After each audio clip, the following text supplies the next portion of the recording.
Previously on Left Behind. Steele, where are you going? I would like order in here, please.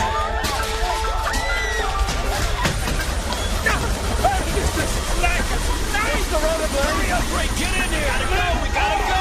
I'm in, but there are others. No, there is no more room. Sit down now. They're grabbing the struts. No, pull away from the building. We have to do something. They're dead if we don't help. There is no hope for them now. You see? The building's collapsing around Pull them. up! Pull up! Look out for the sidewalk!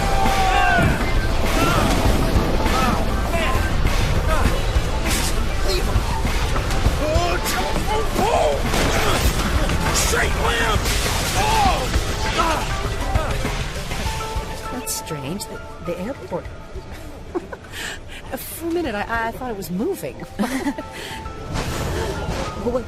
What's going on? I thought that we were landing. Something made him change his mind. Just hold on. It looks like he's going to try and turn it around. No, it's all right. Hold on. Whoa! Meteors! I gotta get out of here. Come on!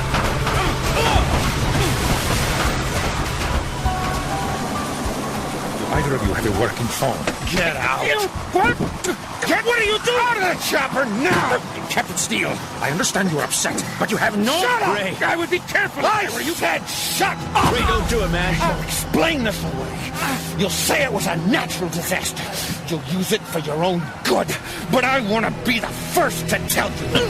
Carpathia, you have just seen the wrath of the Lamb!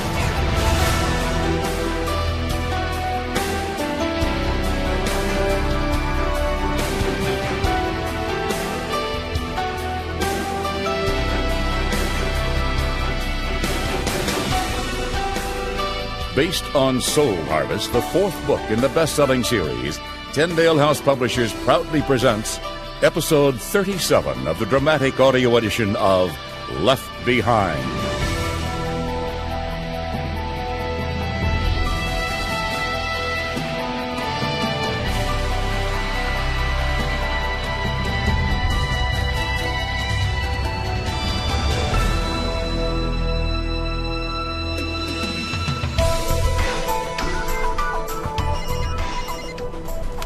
Steele. Ray, it's Matt. Wait, how is this? These units act like walkie-talkies when they're close.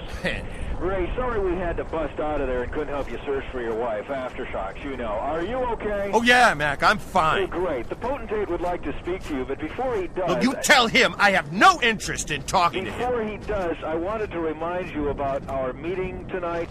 We are still on, correct? What are you talking about? All right, great. I'll see you tonight, and stand by Look, for fine, Mac, I understand you want to talk to me later, but don't put Carpathia Stand on, by right? for the Swear up! potentate, please, Captain. Captain Steele. I'm here. Though we both know how I could respond to your egregious disrespect and insubordination, I choose to forgive you. Oh, no, I can tell you are at a loss as to how to express your gratitude. Now listen to me. I have a safe place and provisions where my international ambassadors and staff will join me. You and I both know we need each other. So, I suggest You that we... don't need me, and I don't need your forgiveness. Now, you got a pilot right next to you. I suggest you think about promoting him. Captain Steele, we are returning to pick you up. Be ready when we land. Look, I am almost at the airport now, and I am not going anywhere else. I admire your irrational belief that you can find your wife, but we both know that it's not going to happen. I'm not going anywhere until I find my wife. Should you survive your foray, the shelter is 3.5 clicks northeast of the original headquarters. You will need the following password: Operation Wrath. What? You heard me, Captain Steele. He knew.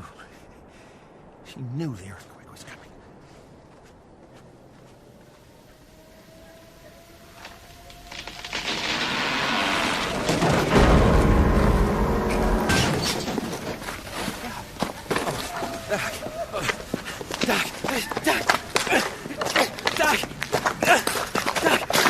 Doc, are you down there? Doc! Doc! I am here, Doc. Can you hear me? Yeah, Doc, I can hear you. You all right? I am all right, but I am trapped. The door will not open. Oh, it's okay. You don't want to see what's going on up here anyway. Oh, whole house is everything swallowed into the ground. Oh, thank God you're all right, Doc. Doc, she's gone. I found her under her car. I am sorry. Was it the great earthquake? It had to be. Do you think you can get to me? I'll get to you. I need you to help me look for Chloe, okay? No, you're right. Of course, you're right. You must look for your wife. I am okay for now, Buck. You go. I will wait for you. Okay. All right, Doc, I'll be back for you as soon as I can, okay?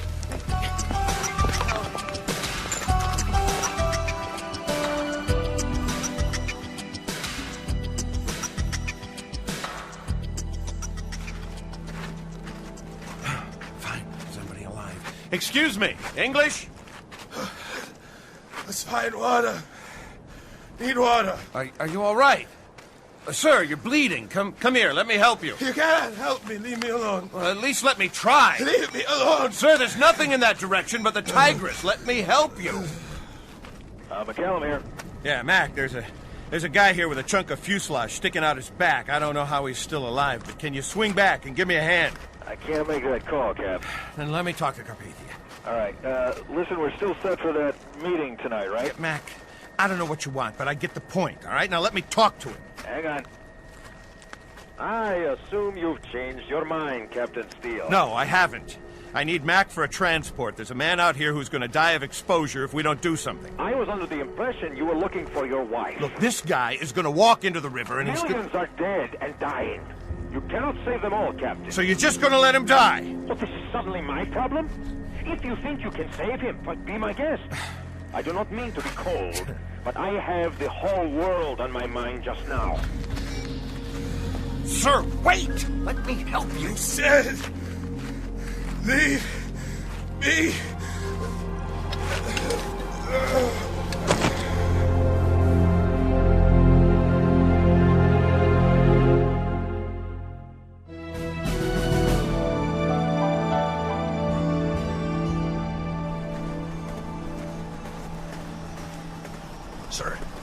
Sir, where are you going? Officer McCullum, you have accurately represented your competence with a map, is that correct? Absolutely, sir. I've double-checked the coordinates with the GPS. That's where the entrance should be.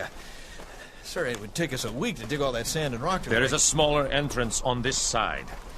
Try here. Here? Yes. Well, there's a... Oh, you're right. As I told you. Come. So the provisions go in the executive cabinet room. Now go ahead and take... Potentate. Potentate Carpathia! Potentate, we're so glad you're safe. We've prepared the shelter to your specifications, sir. Very good. Walk with me to the command center. I want an update on our communication capabilities and all personnel, particularly from headquarters. Sir. What is it? There were no survivors. We didn't even know if you had made it safely. It's really a miracle you're alive. What about Leon?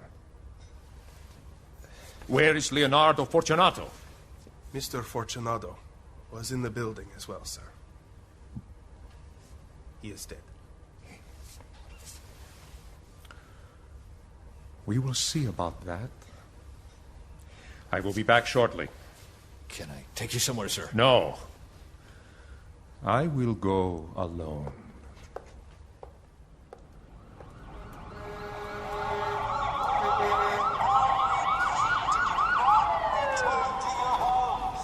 If you need help, get to an open area where we can find you. Hey, buddy, you all right? Yeah, I'm okay. That your rover? Why? We need it. I've got people I'm trying to dig out. I need it. Don't try any of these houses. They're not stable. We've been told to shoot looters. Looters? You guys are the only healthy people I've seen. Besides, what's to loot? Everything's smashed to bits. Just doing what we're told. Sorry, man. I gotta go in. I gotta find out if my wife's still alive. Trust me, pal, you're not gonna find survivors on this street. Stay out! I'm sorry, only authorized personnel are... Potentate Carpathia, sir. I'm sorry. Can I help you? I am told the body of Leon Fortunato was discovered over here. Is that correct? Yes, sir. Excavation team is making its way here as fast as it can, but... You asked how you may help. You may help by leaving this area at once. But, sir, my command... Leave. Now! Yes, sir. Leonardo Fortunato, you have served me well, and you will continue to serve and give testimony to the power of Nicolae Carpathia. Leonardo Fortunato, you have served me well, and you will continue to serve me. Leonardo Fortunato, you will sleep no longer. You will arise. Leonardo! Come forth! Leonardo!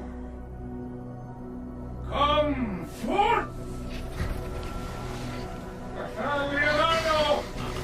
I command you!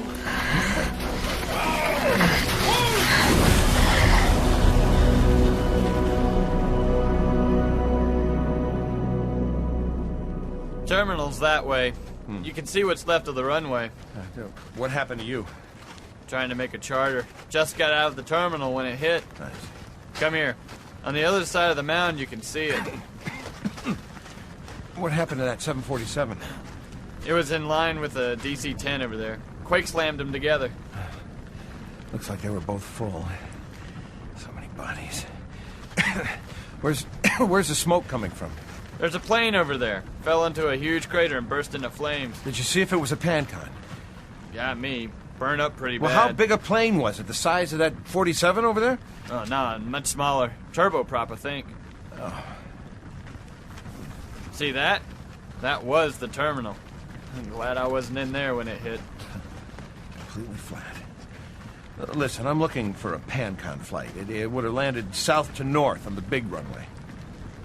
Maybe it's still in the air. It's buried in the sand. You're not thinking you can find somebody in that. Look, if they were on the ground, they could have been on one of the taxiways. Looks like we got about an hour's worth of daylight left, and it might be the one. It's definitely a 747. Who are you looking for? My wife.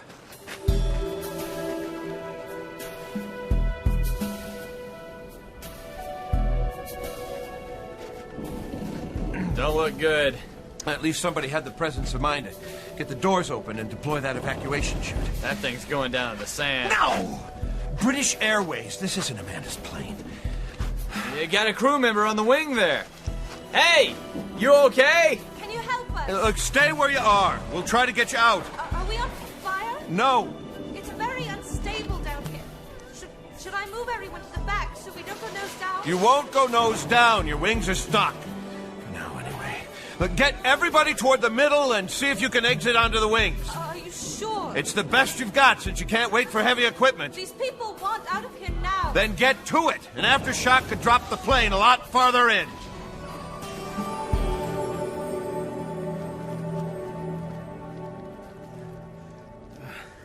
Okay, Loretta. Let's see what this shit has in it.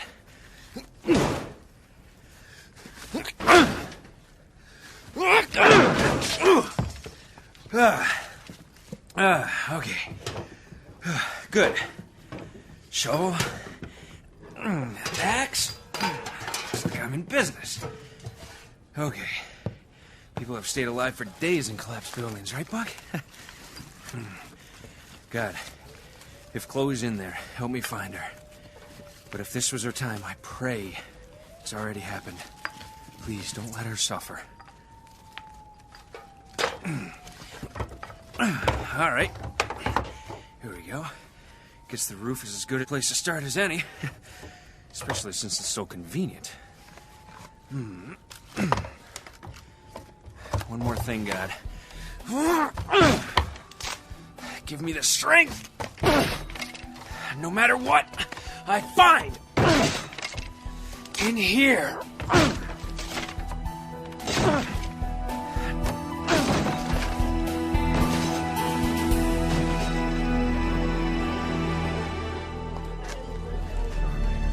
Looks like they're coming out onto the wings. Yeah, good. Go to the end of the wing. Keep moving. We're almost out of daylight. I'm not sure that crater will take another aftershock.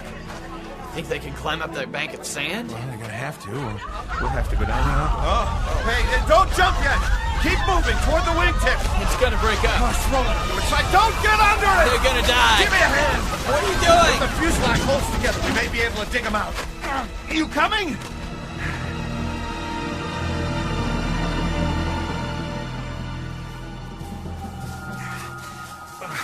Keep digging. I'm through. I got an air hole over here. Good. We're going as fast as we can. That chopper for us? Maybe not.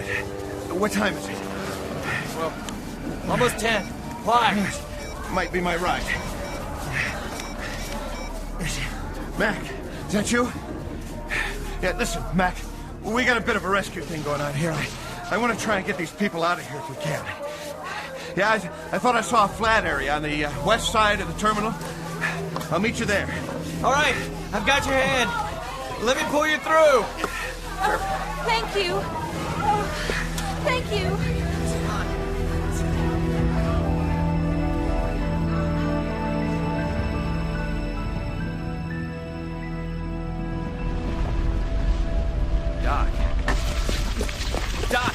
Doc, are you all right? Doc, can you hear me? Thank God you have returned. Oh, I was lying here next to the vent when I heard the rumble and something clattering its way toward me. Well, are you okay? I rolled out of the way just in time. There's a huge chunk of the foundation down here with me. Yeah, another aftershock. Forgive me, Cameron, but I have been brave long enough. Please, get me out. Okay. Hang on.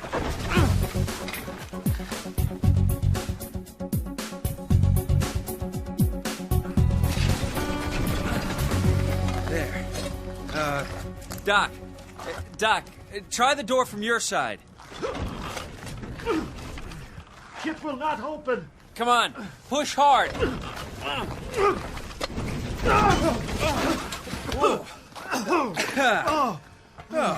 Oh, it is so good to see light again. And you too, my friend. Good to see you too. Come on. Let's get you up where you can breathe, huh? Here, come on, grab my hand. Here we go. Ready? Go.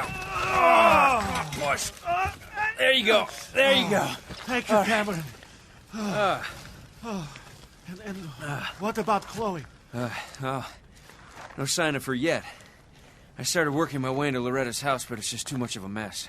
I'm gonna need your help, Doc. Let us go. We will work together. What of the others? Any word? Could be days before communication opens to the Middle East. And Amanda should be with Rayford by now. One thing you can be sure of. If Rayford was near Nicolae, he is likely safe. The scriptures are clear that the Antichrist will not meet his demise until a little over a year from now. Yeah, well, I wouldn't mind having a hand in that. God will take care of Nicolae. But it is not the due time. Repulsive as it must be for Captain Steele to be so close to such evil, at least he should be safe. Cap, you look awful. You okay? Oh, rough day. Yeah, you can say that again. Working my way across the airport to find you. Fell in a huge crack in the asphalt. A dozen dead bodies in there. I landed on them. What a mess. So, what's on your mind, Mac? C-18 Command, over. Command, this is 1-8. What's your status, sir? We're working around the airport, involved in a rescue here. Gonna be another hour or two, over. Roger that. We'll inform the potentate. Over. Roger, thanks. Lying to the potentate. This must be important. Ray, What the blazes is going on here? What is all this Wrath of the Lamb stuff? I'll tell you what I think, Mac. But first, what makes you think I'd know? Oh, come on, I can tell. I walk on eggshells around Carpathia, but you don't seem to be intimidated. I about lost my lunch when I saw that red moon, and you acted like you knew it would be there. A question for you. You knew why I went to Baghdad Airport. Why didn't you ask me what I found? It was, none of my business, Ray. Don't give me that. Unless Carpathia knows more than I do, he'd have asked about Hattie. Rayford, everybody knows. It wasn't likely either your wife or Hattie would have survived a crash at that airport. Mac, you saw for yourself. Hundreds of people climbed off that 47. Now, sure, 9 out of 10 people died in that place, but lots survived. Now, if you want answers from me, you'd better start giving some. All right, down there, in that clearing. Let me set it down and we'll talk there.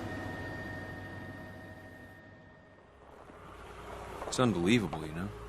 I saw a lady with one arm, the other one sheared off, obviously in shock. She cut her throat with a piece of broken glass. She just gave up. A tragedy.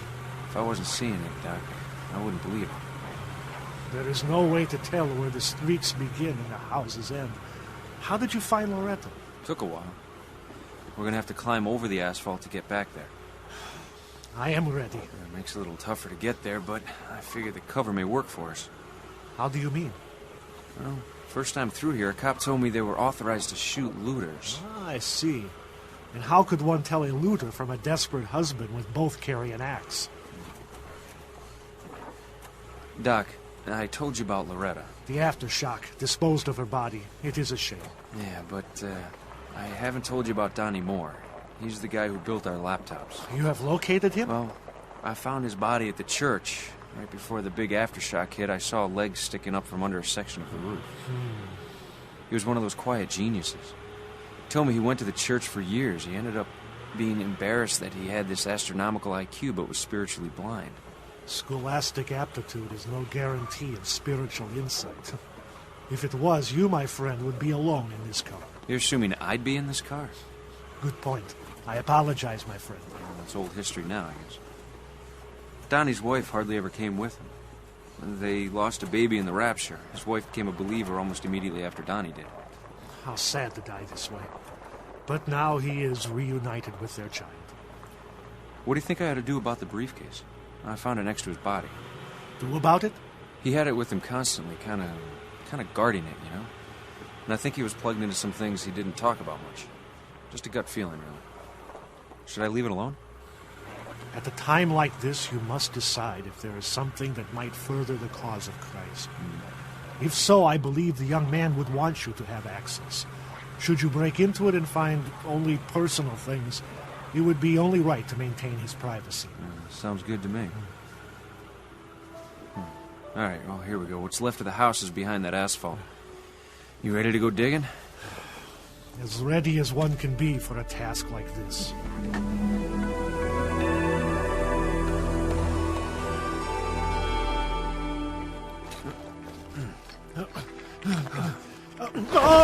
Oh, Doc, you okay? I am fine.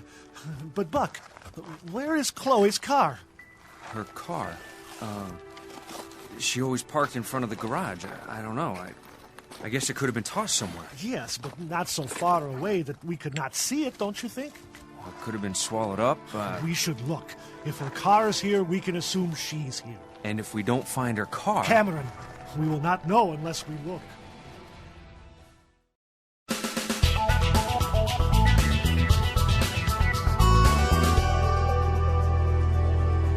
Mac, what's the story with the shelter? How did Carpathia know he needed it? Yeah, you got me, Ray. Maybe it was a security blanket in case his ambassadors turned on him again.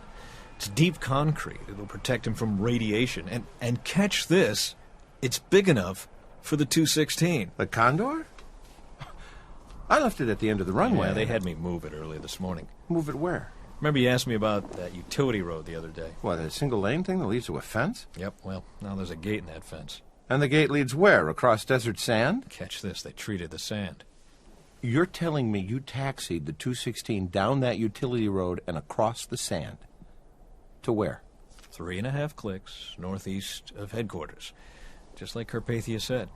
So the shelter's away from any housing. You know, I doubt anyone's ever seen it without Carpathia's knowledge. How does something underground withstand the shifting of the earth? Yeah, part genius, part luck, I guess. The whole thing floats. It's suspended on some platform. There's a hydraulic fluid in these massive springs. So the rest of New Babylon is in ruins, while the Condor and Carpathia's hideout escaped damage. Yeah, what can I say? The place was rocked pretty good, but apparently the technology delivered. The main entrance was buried, but Carpathia's got earth movers opening that right now. He's looking to go somewhere? Actually, he's expecting company. His little kings are on their way. Yeah, he calls them ambassadors. He and Fortunato have big plans. Wait, Fortunato? Well, he was in Carpathia's office when the earthquake hit. There's no way he survived. Ray, you're not going to believe this. I'd believe anything at this point. All right, when they told Carpathia Leon didn't make it, I swear, Ray, he looked sick. First time I've ever seen him rattled. Yeah? All right, so he leaves. I ask him if he wants me to take him somewhere. When was the last time you saw him go anywhere by himself? Never. Bingo. He leaves alone. He's gone about half an hour. When he comes back, he's got Fortunato in tow, covered head to foot with dust. Whoa. Fortunato's walking. Right into the shelter. Yeah, a little slow maybe, but on his own 2 feet. So this crowd gathers. Fortunato, real emotional, calls for order. Please, listen to me. I have something to say. Thank you. It is true. I was at the headquarters when the building collapsed, inside. I fell head first. When I hit, it felt like I had cracked my head open. Then the whole weight of the upper floor came down on me. My bones broke. My lungs burst. Everything went black. I believe I died. I was not conscious of anything. It was black nothingness. Then I heard my name. I thought I was dreaming, that I was a child again, and my mother was softly calling. And that is when I heard the voice of Nicolae. Leonardo, come forth! What? I'm telling you, Ray, it gives me the willies. I've never been religious, but I know that story from the Bible. It sounded like Nicolae was pretending to be Jesus or something. Yeah, pretending.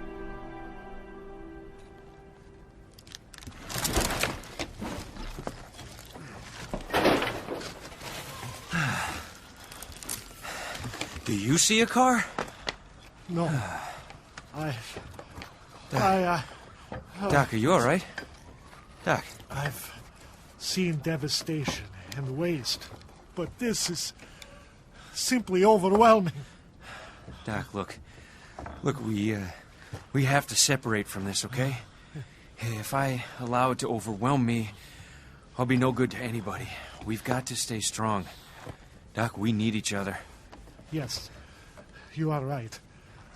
The glory of the Lord must be our rear guard. We will rejoice in the Lord always, and he will lift us up. We must start at the garage and look for Chloe's car there. Good. Let's go.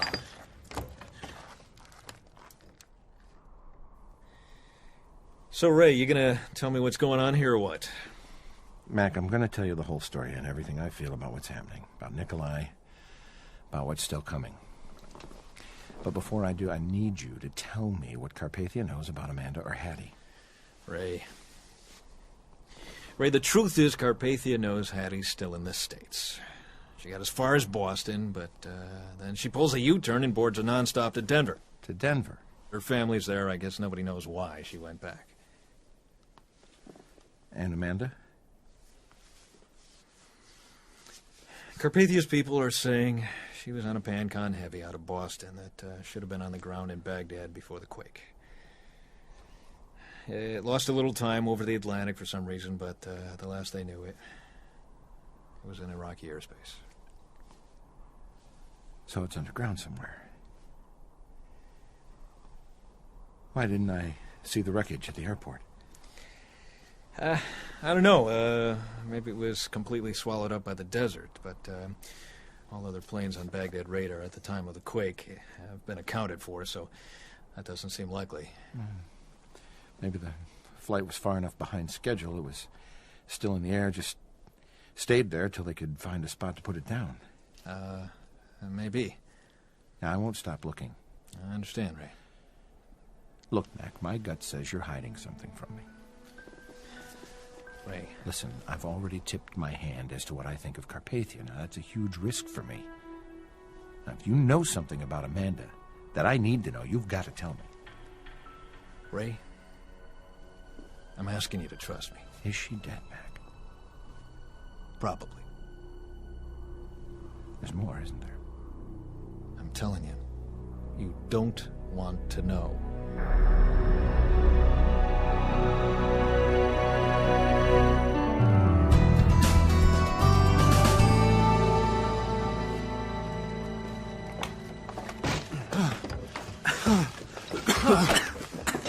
Cameron, you do not expect to find Chloe's car in here, do you? Not really. And if you do not, from that you will conclude that she somehow escaped. Yeah, well, that's my hope, Doc. As soon as we have established that her car is not here, let us try to salvage whatever we can from the house. What do you mean? Food, your clothes. In that we don't know what our living situations will be, I suggest we gather whatever we can. That's a good idea. Oh, I wonder what this is all about. It resembles the Israeli transport helicopters in size. Our friend is in the neighborhood. What do you mean? Catch the billboard-sized GC insignia painted on the side? What do you think they're doing? I'm not sure. I just hope they're not looking for you. Frankly, Cameron, I think I have become a very low priority all of a sudden, don't you? We'll find out. Come on. Can you tell what they are doing to that utility pole? Well, it looks like they cut the power and they're cutting away the wires. An alternate source of electricity? Well, it might be, but... But what? There it is. There it is. Look. See that thing they're putting up on top? It's an antenna array. They've transformed the electrical pole into a cellular tower. Cellular? It's kind of low, but I guess if they do enough of them, it'll work. Communication before power. Yeah, somebody thinks getting the cell areas up and running is more important than electricity or telephone wires. Apparently. I wonder how long it'll take before there are enough towers. Nothing yet. Cameron, if my guess is correct, Carpathia has crews like this working around the clock, all over the world. It won't be long until your phone works again. Now, whether or not that is a good thing.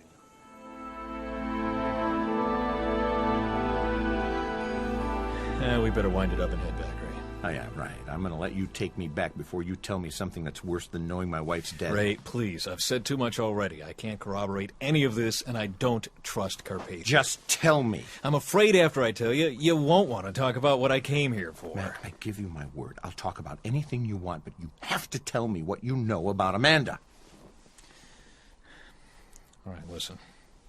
For one thing, that Pancon Heavy didn't have much fuel left. If the quake happened before they touched down, the pilot couldn't have gone much farther. So that's good news. The plane has to be somewhere close. I'll keep looking. What else? All right, if this doesn't convince you I'm not one of Carpathia's insiders, nothing will. Let's get out of the chopper. Mac! It's that, or we're out of here. All right.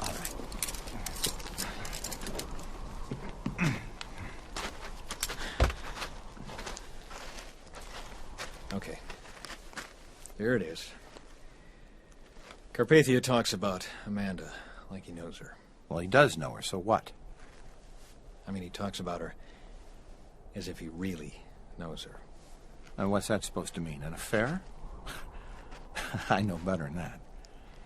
Ray, what I'm saying here is that he's known her since before she knew you. What? Behind closed doors, he makes comments. Amanda's a team player. She's in the right place. She plays her role well. That kind of stuff. What? Listen, I hardly know your wife. I have no idea if it's possible. I'm just telling you what I'm hearing. It's not possible. She wouldn't.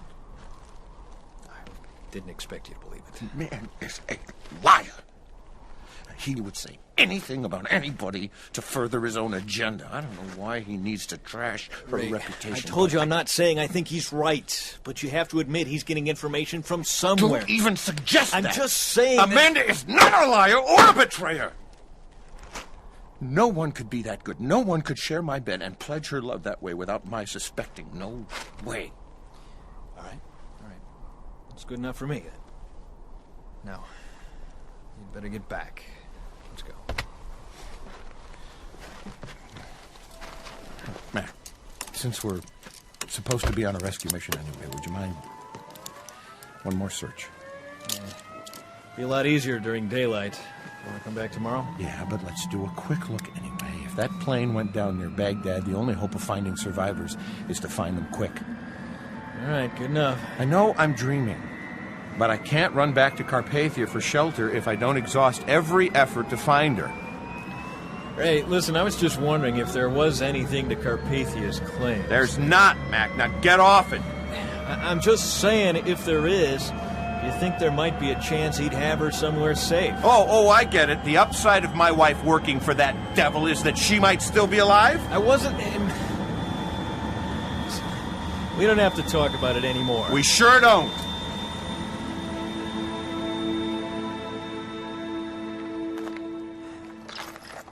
Okay, one more, Doc. Here we go. There, I think I can crawl through now. Here, I am smaller than you. Okay, well, here, you're gonna need the flashlight. Thanks. Doc, do you see anything? Cameron, I can see a car. Yes, it's Chloe's. Huh. I can't see. Wait. There. What? Oh, What? It is empty except for her phone and computer. And she's still inside. Doc, can you get out of there? I'm almost certain I can. Okay, listen, I'll meet you at the back of the house. If her car's still here, she's still here.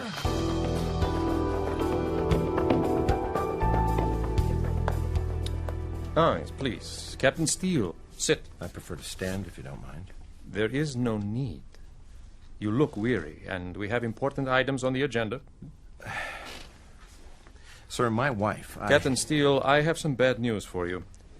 Your wife, God rest her soul, was aboard a Pan-Continental 747 flight from Boston to Baghdad. The earthquake hit moments before the plane was to touch down. My sources tell me the pilot apparently saw the chaos, realized he could not land near the airport, and pulled up at the last moment. PanCon officials tell me that the plane was simply not airworthy at that speed. Eyewitnesses say it cleared the banks of the Tigris, hit first nearly halfway across the river, flipped tail up, and plunged out of sight. PanCon tells me a plane like that would drop like a stone. Nothing has surfaced downriver. No bodies have been discovered. I'm truly sorry.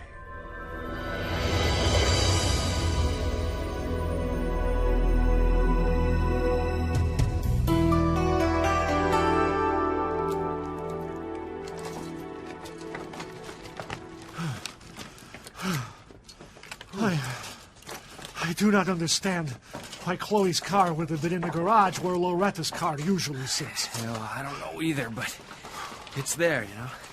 And that means she's under here somewhere. Is there no possibility she could have escaped? Yeah, she wouldn't have gotten anywhere on foot.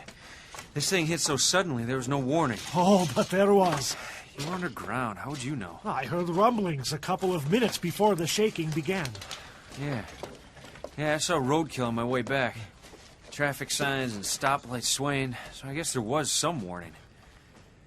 Could she still be in the garage? I'm afraid not, Cameron. I looked carefully. If she was there when it all came down, you would not want to find her. I might not like it, but I have to know.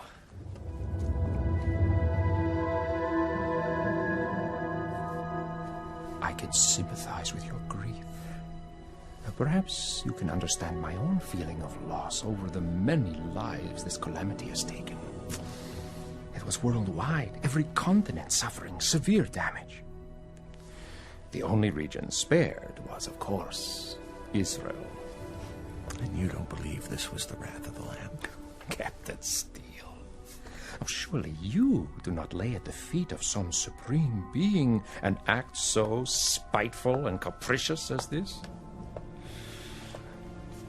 I hesitate to raise this while your loss is so fresh. But you understand I could have you imprisoned. I'm sure you could. But I choose not to. And if I resign? That is not an option. You will come through this nobly, as you have other crises. Otherwise, I will charge you with insubordination and have you imprisoned. You want someone working for you who would rather not? In time, I will win you over. As soon as you are ready, you and Officer McCullum are to fly my ambassadors here. A handful of major airports around the world are operational, but with the use of smaller aircraft, we should be able to get my key men to where you can collect them. I have a number of requests. Oh, I love when you ask for my help. I would like information about my family. Yes, I will put someone on that right away. And? I need a day or two to be trained by Mac in helicopters. I might have to fly places only a chopper can go. Whatever you need, Captain. Whatever you need.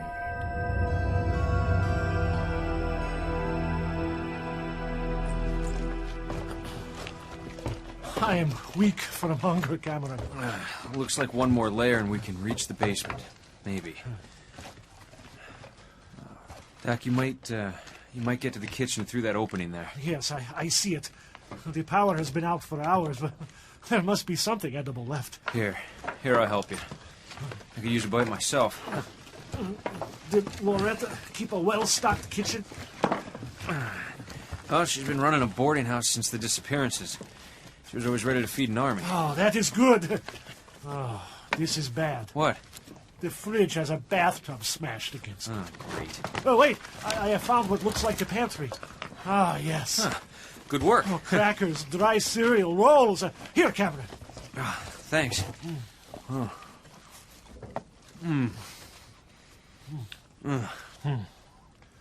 I'm going to wrap a few of these provisions to take with us. Good idea. Cameron, if Chloe were alive somewhere in here, she would have heard us and called out, would she not? Well, we haven't seen her yet. And while I hate the thought of leaving her here, it would certainly take heavy equipment to move the rest of this mess. All right. Then the question is where to stay tonight.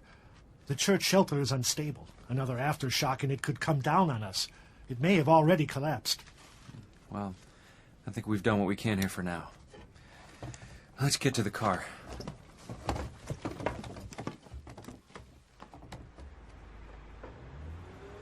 Up ahead, Cameron. Do you need fuel? Well, if this isn't straight out of the Twilight Zone. Gas station not only in one piece, but open. I can't imagine the prices. Hey, Doc, the houses around here aren't as damaged as Loretta's, huh? I would not be surprised if there is a quarry nearby. You mean this part of town is sitting on granite? Well, that would be my guess. Check out the guy at the pump. You suppose he's using that shotgun to protect the gas, or the cash he's got in his pocket from selling it? Hey, how you doing? What's the good news? $20 a gallon, cash only. 20-gallon limit. When it's gone, it's gone. That explains why the line is not longer. All right, I'm in for 20 gallons. I'll need the cash. All right. Coming up.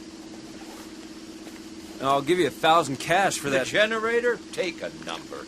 I could get 10,000 for it by tomorrow. Hey, know where I can get another one? I don't know anything. My house is gone, family's gone. I'll be sleeping here tonight. Need some company? Not especially. Well. Cameron, I have been thinking. Do we know whether the computer technician's wife knows about her husband? I only met Donnie's wife once. Don't remember her name, though. Wait, I picked up a church directory back at the house. Here. Moore. Donald and Sandra Moore. Here, let me see that. We'll give the cell phone a shot, just for grins. Well, that's progress at least, huh? Where do they live? Well, it looks like not far from here. Probably not standing, but we might as well check as soon as we're topped off.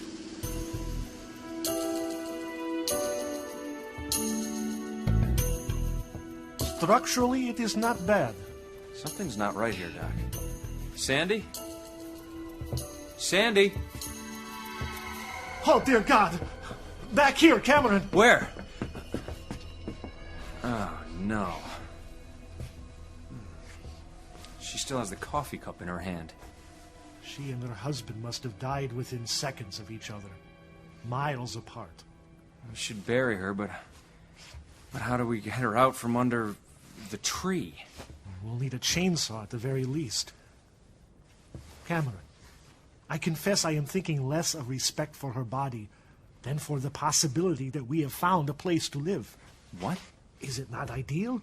Well, this room can be easily closed off. Well, I don't know how long it would take to get power, but except for this room, it has a roof. Well, you're right.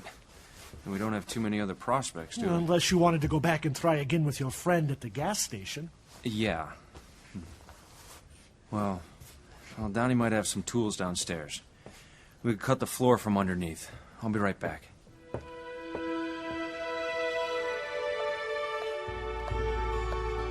The report you asked for, sir. Thank you, Leon. It appears your fears were correct. Mr. Williams may not have been as loyal as we had hoped. I've had my eye on him for some time. And I do believe if we can locate Cameron Williams, we will find Dr. Ben Judah as well. And we will be able to take care of what is becoming a growing problem. Yes. Well, good work, Leon. That will be all. Unless there is something else? Just one thing more. The story of my resurrection. I have not heard you tell it, sir. What I have been saying, the way you called my name. That is the way it happened, is it not? Yes, Leon, yes. That is definitely how it happened. Mm-hmm. Good. Good. Thank you, sir.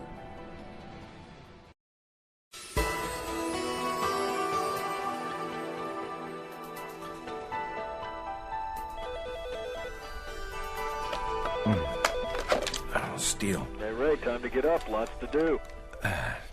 Give me 10 minutes. Okay, good. I'll see you at breakfast. Got it. Good morning, God. Here we go. Another beautiful day. I can't help but wonder, am I the only one left? Amanda, Chloe, Buck, Joan? Well, help me say the right things to Mac.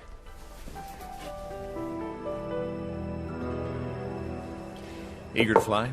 Actually, eager to talk, Ray, but not here too many years. You up for this? Yeah, I am. I want to get back in this. Careful. Carpathia's giving me the eye. Captain, please, come.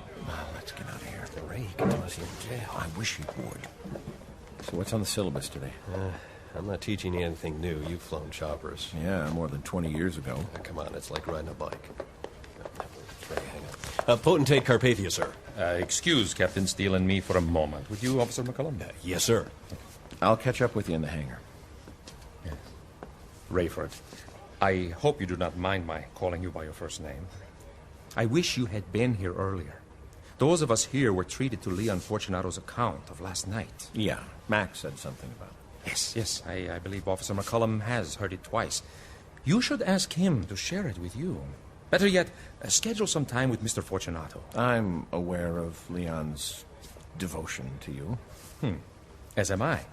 However, even I was moved and flattered at how his view has been elevated. It doesn't surprise me that Leon is grateful for your rescuing him. Is that McCullum's assessment, a rescue? I did not rescue Mr. Fortunato. I did not even save his life. According to his testimony, I brought him back from the dead. Too bad you didn't take witnesses. You do not believe me. It's quite a tale. You must talk with him. You know, this sounds a lot like the story of Lazarus. Too bad that story comes from a book of fairy tales, huh? I have never disparaged your beliefs. Neither have I hidden that I believe you are, at best, misguided. But yes, it gave me pause that this incident mirrored an account I believe was allegorical. So now you're some sort of deity? That is not for me to say. Though, clearly, raising a dead man is a divine act. Clearly. Yeah. Mr. Fortunato believes I could be the Messiah. You think you might be the Messiah? Let me just say, especially after what happened last night, I have not ruled out the possibility. Captain, down to business. I would like you and Mr. McCollum to load whatever equipment you need onto the 216 and chart a course to retrieve the international ambassadors listed here, allowing them to join those already present. Where are you on rebuilding runways? Global community forces are working around the clock in every country. I have my assignment. I would like to know your itinerary as soon as it is set. Mr. Fortunato will go with you and serve as host. Okay, now, let me ask you something. Will you let me know when the dredging operation starts? The what? When they pull the PanCon 747 out of the Tigris.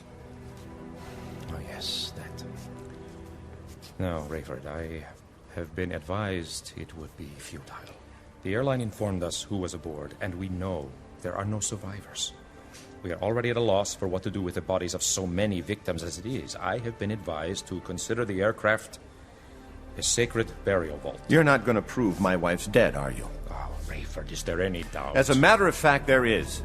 I know it is difficult for loved ones to let go unless there is I want that plane dredged up. I want to know whether my wife is dead or alive. Captain, next you will be asking me to resurrect her.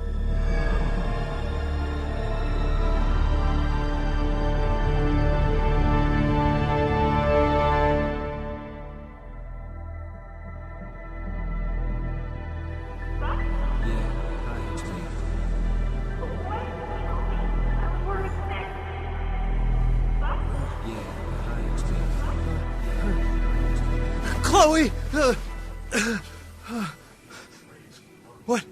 What? Who's there? I gotta get some sleep. Oh, please. God. Please help me find her. No matter what shape she's in, I have to know. I have to know.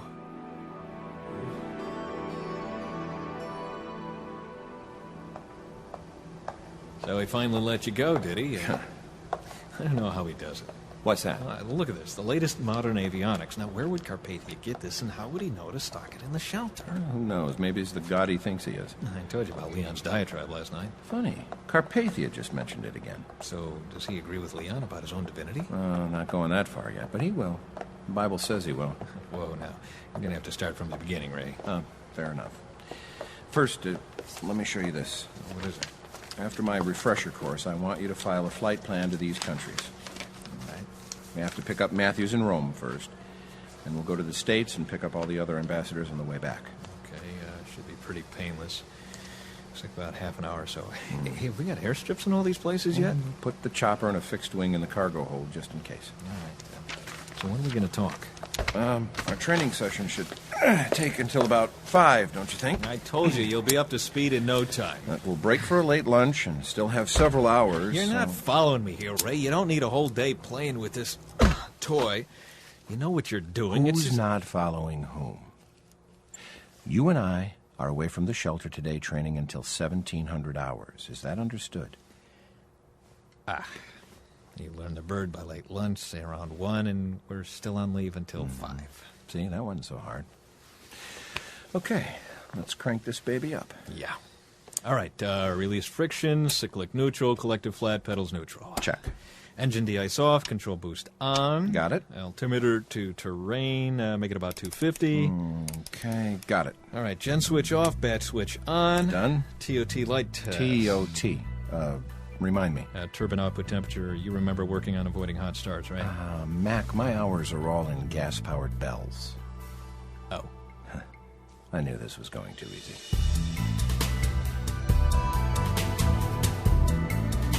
It's like riding a bike, Ray. Let me ask you something. You were stationed in this area, weren't you? A good chunk of years. Why? You know people then? Locals, you mean? Yeah, assuming they survived the quake. Who are we looking for? Not who. What? Scuba gear. Really? Now, there's a new one for the middle of the desert. What's the point of interest? The tigress? Oh, wait a second. You gotta be kidding me, Ray. Dead serious. Interesting choice of words. Now, do you know somebody or not? Well, for crying out loud, let them dredge the thing, will ya? They're not going to. What? Carpathia's already checked off on the river. He's calling it a sacred burial ground. I don't know, partner. You ever dive in a river? Got a lot of dives in, but no, nothing in a river. Well, I have, and it's a whole new ballgame. And that tigress is squirrely. If you're not careful, you could wind up 300 miles southeast in the Persian Gulf. So what's the story, Mac? You got a source? Yeah, I know a guy. And I've never seen scuba stuff around here, but if it's available and he's still alive, he can get it. Who is he? He's a national. Runs the tower at the airstrip down at Al-Basra, northwest of Abadan. If I tried to pronounce his real name, I might hurt myself. To all his clients, he goes by Al-B. I just call him Albie. What's his deal? Well, he takes all the risk, charges you double retail, no questions asked. You get caught with contraband, he's never heard of you. Try to reach him for me, will you? Well, it's a risk. Being up front with you was a risk, Mac. True, but would a Fink make a dangerous dive with you? Nobody's asking you along. Well, you can't stop me, and if my guy can get gear for you, he can get it for me, too. Why? What's in it for you? I don't know, Ray. You deserve to know if your wife's in the drink, all right? I'll have to think about it. There's nothing to think about. I'm going with. Besides, I gotta figure out some way to keep you alive long enough to tell me what the devil's been going on around here. Let me put her down here, and I'll tell you. Well, right here? Right now? Right now. All right. Works for me.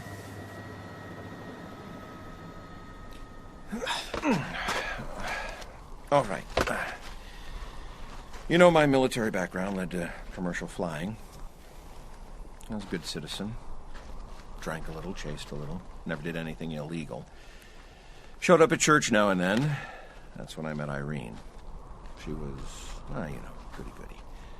But I was kind of drawn to that, The librarian syndrome, pretty, loving. Amazing, really. I asked, she accepted, even though she was more into church than I was. We had fights about it, but I was faithful, good provider, respected in the community. When we had Chloe, I was convinced of miracles. I wanted to be the best father and husband in history. Started going back to church. I sang the songs, gave the money, closed my eyes during the prayers. Religion was a private thing. I did it on the weekend. But Irene, she said she felt empty. She wanted more, something deeper. Scared me to death. She talked about having a personal relationship with God. Really? Fast forward a few years, Ramey comes along. A son, man, I was blown away. But something happened during that time. I haven't told many people. I was almost unfaithful to Irene while she was pregnant with Ramey. I was drunk. Company Christmas party. Almost? Yeah, close, like in hand grenades. Felt so guilty. Irene never suspected. That made it worse. I had this idea God might punish me. I pleaded for Ramey. Then, well, it turned out perfect. Got a raise, moved to a nice house, and got back in the same old rut. Come on, let's get back in the chopper. Well, I'm still kind of waiting to see how your Christmas party near Miss is connected to millions of people dying in an earthquake here. What's next? Irene switched churches. You hungry? It's almost 1. Irene switched churches. Great. You're just going to leave me hanging on Irene switched churches. I want to cycle through a few landings. Where are we eating? All right, Ray. If you want, we can go all the way to Albie's. Eat there. Business lunch. Something like that. Let's get airborne. I'll get you heading off the GPS. Sounds good to me. Oh, well. Tell me about this new church. Well, I stopped going with her. And she went church shopping. Met a couple women she really liked. Got into a Bible study. That's when things really changed. Really? Like what? Well, the new place made me uncomfortable. Irene loved it. Said she'd been born again. Sounded like a cult. One day she talked about the return of Christ. Called it the rapture. I said I was glad she'd be caught up to heaven because I knew I'd go straight to hell. probably didn't go over too well. Good guess. I just avoided the topic. Then I got my eye on a senior flight attendant. What, the following Christmas? We had a few drinks, shared a few meals, never went past that. Till one night I decided to ask her out. Conveniently, she was working my O'Hare to Heathrow run. I'm over the Atlantic in the middle of the night with a fully loaded 4.7. I put it on autopilot and go looking. Yeah? Everybody remembers where they were the night of the disappearances. I was looking for a date. You don't say. She broke the news to me. Generally, she was real level-headed, real pro, but empty seats all over the plane, she was pretty messed up by that. I told her I didn't know what was going on, but I did. Irene had been right.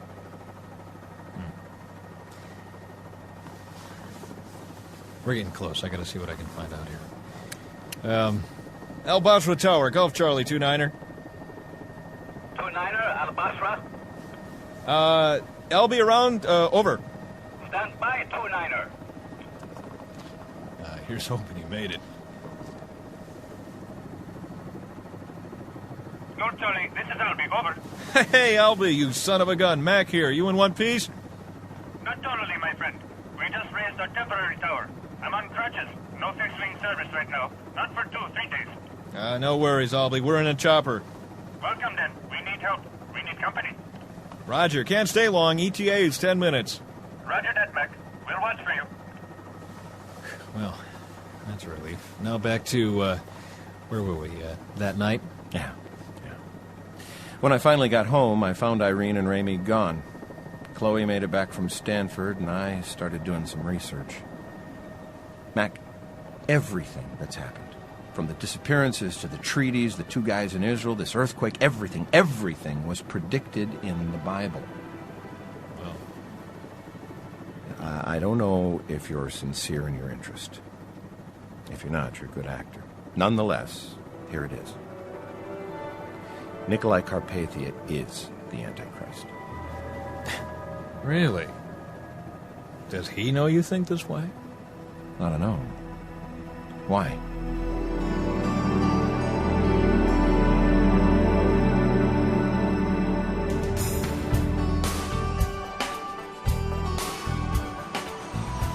Very nice, Ray. Very nice. Nice and smooth. Just like riding a bike. Oh, that's Albie coming toward us there. Well, looks like he took a hit. Mac, so good to see you. Been a long time, Albie. Listen, what happened to you? I was in the mess hall, over there. I felt the rumble. I ran for the tower. What would I do up there? I have no idea. The tower began falling before I even reached it. I got out of the way, but then a fuel truck was thrown. Never mind. It is not a pleasant story. I have broken bones in my foot, but there are no supplies to set it. It will grow strong. Allah will bless me. Well, maybe we can get you some help. Albie, this is a friend of mine, Ray Steele. Albie? It is a pleasure. You will consider me a poor host, but if you have time, we could use your help. Yeah, what's up? The construction site. Your boss, the potentate himself, has expressed pleasure in our cooperation. We might be able to help out a little later, but right now, we kind of need to eat. The mess hall is gone. As for your favorite place in town, I have not heard if it is standing. Shall we check? Sure, you got a vehicle? The old pickup. It has very little clutch. Hop in. We'll give it a whirl. Devastation's incredible. All those people carrying bodies. Albie, I wanted to find out if you were all right, but this is also a business trip. Splendid. How can I help? Scuba gear. Scuba? Scuba? You need everything. The works, Albie. Actually, if we could get 2 suits and a comlink between them. Expensive. Oh, no. Cash? Of course. I'll have to check. I have a source. I've not heard from him since the disaster. Let's leave it at this. If you do not hear from me, return in 1 month and it will be here. A month? I can't wait that long. I cannot guarantee it any sooner.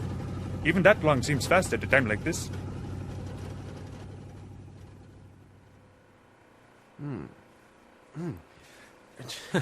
What in the world?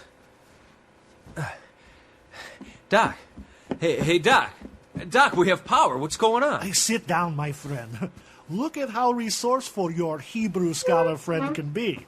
You found food. I did more than that. I discovered a generator, and a big one. Well, have you eaten? Yes, go ahead. I could not sleep in the middle of the night, so I came in and took your flashlight.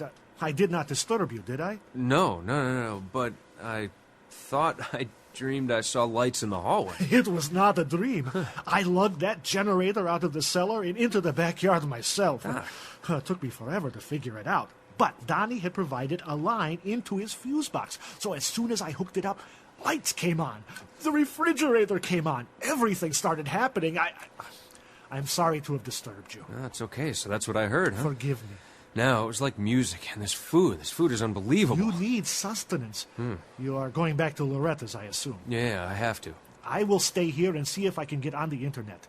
Before you leave, however, you will help me open Donnie's briefcase, no? Yeah, sure. There are all kinds of tools in the basement. I believe we could do this in such a way that... Doc, here. I'll save you time and effort. Oh, with your hand, Cameron, you'll hurt yourself. No, There you go. Well done.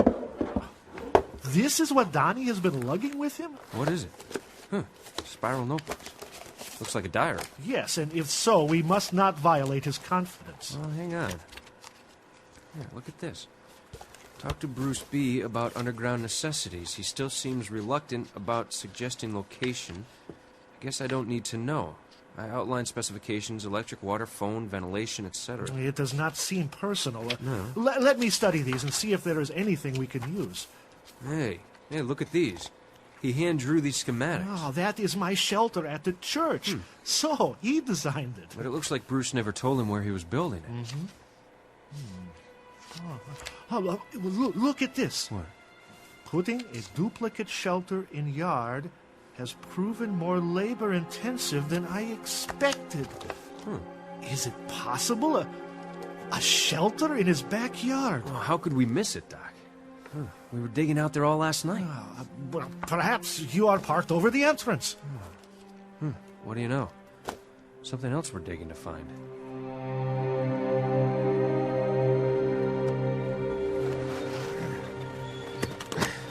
Look, we better head back. Sun's going down. What's Carpathia gonna do, fire us? As long as he's got you around, he could follow through on his threat to put me in jail. You know, now that would be just like him, to think one man can fly the Condor halfway around the world and back. Hey, Albie. I wanted to say thank you to you gentlemen for your help. You are true friends of Allah and Iraq. True friends of the global community. Albie, the global community might not appreciate hearing you honor Allah. Why haven't you joined Enigma Babylon faith? On my mother's grave, I should never mock Allah with such blasphemy. Okay, sorry. Now, regarding your business concern, I'm happy to inform you that I have already made some initial inquiries. I should have no trouble with the equipment you spoke of. Great. You got a price? Yes, I have it right here. Oh, whoa. That's 4 times what I'd expect to pay. It is exactly double retail. Not a penny more. If you do not want the merchandise, tell me now. No. I gotta tell you, Albie, that looks a little high to me too, but you've never done us wrong. Does that number buy us anything better in 30 days? I wish it did, my friend. Need a deposit? No. You trust me, I will trust you. I will see you in 30 days then. Didn't think insurance would cover this kind of thing. Yeah, I wouldn't know. I'm not with an insurance company. Sonny Kuntz, Senior Field Supervisor, Global Community Relief. Nice to meet you. Is this your house? No. Friend used to live next door. What are you looking for? Yeah, one last check before I call in the one survivor we found in the area. You found someone? Who was it? I'm not at liberty to share that information, Mr... Oh. Sorry. Here. Press. Her name is, Kavanaugh Helen, 70 years old. She lived here? Can you believe it? And she told you this? Uh-huh. She didn't say whether she saw anybody next door, did she? I'm sorry. Next door? Yeah, matter of fact, she did. What did she say? Just something about seeing a young woman running out of the house. Excuse me a second. Oh. Coon's here. She got away? Oh, wait. She's alive?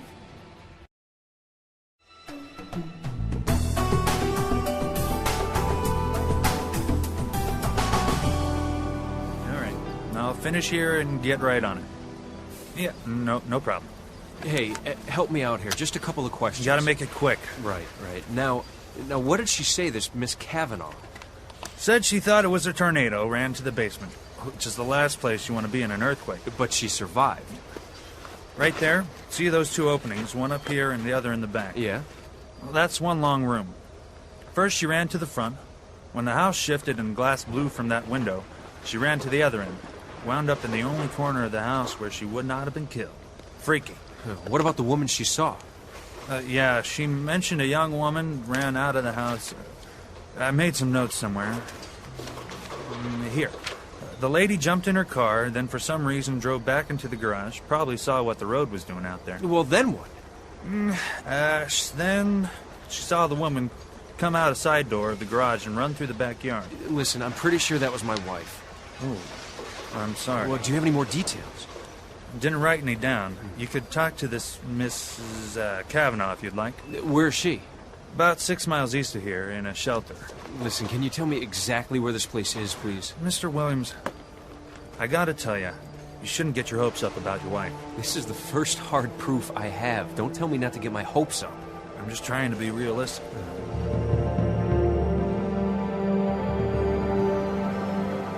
So your daughter made it back from school, but apparently she didn't buy into it like you did? No, I tried to force her, but she was tough, analytical, the way I was. So what swung you? I dug out the number for the church Irene went to. Get this. The pastor had left a tape.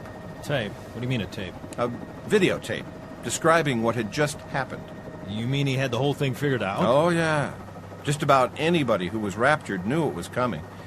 They didn't know when, but they looked forward to it. That tape really did it for me. Huh. I wouldn't mind taking a look at it. Well, if the church is still standing, I might be able to track down a copy.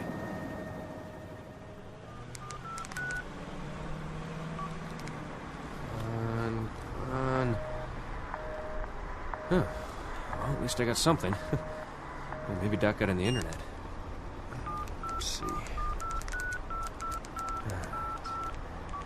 Come on, Ray. Come on, be there. It's not mine. Must be yours. Yeah. Steele here. Hello? Hello, can you hear me? If you can, call me back. I'm in the air. Can't hear anything. If you're family, call me right back in 20 seconds and make this phone ring. Otherwise, call me in about... how long? ETA 90. 90 minutes. Should be on the ground by then.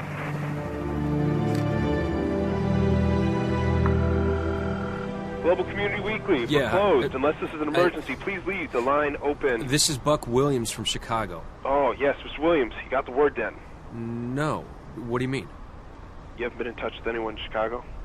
No, the phones just came back up here. I've got no answer at the office. Have you heard something? Mr. Williams, the building's gone. What? Most every staff member's confirmed dead. Sorry. Secretary and intern survived and checked on the staff. They never reached you? I wasn't reachable. Well, it's a relief you're okay. You are okay? Well, I'm looking for my wife, but I'm all right. 2 survivors are cooperating with the Tribune. They set up a webpage. You can plug in a name and get a status report. I'm the only one on the phones here. Well, how about the North American staff? I'm online right now. We're about 50% confirmed dead and 40% unaccounted for. It's over, isn't it? For the weekly, you mean? What else would I mean? Well, you might have been referring to mankind. It's pretty much over for mankind, too, wouldn't you say? Looks bleak. But it's not over yet. Maybe. Look, I gotta get these. Yeah, well, thanks. Let's see. Global Community Weekly. There we go. And person search. Chloe Williams. And... Come on. No known whereabouts. Huh. Okay. All right. Sion Ben Judah. No known whereabouts. Good. All right. Rayford Steele. GC Senior Administration. Come on. Confirmed alive. Yes. Good.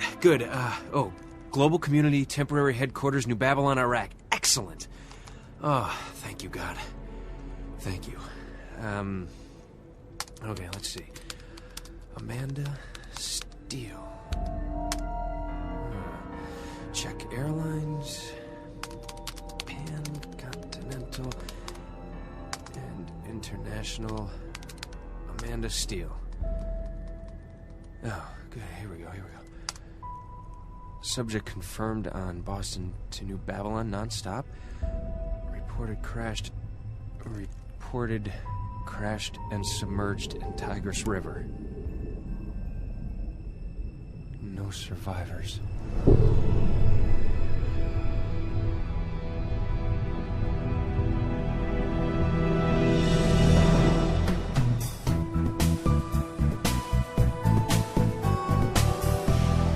I have to admit, a lot of it was just plain logic. On the video, the pastor talked about everything that had just happened, what we were going through, and what we were probably thinking. He had me pegged. Then he answered my biggest question. Did I still have a chance? And? He said there would be people who believed during the time after the rapture. And I was ready. I wanted to tell God if the rapture had been his last attempt to get my attention, it had worked. So then what? You had to do something or say something? Well, on the tape, he walked us through what he called the plan of salvation. Pretty simple, really. It starts with everybody's a sinner. Well, I'd always compared myself to others. Felt pretty good, but next to God... Now, that's one thing I don't have much of a problem with, Ray. I mean, between the 12-step programs and the X, you tend to get a handle on who you really are, you know? Yeah. Well, one of the verses said there's no one who's righteous, and that all have gone astray or sinned. Then he said a holy God had to punish sin. But the holy God is also a loving God. So he provided a solution. Jesus, God's Son, the only man who ever lived without sin, died instead of me.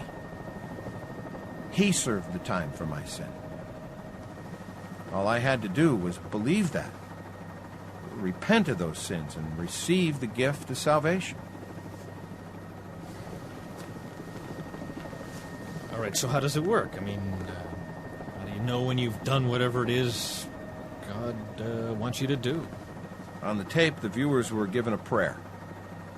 Confess to God that you're a sinner and that you need forgiveness. Tell him you believe Jesus died for your sins and that God raised him up from the dead. Then accept his gift of salvation and thank him for it. Well, I appreciate you telling me. Finally. And it is quite a story. And I can see why you believe, and no doubt it works for you, Ray. I just want to be careful not to rush into it, you know, emotions and everything. I understand. So, you're not going to take it personally if I sleep on this? Excuse me, I'm looking for Mrs. Kavanaugh. Try one of those cots over there. Thanks. Mrs. Kavanaugh? Mrs. Kavanaugh? Hey, buddy, over here. Oh. Do you know her? Well, that's her right there. Can't you see she's asleep? Sorry. Hey, I need a smoke. You got any cigarettes? No. No. Excuse me, has she been awake at all? Sir. Leave me alone, will ya?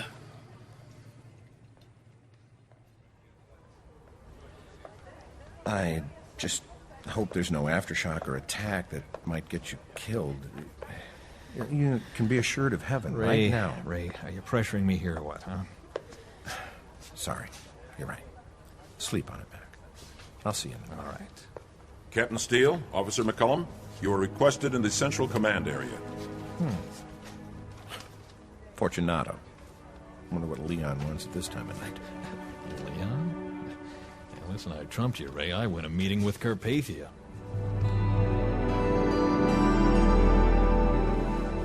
Doc, good news. I have reason to believe Chloe's alive. Wonderful news, Yeah. Cameron. Do you know where she is? Well, no, I'm following a lead, though. How about you? I am doing well. I have been able to get on the net, and I have more reason than ever to get back to Israel. Doc, we'll have to talk about that. I still think it's too dangerous, and I don't know how we get you there. Cameron, there is news all over the internet that one of Carpathia's top priorities is rebuilding transportation networks. Yeah, well, they sure did a number on the communications lines. Where are you now? I'm at a makeshift hospital. I'm hoping to talk with someone who saw Chloe just after the quake started. Oh, good. Keep me informed. Yeah, okay, I will. And I'll be back as soon as I can. And I might just have Chloe with me. Oh, I will pray. Mrs. Cavanaugh? Mrs. Cavanaugh, can you hear me? Okay, let's try another call. Captain Steele, come in. Excuse me, Leon, this could be family. You cannot take calls in here. Well, I'm going to. I have no information about my daughter and son-in-law. I mean, you're technically not able to receive phone calls in here. Steele. Hello? We are way underground and surrounded by concrete. Think, man. All right. You've got my full attention. I have more than one reason for asking to see you. We have information on your family, at least part of it. My daughter? No, your daughter is unaccounted for. However, your son-in-law has been spotted in a Chicago suburb. Unharmed? To the best of our knowledge. And what's the state of communications between here and there? I believe those lines are open, but of course not from down here, unless you use our equipment. I'd like to call him as soon as possible to check on my daughter. Of course. Anything else? Yes. One of His Excellency's most trusted international advisors has arrived from Israel. I'm sure you know of Dr. Chaim Rosenzweig. Of course, but His Excellency? Captain Steele, I have been meaning to talk to you about protocol. You inappropriately refer to me by my first name. Sometimes you even refer to the potentate by his first name. And yet you're using a title that's been limited to religious leaders and royalty for Carpathia. Potentate Carpathia. Yes, and I believe the time has come to refer to him in that manner. The potentate has contributed more to world unity than anyone who has ever lived. He is beloved by citizens of every kingdom, and now that he has demonstrated supernatural power, excellency is hardly too lofty a title. Demonstrated these powers to whom? He has asked me to share my story with you. I've heard. From me? From others. Then I won't bore you with the details. Let me just say that regardless of the differences you and I have had, because of my experience, I am eager to reconcile. When a man is literally brought back from death, his perspectives change.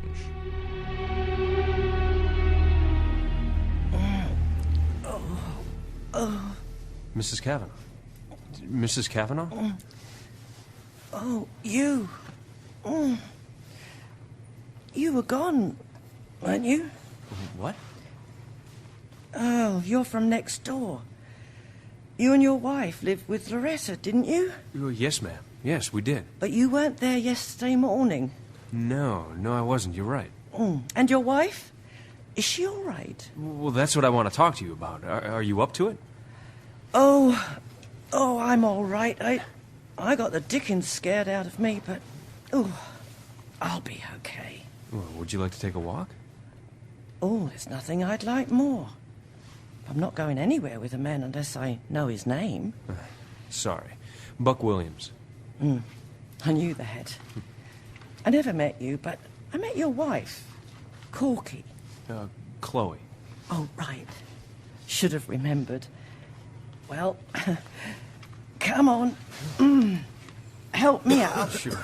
Here you go. Hey, lady, you got any cigarettes? I could use a smoke. Come on. I already told this to one young man. I thought all the racket was a tornado.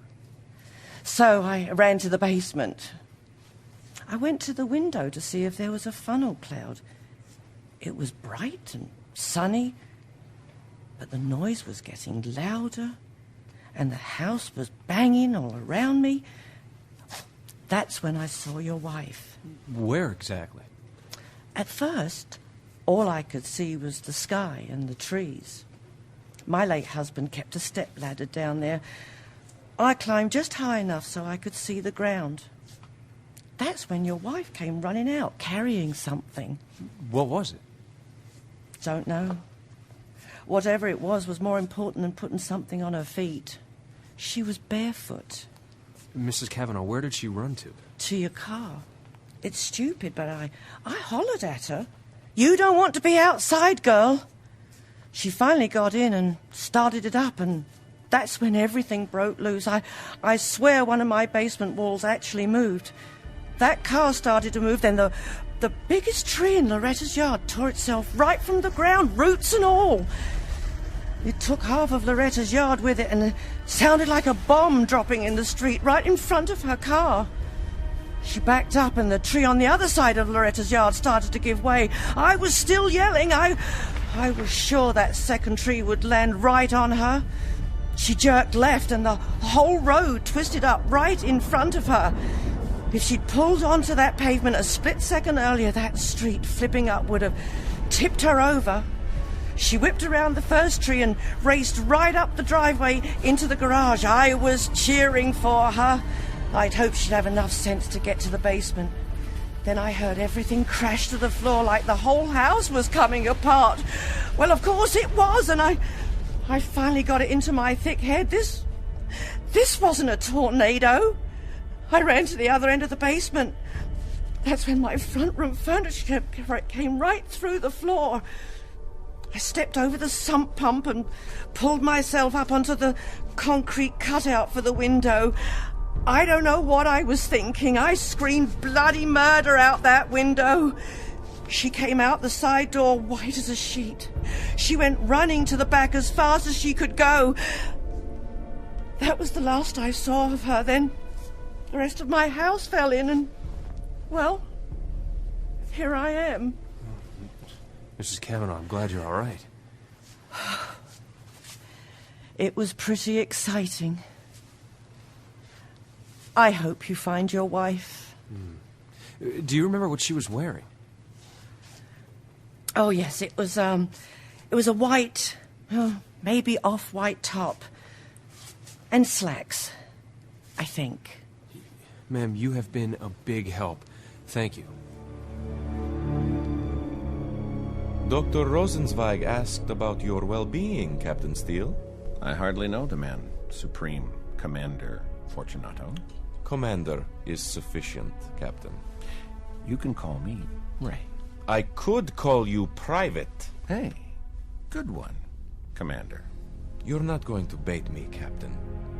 As I told you, I'm a new man. Brand new, if you really were dead yesterday and alive today. The truth is, Dr. Rosenzweig next asked about your son-in-law, your daughter, and Sion ben Judah.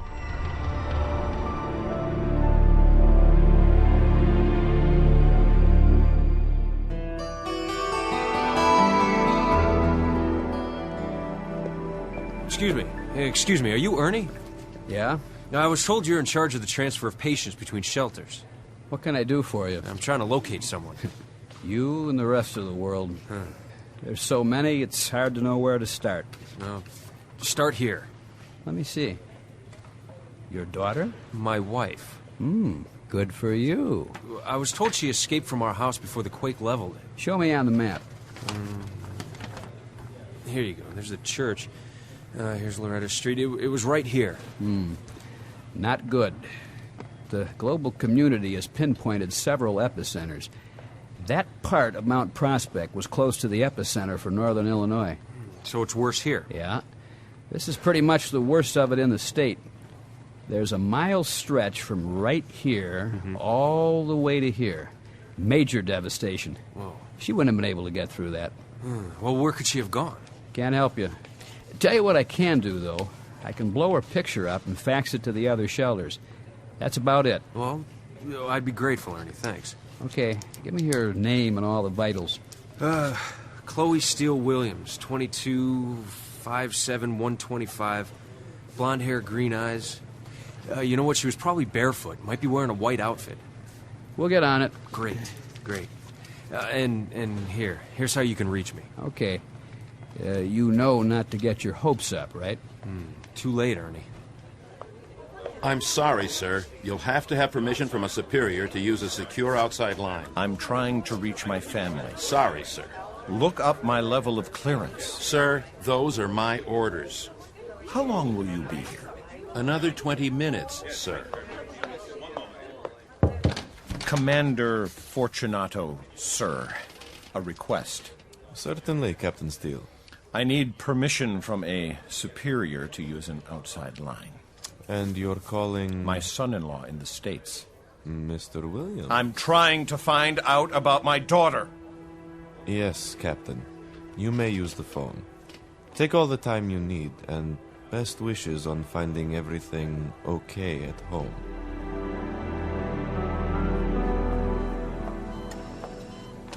Any idea who she is? Oh, no idea at all, Doctor. She showed up on one of the transports from the Chicago area. Do you have the lab results? No x-rays or MRIs, of course. This is the blood work. Thank you. Let's see if she responds. Miss? Can you turn on your side? Looks like she has multiple fractures. There may be internal bleeding. I'm not sure she's up to it, but that ankle needs surgery. Has she been conscious since she's been here? For a few minutes, but she was unable to communicate. Miss? If you can hear me, squeeze my hand. Miss? Oh, nothing. All right, where are we with naming? Oh, I've been through the alphabet several times with all the unidentified does. And we'll use a descriptive term. Did you notice this? Oh. Interesting. Good catch. If she lives, it looks like she'll be having company. Right. Oh, very strong. Good. Good. All right. Call her Mother Doe.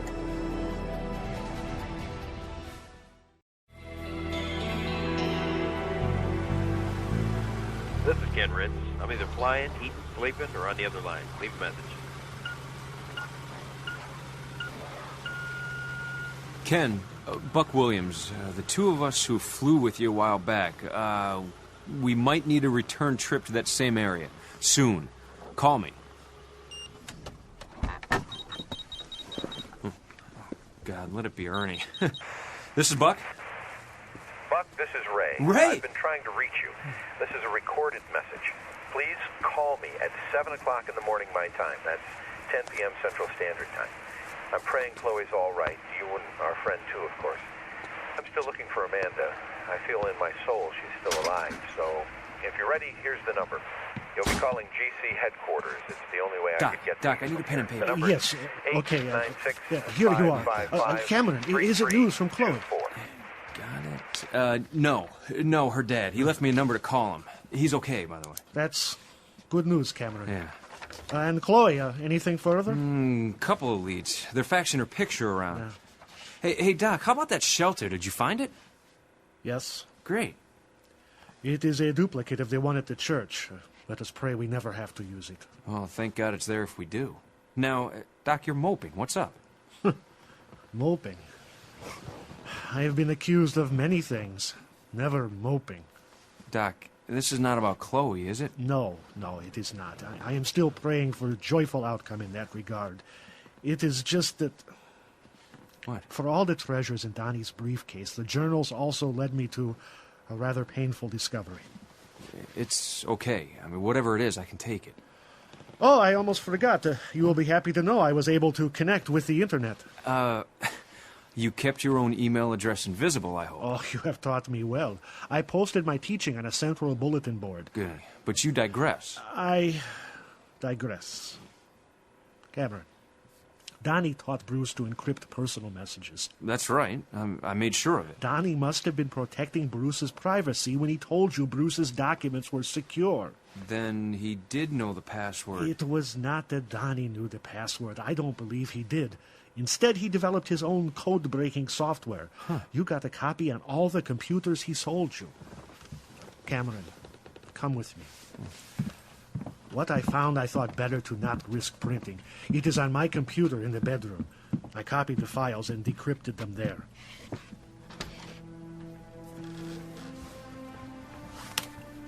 Open recent documents. Open top. Let's see. Personal prayer journal, 6:35 a.m.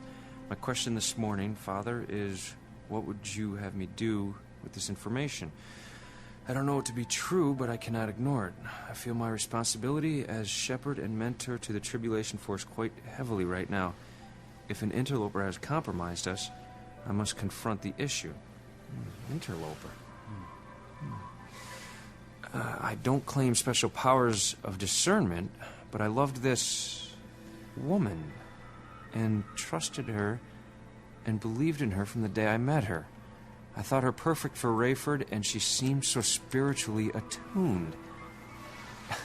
Not Amanda. It can't be. If you scroll down, Pastor Barnes talks about all of you getting together. Yeah, we were supposed to meet the day of the bombing. He says he wanted to tell Rayford what he knew, but he felt he could do nothing with Rayford and Amanda so close to Nicolae. So, where's the file that made him write this? It's attached to the previous day's journal entry. Previous entry. Open document. Right there. God, I feel like David when you refused to respond to him. He pleaded with you not to turn away from him. That is my plea today. I feel so desolate. What am I to make of this? Open attached. Hey, it's from Europe. They misspelled his last name. Scroll down. This is Buck. I'm trying to reach Cameron Williams of Global Weekly Magazine. Speaking. Lieutenant Ernest Cavisto here. Met you earlier today. Ernie? Yeah. What do you got? First off, headquarters is looking for you. Headquarters? You know, the big man. Oh. Or at least somebody close to him. See, I thought I'd widen the search for your wife, so I faxed that sheet to surrounding states. Anyway, somebody recognized the name. Then a guy named Kuntz said he'd seen you earlier, too. Somehow you got into the database, and then headquarters calls. Oh, thanks, Ernie. I'll check in. I know you don't report to me, and I don't have jurisdiction, but since I'm the last one who saw you, I'm on the spot if you don't check in. I said I'd check in, okay? I'm not nagging you, I'm just saying. Yeah, Ernie, I appreciate all you're doing. I promise I'll check in, and I'll even mention I got the word from you. You want to spell that last name for me? Kivisto. S-T-O. Got it. Okay, now for the good news. One of the cell phone guys got the fax in his truck.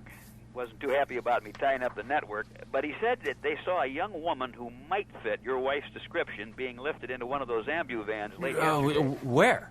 Not exactly sure, but I know it was in the area you pointed out. Can I talk to this guy? I doubt it. He said something about having been awake since the earthquake. And this woman couldn't walk? Apparently not. If she was in serious condition, they'd have taken her to... just a minute. Here's... Kenosha. Just over the Wisconsin border. Yeah, I know where it is.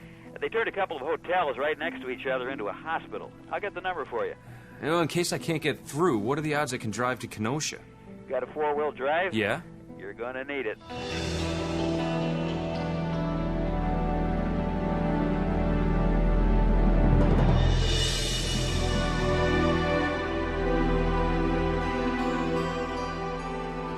Yep. Thanks again, Ernie. Is it good news, Cameron? Yeah, Chloe might have been transported to Wisconsin. Well, then we should go there at once. Yeah. Wait a minute. Let me just see this email. Now, this was sent by... I don't know who. It just says, an interested friend. Suspect the root beer lady. Investigate her maiden name and beware the eyes and ears of New Babylon. Root beer, root beer. Root beer. Her initials. I do not follow. Amanda White, A and W. It's a brand of root beer. Ah. How is she supposed to be the ears and the eyes, though? And of what? Carpathia? Is that what we're supposed to get out of New Babylon? It is all in the maiden name. I was going to look it up, but you will see Bruce has already done the work. Amanda's maiden name was Ricus, which meant nothing to Bruce and stalled him for a while. Yeah, it doesn't mean anything to me either. Now, Bruce dug deeper. Apparently, Amanda's mother's maiden name before she married Ricus was Fortunato. What? I see that name means something to you, Cameron. Nicolae Carpathia's right-hand man is named Leonardo Fortunato. The possibility of a coincidence does exist. Yeah, as does the possibility that... What, Cameron? You know, Doc, I am not even going to say it. Close files. Re-encrypt. Open search engine. Find Chicago Tribune. Open name search. Kenneth Ritz. Illinois, USA. Our pilot? Come on. Okay, here he is. Stable condition, Arthur Young Memorial Hospital, Palatine. Hey, how come all the good news is about somebody else? Huh? Come on, Doc. We'll call Kenosha from the road.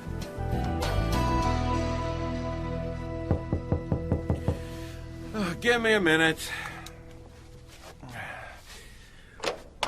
Mac, I did it. 6 a.m. Cap, I really did it. You did what? You know, I prayed. I did it. Really? Yeah, I'm a believer. Is that what you call it? How about them apples, huh? Oh, man, How about them I am apples? happy for you. Really happy. Man, this feels great. Just a while ago, I woke up and I decided I gotta quit thinking about it and just dive in and do it. You know, I see you're so happy you skipped a shower. Well, absolutely. I mean, I just... What? You got a smudge or something on your forehead. Oh, well, I just... Mac, this is a great thing. You didn't get it. What? Where's your mirror? Bathroom's right over there. What the heck are you talking about? I don't see anything. Oh, maybe it's just a shadow. Yeah, I got a few freckles. No. There it is, plain as day. Don't you see it? What? Well, turn around. Look. Right there. Ray, you need more sleep. Right I don't... there. It's a charcoal-like mark. It's about the size of a thumbprint. Either you're seeing things or I'm blind. Wait a minute. What? Huh? What? Mac, you know those 3D images that look like a complicated pattern until you, like, stare at it, kind of through it? Yeah. You can make some sort of picture out of it. Yeah, there it is. I can see it. You can see what? It's a cross. My word, it's a cross, Mac. Why can't I see it? Hang on. Do I have one? You do? Here, let me look at that. Unbelievable. Mac, I don't know. It is a cross. I can see yours and you can see mine, but Ray, we can't see our own. Either the phone in Kenosha is hopelessly overloaded, or it is not working. Yeah, well, we're getting close, I know that. And I need to call Rayford in a few minutes here. Hey, Doc, climb in the back seat for a second. I'm going to ask this cop for directions. As you wish. You got it? Yeah. All right.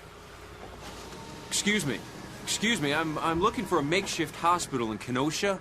You're in Kenosha now. Oh. Go east about 5 miles, and it's not going to look like a hospital. It's 2 Hotels, yeah, I heard. You're going to hit a few roadblocks, too. Might have to walk the last mile. Mac, I can hardly believe this. I prayed for a sign. God answered. Yeah, I was figuring you'd be suspicious. Well, to be honest, I was. Oh, hang on, I'll get that. Excuse me, Captain Steele. You have a phone call in the comm room, sir. Be right there. Oh, by the way, do I have a smudge on my forehead right here? No, sir. Don't think so. Thanks. Is that it? Over that rise, Cameron? That kind of has a warehouse look to it. Can't be too much beyond it, though. Do you think the global community could be tracing your call? Likely. And the guy said he was going to get Rayford. I can't imagine what Carpathia must have built to withstand... Buck, answer yes or no. Are you there? Yes. Look, this is not a secure phone, so let's keep it simple. Are you okay? Yes. My daughter? Appears to have escaped the quake. Reconnecting soon, hopefully. Others? Mentor is safe.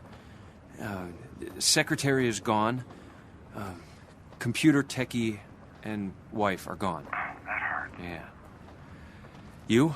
I'm told my wife went down with a PanCon flight into the Tigris. You're not buying. Not until I see her with my own eyes. I understand. It's good to hear your voice. Yours too. Your own family? Unaccounted for, but that's true of most everyone. How are the buildings? Both gone? You have accommodations? I'm fine, yeah. Look, email me when you find out anything more. I will. Take care, Ray. You too, Buck. Doc, there is no way Amanda could work for Carpathia. Ray is too sharp. He could have been blinded by love. I no more want to believe this than you do, but it does appear that Bruce strongly suspected. Well, looky there. I think I see me a temporary hospital. Let's see, we'll try on phones. If I can figure out where to go once I'm inside. Still busy. All right, Doc. The way I see it, you better stay out here and keep a low profile. Why? I am the least of anyone's worries now. Maybe, but the GC know I'll show up sooner or later looking for Chloe. They might expect to find you tagging along. You have a creative mind, Buck. Paranoid, too. Call me cautious. If I'm being followed when I come out, keep your distance. All right. I'll pick you about 200 yards west of where I'm parked. I am praying for you already.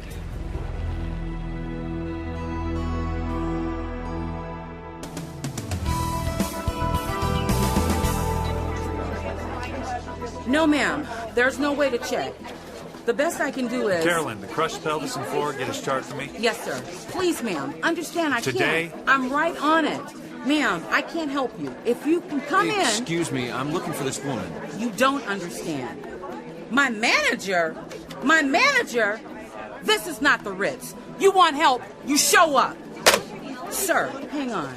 I need some information before you see a doctor. All right, I'll try. I'm sorry to bother you, but... Mister, if she looks like that, she wouldn't be here. You got anything for the pain? In a moment. She have a name? Chloe Williams? Doesn't ring a bell, but that doesn't mean a thing today. How many without names? About a quarter of them. We cross-checked addresses for those found under houses. Most people away from home had ID. Let's say she was away from home but had no ID and she's not in a position to tell you who she is. You might as well be looking for leprechauns. Sorry. Sir, I need you to fill this out. I can't write with my arm this way. Okay, hang on. Best bet is to hope someone sees that fax. Mind if I look around? Not unless you're a GC employee. I am. Here, ID. Make sure you stay out of the way. I'm sorry. Sorry, I'm looking for somebody. Forgive me. Who? Well, my wife, actually. Here, this is her. Haven't seen her, but you might want to check in here. More patients? No. This is the morgue. Oh. Well, I'm not Might ease your mind if she's not here. I've got a key. Yeah, maybe I better. Are you feeling all right? I'm a doctor. Oh, the cheek's fine. It's just that I fell. I thought I noticed a bruise on your forehead, just under the hairline. I don't remember getting banged up there. That could cause subcutaneous bleeding. It's not dangerous, but you mind if I have a look? I'm kind of in a hurry, Doctor, but it's... Oh, hey. You don't have to make a production out of it. I don't have any diseases or anything. Well, that may be. I don't claim the same for all the bodies I deal with. You do have a mark there, huh? That hurt? No. Hey, you know what? You've got something on your forehead, too. Looks like a smudge. Maybe I picked up some newsprint. Well, I'll let you get on with the search. It's a full house in here. Ignore this row, it's all men. Just pull back the shroud at the head of each body. Sorry, we haven't touched the bodies. Some are normal. Some look like that. Yeah, I guess I just need to get used to it, huh? Yeah, good luck.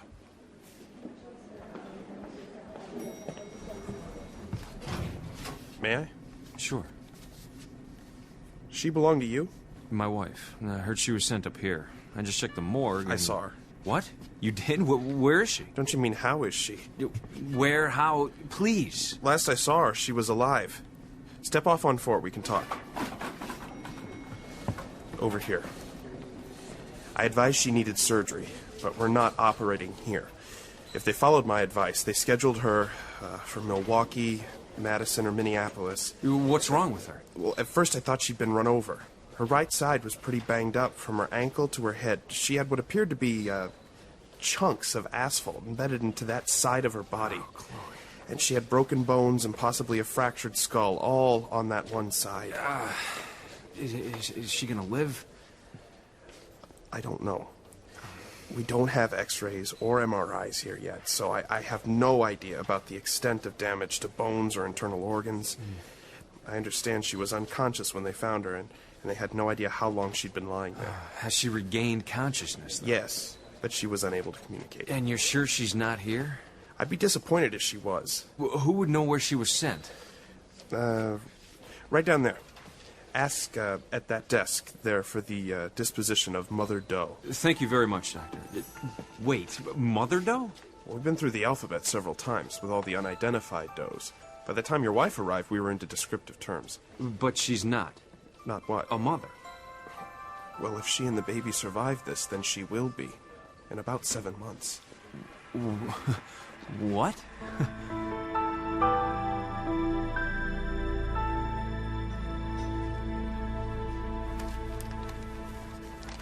How's it look, Ray? To the T, Mac. Yeah, seems like the best routes to pick up Carpathia's ambassadors to me. Is that what His Excellency wanted with you last night? His Excellency? Oh, I haven't told you? That's his new name tag from now on. Brother. Carpathia wanted to know how long I thought you'd be staying with him. That's what he wanted. Really? Yeah, he said he thought you were getting restless. I told him he ought to let up on you over that little incident near the airport, and he said he already had. Anything else? Yeah, he wanted to know if I knew your son-in-law. I told him I knew who he was, but I'd never met him. Why do you think he asked that? I don't really know, Ray. Maybe he was trying to get buddy-buddy with me, you know? Said he thought it strange that Buck had survived, but hadn't checked in. Buck called this morning. I'm sure they have that log, probably even recorded. Yeah. They wanted to talk to him so bad they could have broken in and done it then. Yeah, maybe they're trying to let him hang himself. I mean, how long can Carpathia trust a believer in a position like that? Huh? Honeymoon's already over. If I were you, I wouldn't be quick to declare myself a believer. Obviously, nobody but fellow believers can see these marks.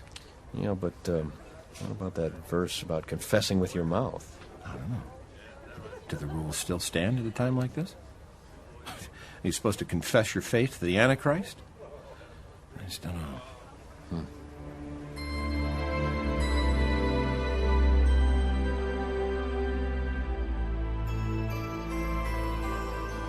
Lord, please keep her alive. I don't care where she is, as long as you take care of her and our baby. Please, God. Okay, I found her transfer order. She was sent to Minneapolis. Minneapolis? It would be the farthest of the three. Drove it in 6 hours last week. Would take you forever now. Any chance of catching a ride with one of the medevac planes? Out of the question. Well, I work for Global Community. Doesn't everybody? Sorry. Mac, there's a little something I need to show you on board the 216. Installed just for me by an old friend who's no longer with us. Yeah, you know me, Ray. I'm big on surprises. Captain, an urgent message for you. Thank you. Please meet with Dr. Chaim Rosenzweigen in my office immediately. I shall not keep you long. Signed, Supreme Commander Leonardo Fortunato. Thank you, officer. Tell them I'm on my way. Yes, sir. Speaking of surprises. Everything buttoned up here? Yeah, except for that old man over there. What's his story? He showed up a few minutes ago, just standing there, waiting for somebody. Let's pay him a visit. Good evening, sir. Hello. Hello. How are you? I am doing quite well, thank you, under the circumstances. How are you? You been here long? Just arrived a few minutes ago. You're with the global community? Yes, that would explain the uniforms. Very nice. What's your name? My name is Joe Baker, and I am a baker. I have a bakery. Really? Where are you from, Mr. Baker? Why don't you guess? Why don't we guess? Okay, Lithuania. You are exactly correct. I am Joe the Baker from Lithuania. We'll need to see your papers, Joe. Oh, I have them back at the bakery. I just came for a little stroll to see the damage. You must come by and I will give you free donuts. We just might do that. Why don't you tell us where the bakery is? Oh, well, you head west to the only establishment on Route 50 still standing. God must like donuts, I guess. I will be going now. It was nice to meet you. Come and get your donuts when you get the chance. Wonder what we just stepped in here. You get the feeling he doesn't want us around. Do you want to follow him? Definitely.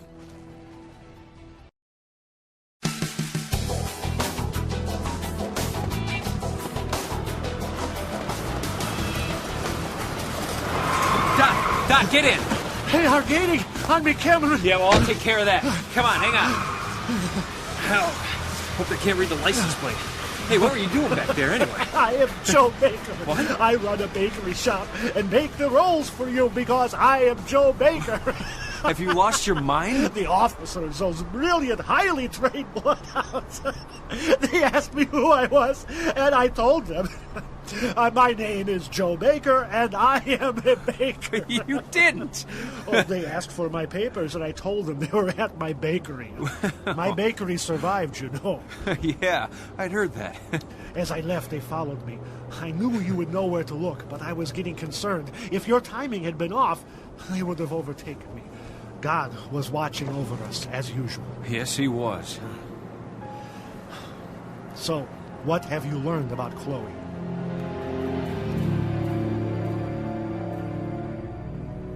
Captain Steele, you are acquainted with Dr. Rosenzweig, I'm sure? Indeed, Commander. Dr. Rosenzweig? Captain Steele, it is such an honor to see you again.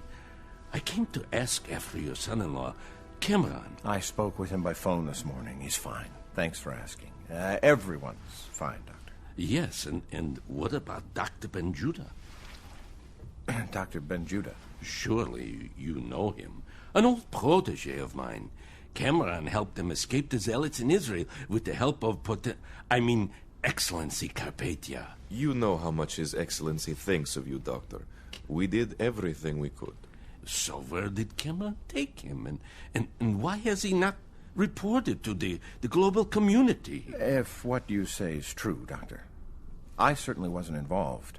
I heard the news about the rabbi, but I was here at the time. Surely your own son-in-law would...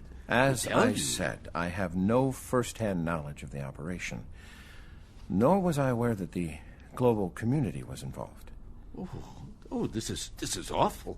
The global community could protect the young. As I told you, Doctor, we provided an escort for him to the Israeli-Egyptian border. If Mr. Williams feels Dr. Benjuda is safe, that's fine with us. We simply want to be of assistance. That is the point. When His Excellency pledges support, he follows through. And with the shocking personal story you just told me, there is clearly much more to my young friend Nicolae than meets the eye.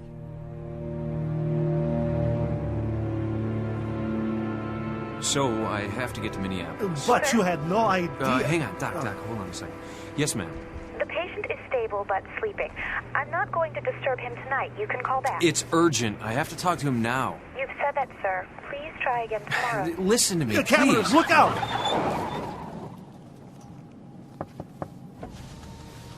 Sorry, sir. We're going to hold you up here a minute. Filling a hole up ahead. Almost done.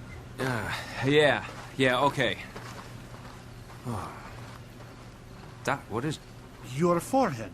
I did not know you had injured it. I don't see anything. You know, you're the second person tonight. Where? Look at me. Right there. Well, look at yourself. There's something on yours, too. Looks like some kind of a 3D thing. Yours is the same, like a shadow. Doc, it's a cross. Yes, of course, Cameron. It is the seal, visible only to other believers. What? The 7th chapter of Revelation tells of the servants of our God being sealed on their foreheads. That has to be what this is. All right, let's move it out. Thanks. You know, I met another believer back there at the hospital. We both saw the mark, but neither of us knew what it was. I'm sure he will be most encouraged. It should be the second to the last number here. All right, yeah, good. GC Hospital, Kenosha. Hello, yes. I need the doctor in charge of the morgue, please. That's Dr. Charles. I'll put you through. Thank you. Morgue, this is Floyd Charles. Dr. Charles, hi. Are you the one who let me look for my wife tonight? Yeah, I remember you. Any luck? I think I know where she is, but that is... Wonderful. I hope I was helpful. You were, thank you. That's not why I'm calling, though. Remember that mark on my forehead? Yeah, little smudge. That's the sign of the sealed servants of God. You have one too, Doctor, so I know you're a believer. Oh, I am. But I don't think I have the mark. Well, you can't see your own, only others. Incredible. Hey, thanks for letting me know. Oh, listen. Your wife, is she Mother Doe? Right. Why? Then I know who you are, and so do they. If you're driving to Minneapolis, they'll have time to move her. Why would they want to do that? Because you've got something or somebody they want. Are you still there? Yeah, I'm here, Doctor. Hey, listen, brother to brother, tell me what you know. When will they move her? I don't know. But I heard something about flying someone out of Glenview Naval Air Station. Yeah, I know where it is. They'll be flying into Minneapolis late tomorrow. You have to get there before they do.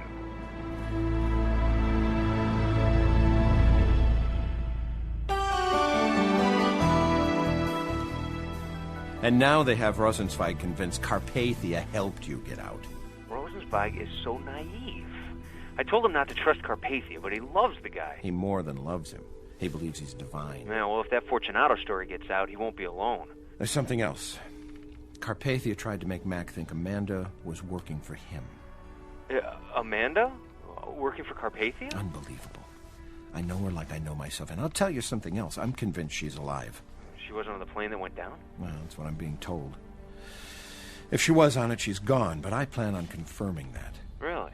How? I'll fill you in later. Just make sure you don't take our guest to Minnesota. If something goes wrong, they may try and trade him for Chloe. Wait here. I have to make sure the patient wants to see you. Mr. Ritz, are you up to a visitor? Not really. Who is it? It's, Herb Katz. Herb Katz? Oh, yeah. Send him in. And shut the door. Mr. Katz, this way. Thank you. Ken. Herb Katz. How in the world are you? Yeah, well, I was about to ask you the same thing. You look awful. Oh, gee, thanks. What a friend. Sorry. Hey, please tell me you got a job for me, buddy. I'm going stir crazy. Yeah, well, I got a couple of jobs. Think you're up to it? Yeah, I'll be as good as new tomorrow. Got banged on the head with one of my own little fixed-wingers. Ow. I lost a lot of blood. Got a good-sized gash up top here. Yeah, that is a nasty-looking bandage. No brain damage, they tell me, so I still got no excuse. Well, all right, well, I'm going to need you to recommend somebody then. Huh? Chloe's up in Minnesota, and, well, I can't explain everything, but I've got less than a 24-hour window. Yeah, I'll recommend somebody, all right? Get out of the way. Ken, hang on. Don't be yanking your IV out. There's no brain trauma. I'll be a little uncomfortable, but that's never stopped me before. Oh, come on. Help me get dressed. You can't even put on your own clothes? Williams, I'm flying you. That's it. Get my stuff out of that closet. All right. Here, where are we headed? Waukegan. My Lear got tossed around, but it's okay. Only problem is runways. What? What, are they hard to find? Non-existent. Doesn't that present a little bit of a problem, Ken? Look, there's a golf course nearby. If we can get the plane on the par 5, we might have a chance. What? Just think of yourself as my caddy. Rich, you are crazier than I am. Yeah, that'll be the day. Oh, hey, take it easy. Here. I'm all right. Glad you looked me up, Williams. I was hoping we'd make contact. Oh, yeah? Why's that? This, Wrath of the Lamb. Ah, so you read the article. Yeah, pretty slick. Yeah, well, I was totally objective. Yeah, well, I figured if what the Globe just went through was the Wrath of the Lamb, I better make friends with that lamb. Well, I can help you there, Ken. Kind of thought you might. Let's go. The preparations are complete, sir.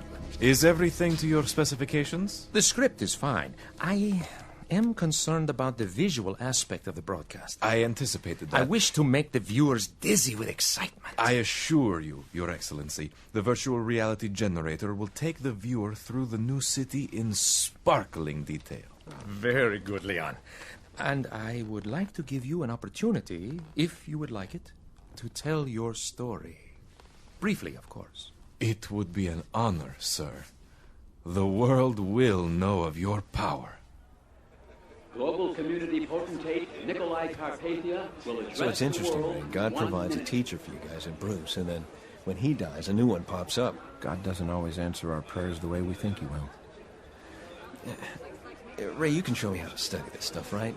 I'll get you fixed up with some information on the Citizens of internet. the global community, from his headquarters in New Babylon, Here they have a virtual tour of the new city. This is on the net, too, I presume. Brothers and Where they can show sisters of it's the there. global community, please accept my deepest and most sincere sympathy for your losses.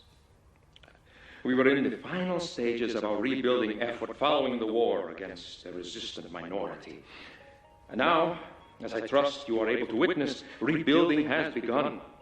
New Babylon will, within a very short time, become the most magnificent city the world has ever known.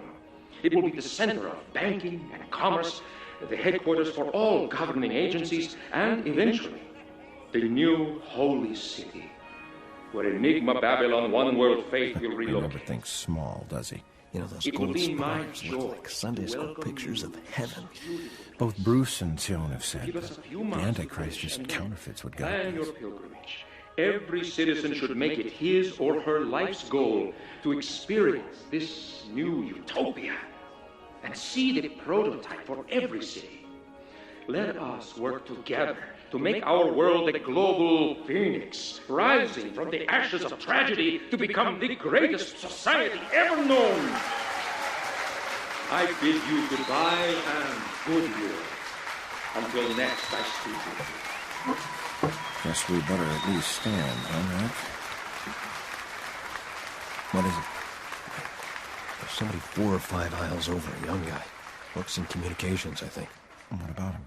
Slow to stand. Ladies Might and mean gentlemen, something. Oh, the hang supreme on. It's commander a of the double global feature. community, Leonardo Fortunato.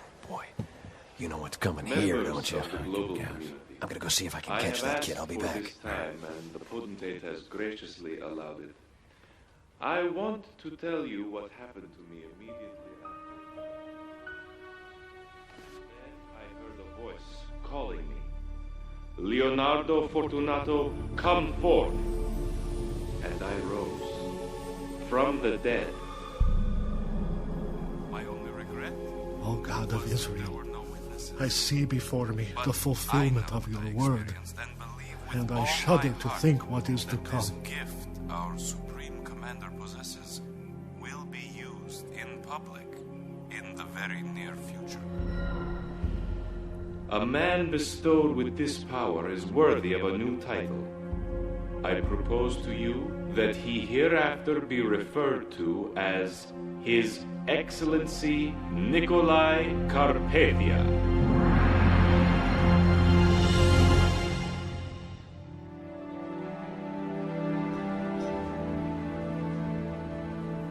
I have not yet consulted His Excellency on what I am about to tell you.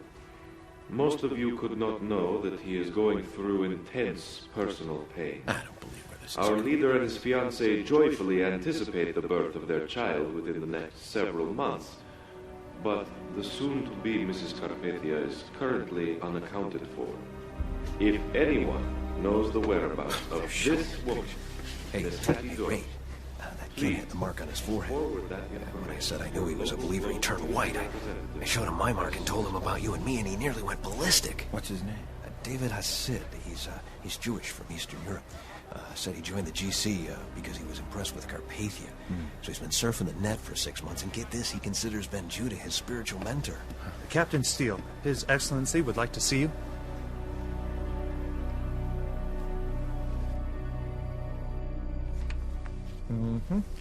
Oh, I see you have scheduled a 24-hour layover in North America. Routine service time for aircraft and crew. Oh, yes. Will you be seeing your daughter and son-in-law? Why?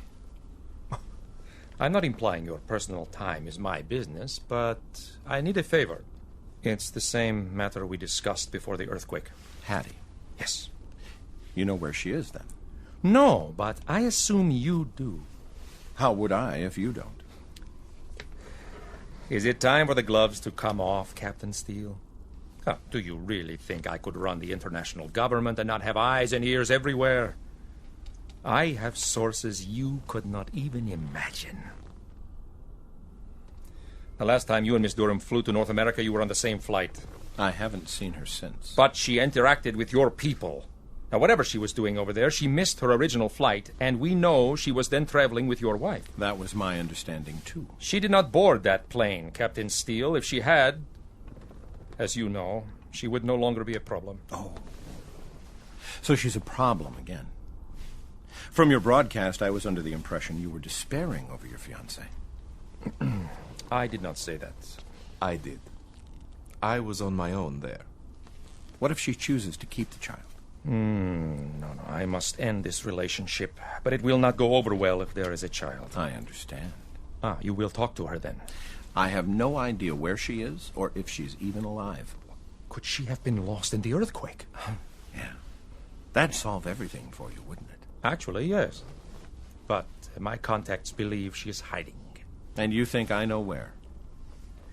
She is not the only person in exile with whom you have a connection, Captain Steele. Such leverage is keeping you out of prison.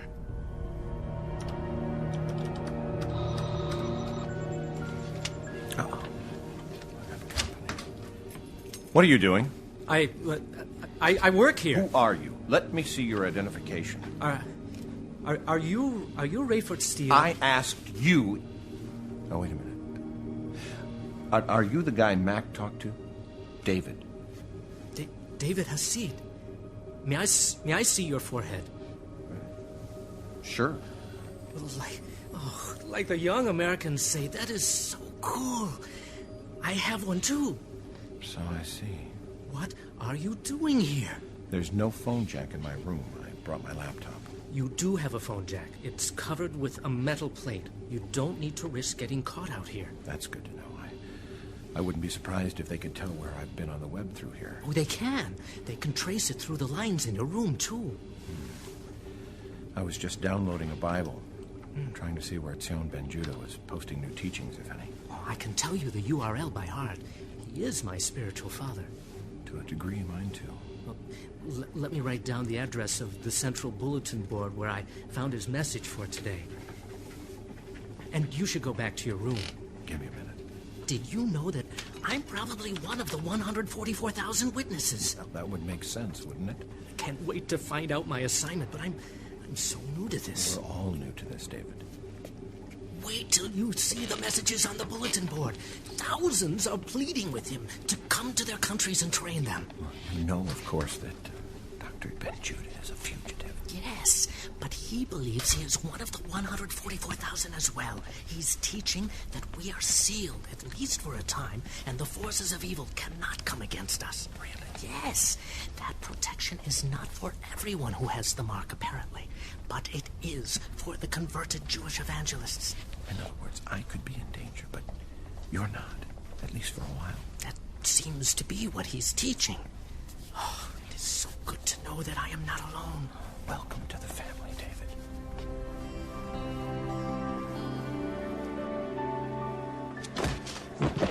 Whoa! Cat! Hey, he just fell down on the sidewalk. Well, I let him out here so we wouldn't have to walk from the parking lot. Want me to help you get him inside the hospital? No. I'll handle it, thanks. Ken, come on, not yet. Come on. Wait till we get inside. This isn't an act book. I think I did something pretty stupid. What? Remember the medicine you got me? Yeah. I was supposed to take one from one bottle and 3 from the other every 4 hours. Mm-hmm. I missed my last dose, so I doubled them. No. And I Ken. think I switched the bottles. Oh. Come on, get up. Don't fall asleep on me, come on. Come on, I gotta get you inside. Let me see. Take as needed for pain. 1 every 4. You took 2 of these? No. I took 6. 6? Oh, come on, Ken, get up. Come on, right now. Ken, get up. No, need sleep. No way, right now, get up. Come on, you gotta help me here. I'm really tired. Just a little, should I, buddy? Okay. Ken, sorry to do this, but this gash in your head, does it hurt here? Ow! Ow! Come on. What'd you do to my head? Yeah, come on, that'll be... Ken, come on. Let's get you inside right now.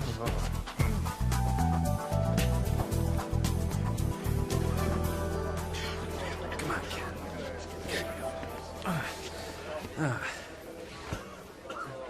Here, you have my seat. Oh, thank you, ma'am.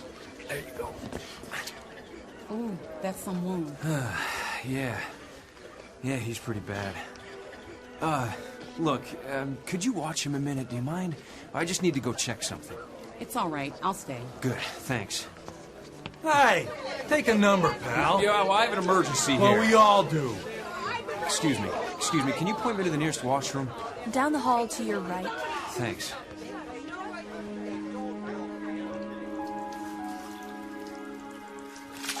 Ooh.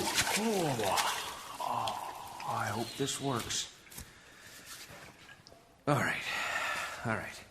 This is not a press badge. This is a doctor's ID, and you are a doctor. A no-nonsense, big ego, all-action doctor. How am I going to make them believe it if I don't even believe it? Okay. Here we go. Doctor, didn't I tell you to check on that trauma and emergency, too? No, you must have the wrong... No, that must have been someone else. All right, then. Listen, I need a stethoscope, a sterile one this time, a freshly laundered smock, and the chart on Mother Doe. You got that? Stethoscope, smock, chart... Sterile, big smock, and Mother Doe. Now get it right. I will, Doctor. I'll be at the elevators. Yes, sir. Sometime today, Doctor? Yes, sir! Now I have to find the elevators. Here you are, Doctor. Good work. Thanks for your help. Any time, sir. Whew. Here we go. Oh, Chloe. Oh, God. Oh, God, how could you let this happen to her? Okay. Come on, get together, Buck. I'm a doctor, right? I can't let this get to me. I simply look at her chart. Room 335A. Multiple fractures, dislocated hip and shoulder. There. Right there. Fetal heartbeat. They're alive.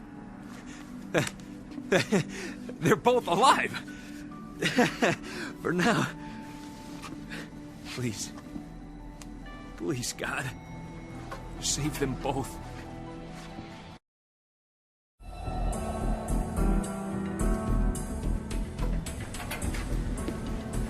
Afternoon. Doctor? Room 335 is... Just up the corridor, but... Thanks, I'll But find Doctor, there's a security situation. Security? Global community? Right, I heard about that.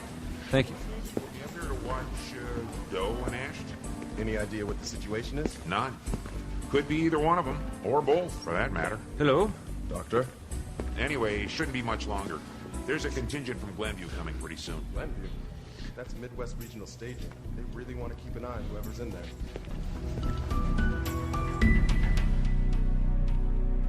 This is the site you'll want, Mac. Dr. Ben Judah puts a message... Whoa. What? Well, this is unbelievable. Oh, what is it? There's hundreds, thousands of messages for the rabbi. Huh. Wow, he's definitely got a following. That's gotta be bugging Carpathia. Oh, here it is. The Coming Soul Harvest. Sion's recorded part of the message on video. Greetings, in the matchless name of Jesus. My message for today is based on Revelation 8 and 9. I believe this earthquake, the foretold wrath of the Lamb, has ushered in the second 21 months of the tribulation. What is next? In Revelation 8:5, an angel takes a censer, fills it with fire from the altar of God, and throws it to the earth. what results is noise, thunder, lightning, and another earthquake. That same chapter goes on to say that 7 angels with 7 trumpets prepared themselves to sound.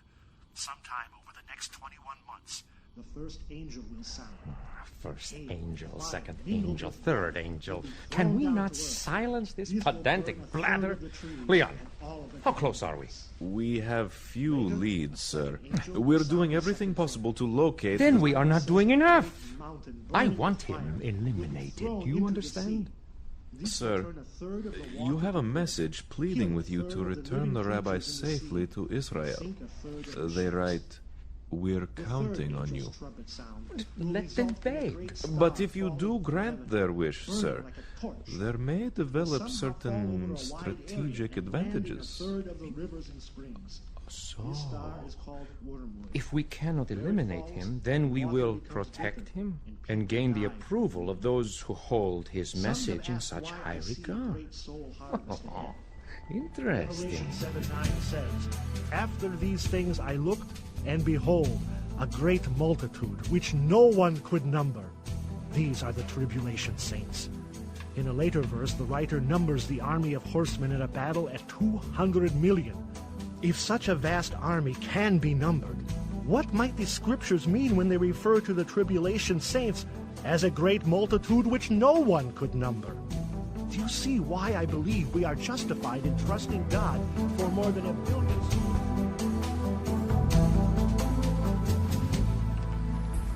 Excuse me, Doctor. No, excuse me. Miss Ashton's alarm rang? You're not supposed to. Unless you want to be responsible for the death of my patient, you'll let me pass. That's better. Chloe. Chloe, I'm here, hon. Oh, Chloe, it's Buck. Oh, good. Can you hear me, Chloe? If you can, squeeze my hand again. Okay, gotta think. Come on, Buck. Okay. Chloe, okay. I'll be right back. She appears to be out of danger for the moment, but we have a problem. Who told you Miss Ashton was in bed B? We have nothing to do with the patients. Our responsibility... So you're not responsible for the screw-up? Absolutely not. Sir, can you handle this post by yourself while this young man finds me a marker? Certainly, sir. Craig? Right away.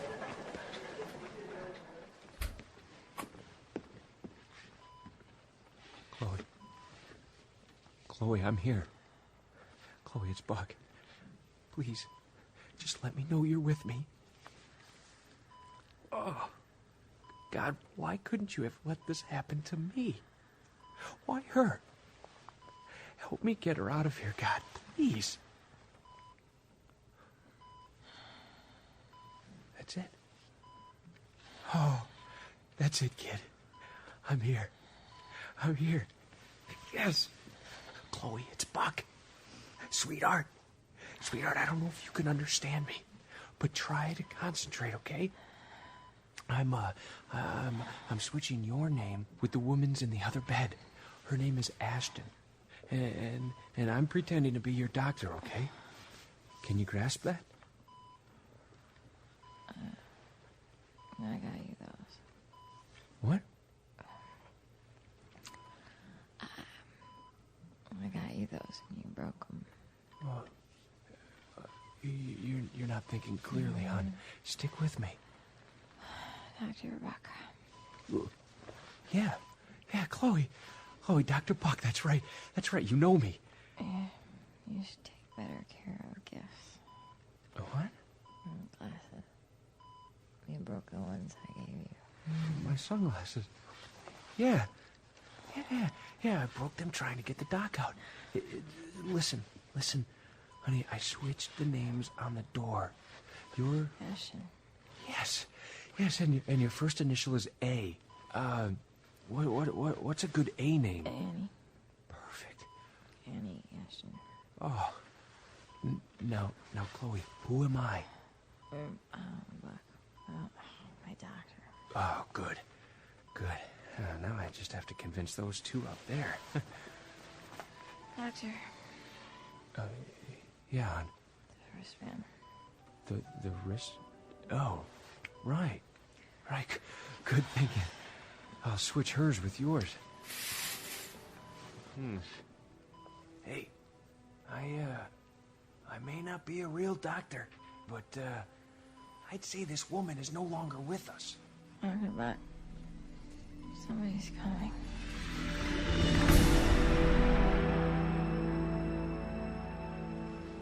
So you just let him in? We weren't sure what to do, Dr. Lloyd. Dr. Lloyd, hey, good to see you again. Do I? Well, I haven't seen you since that, what was it? That, must have been years ago. Symposium? Right, the one at, Bemidji. Yes, you were brilliant. Well, And one of your kids was up to something, wasn't he? What was it? I might have mentioned my son, who just got his internship. Right, that's it. How's he doing? Oh, wonderfully. We're very proud of him. I bet you now, Doctor... I'll bet you are. Doctor, listen. I wonder if you could advise me. I prescribed this to a patient with a severe head wound, and he exceeded the dosage. What do you suggest? Yeah, it is not that serious. He'll be sleepy for a few hours, but it'll wear off. Head trauma, you say? Well, yeah, that's why I'd rather he not sleep. Of course. You'll most safely counteract this with an injection of Benzedrine. Well, not being on staff here, I can't get anything from the pharmacy. Well, here you are, Dr... Cameron. Of course, Dr. Cameron. Is everything okay here? Oh, yeah, no problem. I got it covered. Well, then I'd better run. Great to see you again. You too, Dr. Lloyd. Oh, and thank you. Here you are, sir. The marker you wanted? Yeah. Hey, and listen, Ashton is in bed A, not B. You guys need to be more careful. Here, take this. I'll be right back.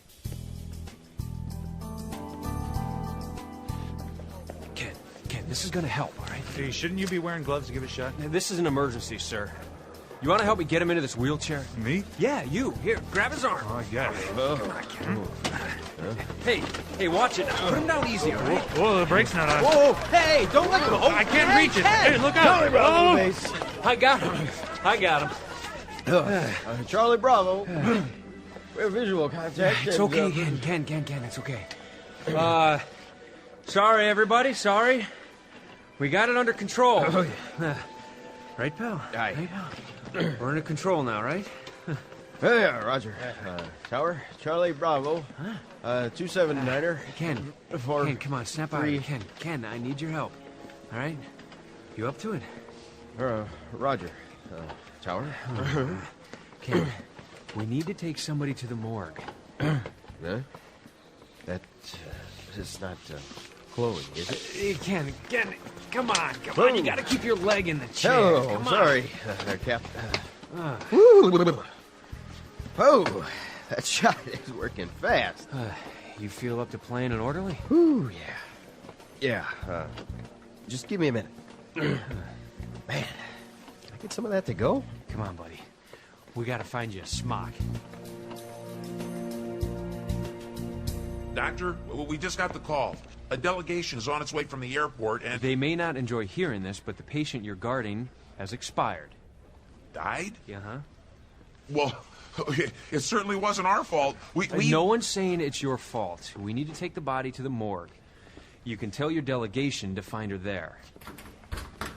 Thanks for your service. You can get going now. Ken, meet Annie Ashton. I'm her doctor.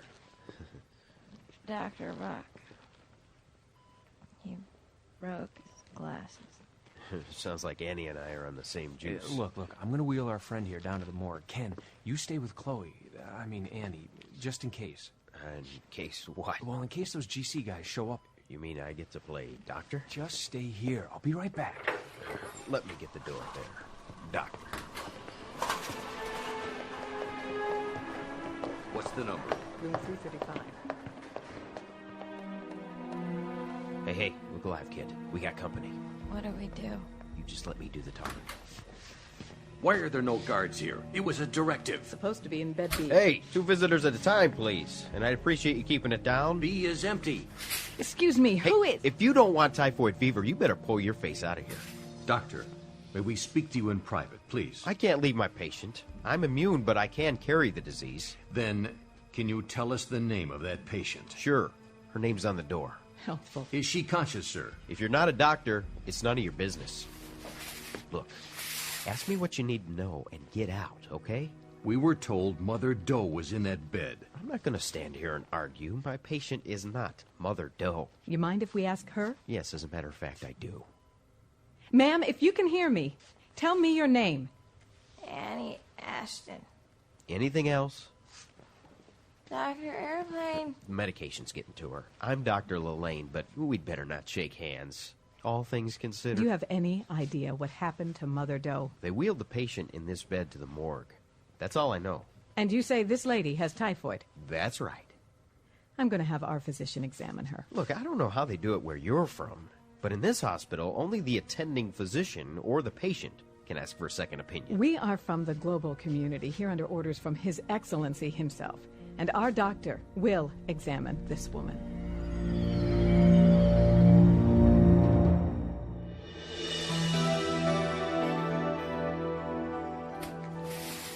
Buck, buddy, are we glad to see you? Did they see Chloe? I did the best I could. Good. They think Annie here has typhoid, but they're bringing another doctor up pretty quick. Oh, terrific. We better hide her someplace and see if we can get her lost in the system. Buck, why'd they name me Mother Doe? You don't know. No. Oh, Buck, am I pregnant? Yes. Is the baby okay? Yeah, so far. How about me? Oh, honey, you're pretty banged up, but you're not in danger. And typhoid's almost gone, I'd say. Buck, what do these people want? Oh, Chloe, it's a long story. Basically, they want to trade you for either Dr. Benjuda or Hattie, or both. Oh, great. Yeah, don't worry. We'll get you out of here. If a real doctor examines you, though, we're... Shh. Listen. What? Oh, no, somebody's coming. Quick, get behind the curtain. Dr. LaHaye, this is our physician from Kenosha. He will examine your patient. Look, I thought I made it clear. I helped treat an unidentified woman yesterday who matched your patient's description. I've already told these people who this patient is. And we've already proven your story false. We've been to the morgue. We know this isn't Ms. Ashton. Look at these pictures. We think this lady is Mother Doe. Well, there's one way to be sure. My patient had knee surgery as a teenager and an appendectomy scar. Hello. Just lie still, please. Well, the bruising is more extensive, and there are no scars.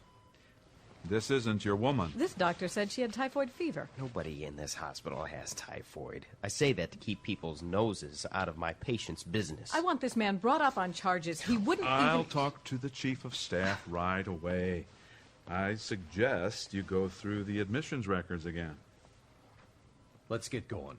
I'll find you after I've talked to the chief of staff. Good day. I know who she is. Who are you? He's Dr. Airplane. Dr. Charles, meet my pilot, Ken Ritz. Doctor, have you ever been an answer to a prayer before? It wasn't easy getting assigned to this, but I thought I might come in handy. That is an understatement. I don't know how to thank you. Keep in touch. I may need you someday. I suggest we transfer your wife out of here. Can you arrange transportation to the airport? Sure. Come on. Looks like Commander Leonardo is being stood up. Matthews will take his sweet time, just to make Fortunato sweat. Listen, tell me about Carpathia. What else did he say to you? Just that we'd have to make our own arrangements for Amanda. Oh, Ray. He said it's been confirmed that she was on board the Pancon and that they're not going to go after the wreckage. Yeah, well, what Carpathia doesn't know won't hurt him. Like what? Like the dive we're going to take and what's in the hold back there. And what's that? Challenger 3. Please come in, Pontifex Maximus, and we'll get underway. May I get a cold drink, Leon? Certainly. And your staff? Yes, something for them as well. Fine, Pontiff Matthews. And then I think we really should And be... something to eat. Thank you, Leon. Pontiff Matthews, we cannot move with unauthorized personnel on the plane. Who is not authorized? Your people. These are my personal assistants. I go nowhere without them. I'm going to have to check with His Excellency. His Excellency? Yes. I plan to talk en route. How is it that Carpathia justifies using excellency? It was not his choice. Yes, and I suppose potentate wasn't his choice either. Secretary General just never did it for him, did it? As I said, I wanted to discuss the new title with you. Then let us get on with it. Again, I am not authorized to transport uninvited guests.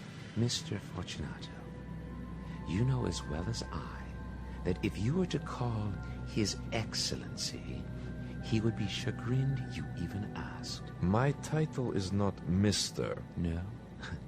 Let me guess. Your supreme something or other. Am I right? Excuse me. I need to check this with His Excellency. Chloe, look, there's a new email voice message here. It's from Hattie. Turn it up. I hope this message gets to you. I don't know where to turn. I called Amanda's private number, but she hasn't returned the call. Huh. Chloe, I need your help. I told Nicolae I was going to see my family in Denver, but they're really in Santa Monica. I'm in Denver for a completely different reason. I'm at a reproductive clinic. Now, don't overreact. Surprise. I do abortions, but they say I have options. It's kind of like a safe house. Anyway, Chloe, I really need to talk. Please get back to me if you're still alive. Please. Here, look, she gives an email address at the clinic after that. I'm not sure it's safe, but let's Just tell her I'm fine and ask her to give me your phone number, okay? Okay, already typing. There are some issues His Excellency has asked me to brief you on. Stop calling him that. That is a religious title. Pontiff. What does he have to do with the one-world faith? Pontiff, I must ask, where would Enigma Babylon be without financing from the global community? I could ask the reverse. People need something to believe in. They need faith. Have you seen what's happening on the internet? I must compete with that rabbi who blasphemed his own religion. We are aware of Ben Judah's rantings. I have a request here for increased financial support from the global community. His Excellency was afraid Would you of stop calling him Excellency? Pontiff, allow me to tell you a personal story. Heard enough? Unbelievable. They all deserve each other. It looks like one of them's on the horn free there, right? Thanks. This is the captain. When convenient, Captain Steele, I would appreciate a moment. Is now a good time? Yes. Come to the rear of the plane, please. I hate to cater, but I'd just as soon get it out of the way. Is something wrong? His Excellency has asked me to approach you on a delicate matter. It is embarrassing to fail to produce Rabbi Tzion ben Judah, for his followers, of course. Of course. When you tell us you do not know where Ben Judah is, we take this at face value. The question then becomes, do you have access to someone who does know where he is? Why? His Excellency is prepared to personally ensure the rabbi's safety. So why not put that word out? See if Ben Judah comes to you? Let's not play games. We know your son-in-law helped the rabbi escape. Dr. Rosenzweig's opinion is based on... We have more sources than that. Well, those close to the situation know the truth, Leon. Carpathia's claim about helping Ben Judah is pure rubbish. You may be right. I do not have personal knowledge of that situation. Leon, you know every detail of everything that goes on. Regardless, His Excellency has authorized me to ask what you require in order to grant him this favor. And the favor is? The delivery of Tzion ben Judah. To? Israel. What are you going to do, ferry him back on the Condor with all the ambassadors? Of course not. But as long as we are going to be in that region, it only makes sense that we take care of it now. Assuming Sion Ben Judah is there. We believe if we can locate Cameron Williams, we will have located Sion Ben Judah. Then you know more than I do. There is one more thing. Let me guess. Hattie. Yes. It is important to His Excellency that the relationship be severed gracefully. Despite what he said to the world? Actually, I said it. He did not sanction that. You're acting on your own now. I find that hard to believe. Believe what you wish. His Excellency is determined not to be embarrassed by Miss Durham. So you want me to do what? Tell her to behave? Frankly, Captain, you would not be overstating it to inform her that accidents happen. Accidents? I'm sure we understand each other. And in the end, His Excellency would only gain sympathy. Let me get this straight. You want me to tell Hattie Durham to keep her mouth shut or you'll kill her. Very good, Captain Steele. Finally, we are communicating.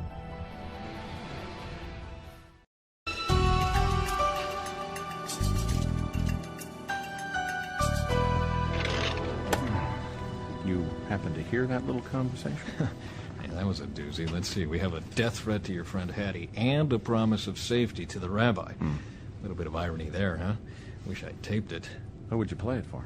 I don't know, fellow believers. In the old days, you could take a tape like that to the authorities. Nowadays, these are the authorities. So what's your price, Ray? What do you mean? Well, Ben Judah belongs in Israel, and Carpathia has to ensure his safety, right? You heard Fortunato. They can cause an accident and wind up with a sympathy vote. Yeah, but if he pledges a personal guarantee, he'll have to keep the rabbi safe, right? Well, don't forget what Sion wants to do in Israel. He's not looking up old friends. He'll be training as many of the 144,000 evangelists as he can. He'll be Nicolae's worst nightmare. Well, like I said, what's your price? What's the difference? You expect the Antichrist to stand by a deal? I wouldn't give a nickel for Hattie Durham's future, whether she toes the line or not. Maybe if I string this out long enough, I can learn something from Fortunato about Amanda. I'm telling you, Mac, she's alive. Oh, Ray, if she's alive, why no contact? I mean, I don't want to offend you, but is it possible she knew Carpathia? That she was who they say she was?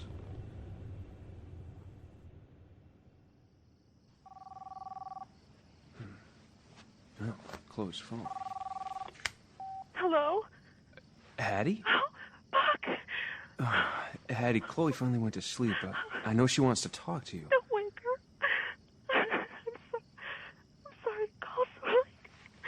Hattie, is there anything I can do? Oh, Buck. I wish I were there to help. Do you want me to call someone? No. Okay. You just need to talk? Yeah. All right. Well, I'm not going anywhere. Thank you. Bear with me. No rush. Buck, I got word tonight that I lost my mother and my sisters in the earthquake. Oh, Hattie. I'm so sorry. It's just such a waste. When L.A. and San Francisco were bombed, Nicolae and I were still close. He warned me that they should leave the area and swore me to secrecy. His intelligence people feared a militia attack, and he was right. Hattie, you're not using their phones, are you? No, Good. that's why I'm calling so late. I had to wait until I could sneak outside. And the news about your family, well, how did that get to you? I had to let the authorities in Santa Monica know where they could reach me. I gave them my private number and the number of the clinic here. Hattie, I'm sorry to say this. I don't think that was a good idea. I didn't have a choice, Buck. It took a long time to get through to Santa Monica, and when I finally did, my family was unaccounted for. I had to leave numbers. I've been worried sick. Yeah, I know, but you probably led the GC right to you. I don't care anymore. No, Hattie, don't say that. I have no job. I have no income. Now, I have no family. Well, we care about you. We love you. Don't forget that. Hattie, have you considered that the news about your family may be untrue? What? Well, I wouldn't put it past the GC. Once they knew where you were, they may have just wanted to give you a reason to stay there. If you think your family's gone, there's no reason for you to go to California. Why would he want me to stay here? Maybe he thinks the longer you're there, the more likely you are to have an abortion. Well, that is true. I don't want to make you feel worse, but I don't think you're safe there. Oh, Buck, I'm nobody from nowhere. I can't hurt him. If something happens to you, he could turn it into something good for himself. More than anything, he wants attention. I'll tell you one thing. I'll have an abortion before I'll let him hurt me or my child. Hattie, that makes no sense. You sound like Rayford. We happen to agree on this, you know. Please, at the very least, get somewhere safe where you can think this through. Buck, I have nowhere to go. Okay. If I came to get you, would you stay with us? Hattie, Chloe needs you. We could use help with her. And she could be good for you during your pregnancy. She's pregnant too, you know. Really? Well, that's, I don't know, Buck. Is that wonderful? I understand your question, but yes, it is. Now, are you coming? Oh, Buck, I can't put you out. I'd just be in the way. Hey, this was my idea, you know. I don't see how it could work. Come and get you by noon tomorrow. You mean noon today? Yeah, I guess I do. Look, shouldn't you at least run this by Chloe? Oh, you know Chloe. She'll agree 100%. Just be ready to go, okay? Hattie? I was just thinking. You remember when we met? Of course I do. The flight to London. The rapture. I was just thinking about... Just look at what we've all been through since then. Hattie, I'll call you when we're within an hour of you, okay? I'll never be able to repay you, Buck. Who said anything about that? Goodbye, Buck. Okay, take care. Oh, you feel all cold, hon. Chloe. Chloe, are you okay? What? Chloe, do you need something? Buck? Yeah, I'm right here. What's wrong? Well, nothing. I just got off the phone with Hattie, that's all. Go back to sleep. I'm so cold. Well, I'll get another blanket. Talk to Hattie. What'd she say? We'll talk in the morning. Mm-hmm. Here. Does that feel better? Bunny. Buck. Yeah. Hattie. In the morning. Hattie has my bunny. Your bunny? My blanket. Okay. Thanks for my blanket. Oh. You're welcome. Well, you are not going to remember any of this. Get some sleep.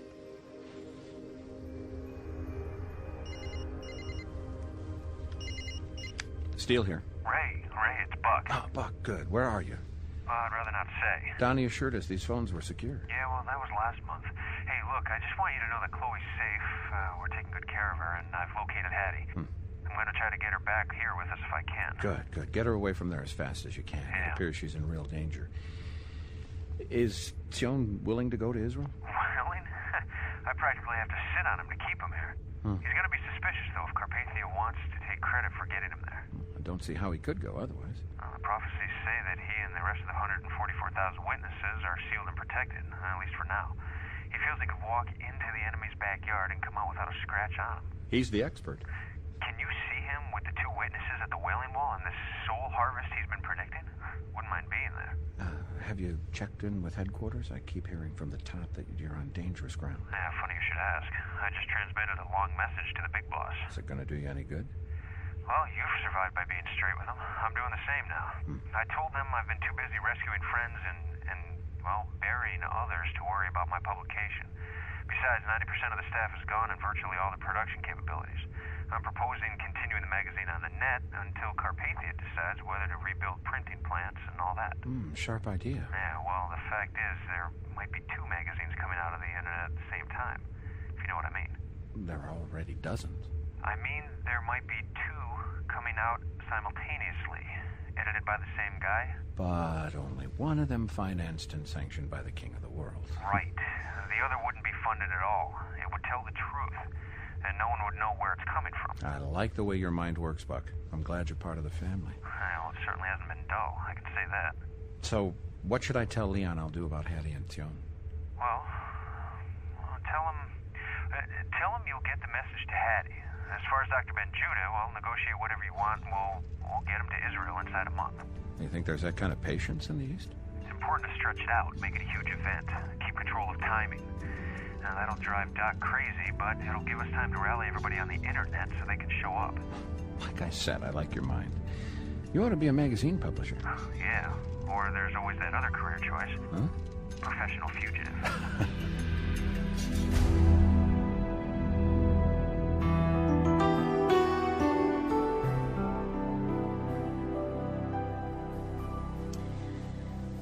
Where'd this blanket come from? You don't remember?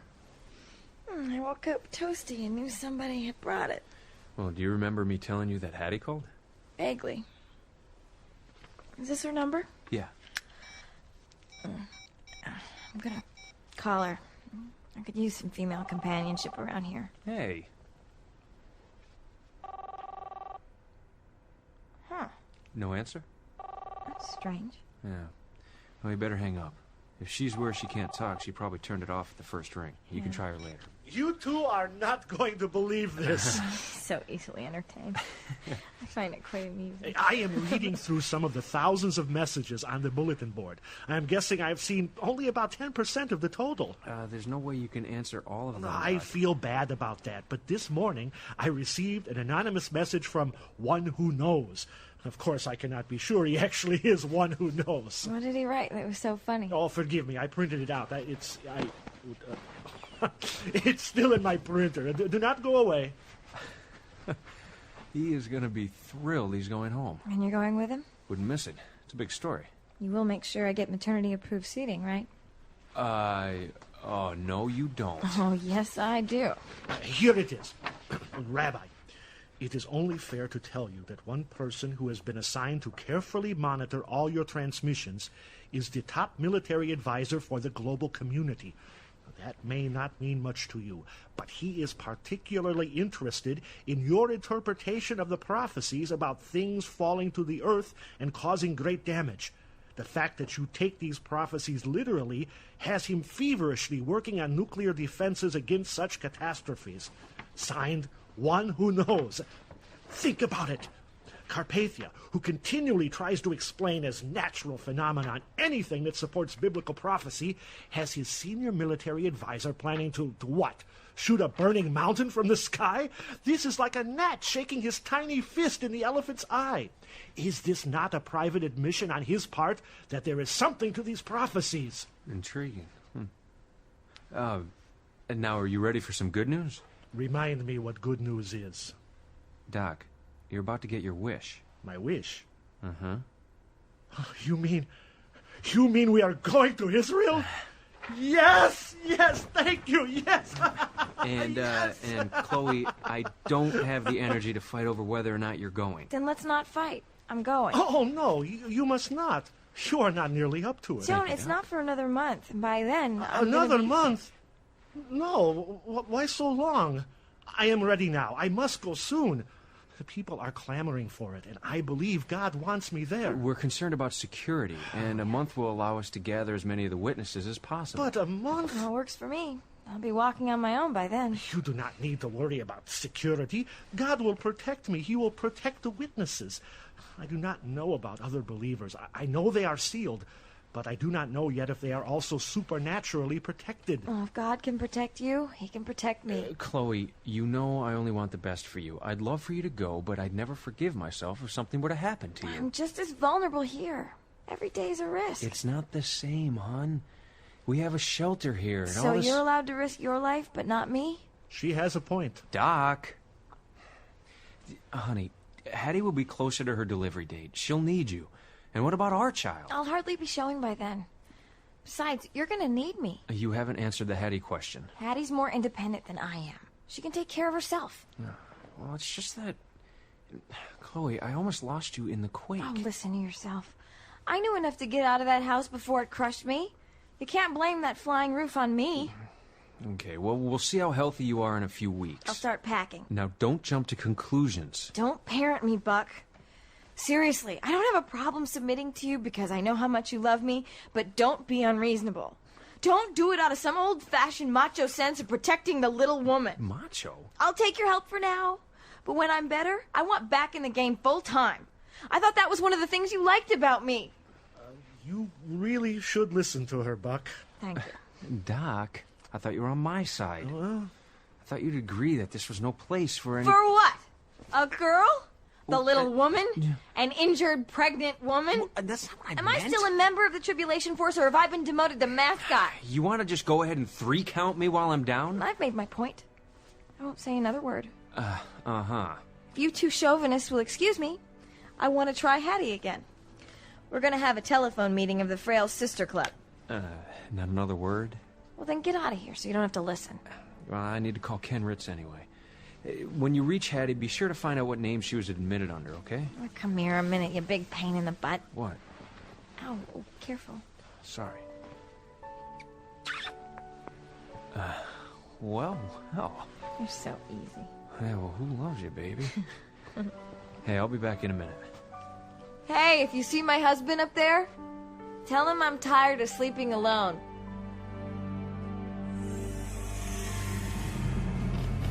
I need not tell you our interest in the rabbi's message must be kept confidential. Absolutely, Your Excellency. Having said that, what is your perspective on the potential for such a disaster? If what the rabbi says actually happens, we could see devastation beyond belief. Then you must have a plan. We have options, sir. Our missile defense system is strong. There are potential nuclear shields, but those would take months, perhaps years, before they would be ready. I want everyone with any knowledge in this area, any expertise, to meet with me. Take care of it. Yes, sir. If the words of this madman Ben Judah come true, we will use such a catastrophe to our own ends.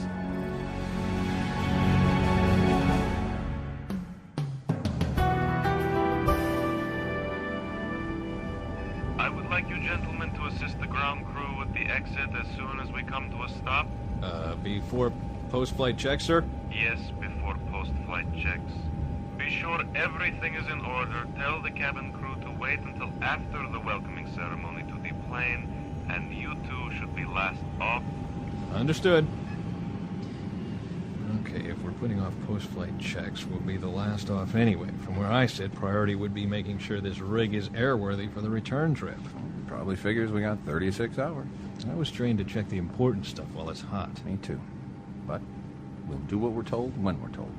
And you know why? Oh, tell me, oh Supreme Excellent Pilot. Because the red carpet ain't for us. And don't it just break your heart? Where they got this bunch? And how many were in the band before the quake? Looks like they're missing a few French horns. Hey, watch this. Hey, you're a little tight on the port side. Careful, you're gonna run over that red carpet.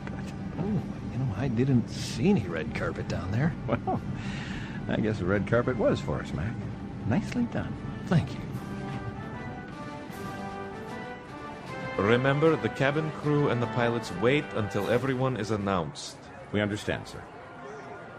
Ladies and gentlemen, representing His Excellency, Global Community Potentate Nicolae Carpathia, Supreme Commander Leonardo Fortunato. Hello. Hello. Thank you. Ladies and gentlemen, the personal attendants from the office of the Supreme Pontiff of Enigma Babylon, One World Faith. Ladies and gentlemen, from Enigma Babylon, One World Faith, Pontifex Maximus Peter II. Oh, kids get off okay? Yeah. Junior's waving a blessing on the adoring crowd. Ladies and gentlemen, men, first officer of the Condor 216 with a lifetime batting average of... Get off, you idiot.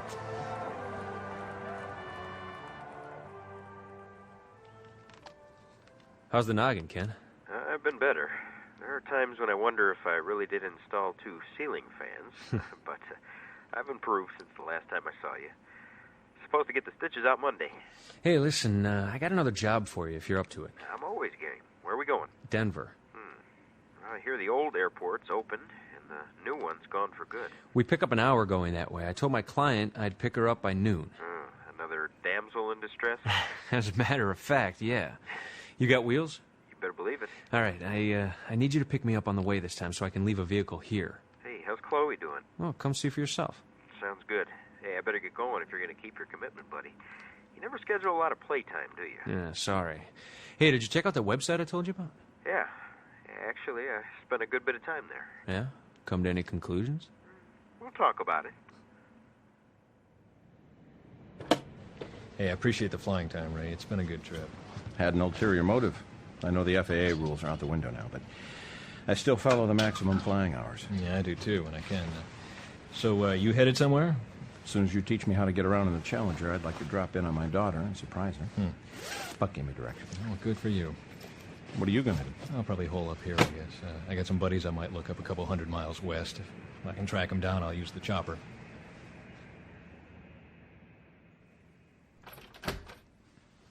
Chloe? Chloe, somebody wants to see you when you're halfway conscious. Ask him if he wants to arm wrestle. Aren't you getting frisky? Hey, I know we're in a hurry, but where's the patient? Right here, Dr. Airplane. My, look at you. What's this handshake business? You can do better than that, cowboy. Oh. You sure look a lot better than the last time I saw you, kid. Even though there's only one of you now. Great. Always what you want to hear from your pilot. You look better, too. Oh, thanks. I am a lot better. Hey, you guys notice anything different about me? A little better color, I think. Did you gain a couple of pounds there, Ken? Yeah, right. Never show on this frame. It has been a long time, Mr. Well, Ritz. hey, we all look healthier than last time, don't we? Rabbi, good to see you. You too. Hey, we really need to get going. So wait, nobody notices anything different about me? What? You pregnant, too? I guess I'll have to take off my hat. First day I've been able to bear putting it on with the injury and all. So, what's different? This. Can't you see? On my forehead? I can see yours. Ken. Hey, welcome to the family. Praise God. Praise God.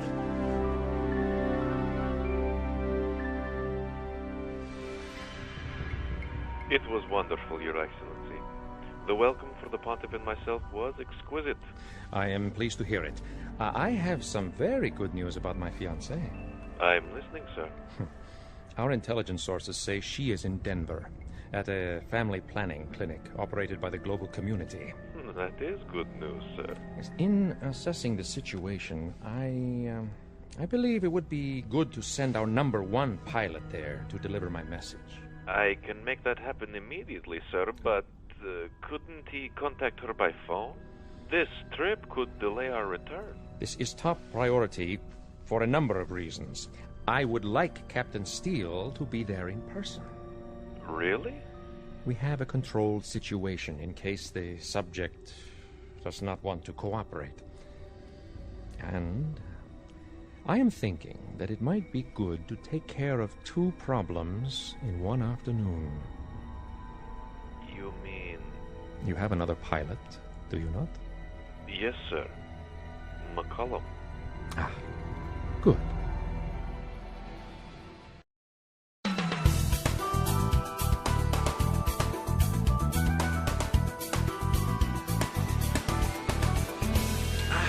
Mac, this Challenger's a skittish little bird. I'm sure they're getting tired of me hogging the runway. He's a kid. November 6 Alpha, Dallas Tower, over. See what I mean? Challenger is not the easiest thing around to fly, and you're doing great. Don't worry about it. Let me get this. November 6 Alpha, over. Tango X-ray message for Condor 216, Captain. Roger. 216, Captain, standing by for TX message. Subject is to call Supreme Commander immediately, over. Roger, Dallas, thank you. Oops, just ran out of leash. Dallas, November 6 Alpha, we're going to break the pattern. Can we get a VFR heading, sir? November 6 Alpha, roger. Heading 190. Thank you, sir. Let's take her back up. I'll take the stick and you can call Captain Kangaroo. That's Supreme Commander Kangaroo to you, pal. I expected an immediate call, Captain. I'm in the middle of a training maneuver, sir. How can I help you? I have an assignment for you. I had plans for today. Do I have an option? This is straight from the top. My question remains. No. No options. If these plans delay our return, we will inform the respective ambassadors. Must be big. His Excellency requests that you fly to Denver today. I'm not ready to handle the Challenger solo yet. Is there something my first officer can do? No. This is something you alone must do. Intelligence sources have located the subject we asked you to communicate with. Are we clear? Yeah, we're clear. His Excellency would appreciate his message being delivered to her as soon as possible, in person. What's the rush? The subject is at a global community reproductive facility. GC personnel are stalling the subject. I may have to find another way there. Just get there today.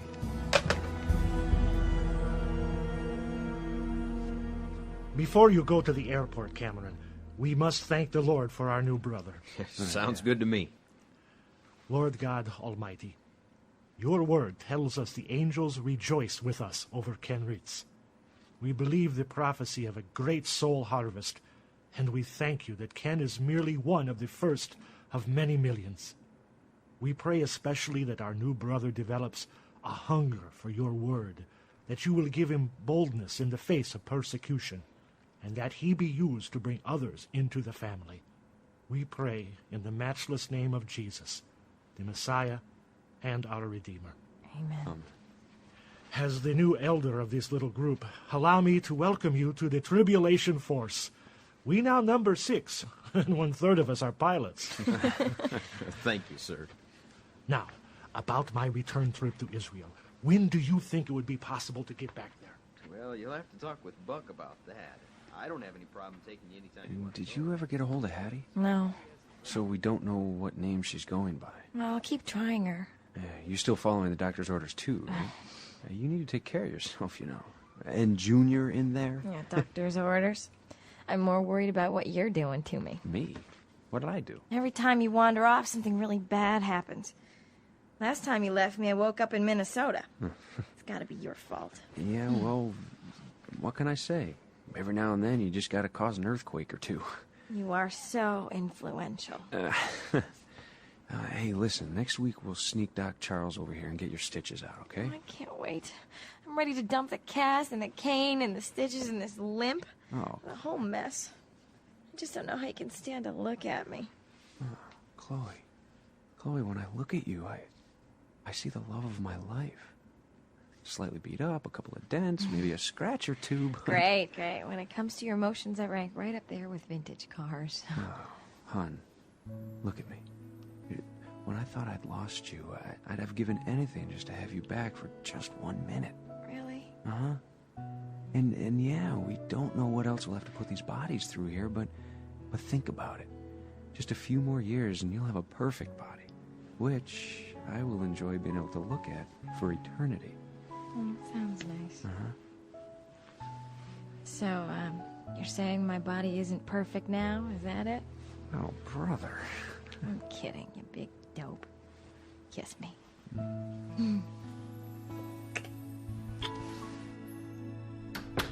So, how you feeling today? I don't know. Second thoughts? Oh, second and third. You can take all the time you need. Thank you. I want to assure you, though, a lot of women worry about pain. There's really nothing to it. It's quick. You'll feel so much better afterward. Actually, it doesn't have anything to do with that. I talked to a friend of mine and... Oh, I really shouldn't say. Never mind. You can trust me. He told me that he thinks I should get out of here.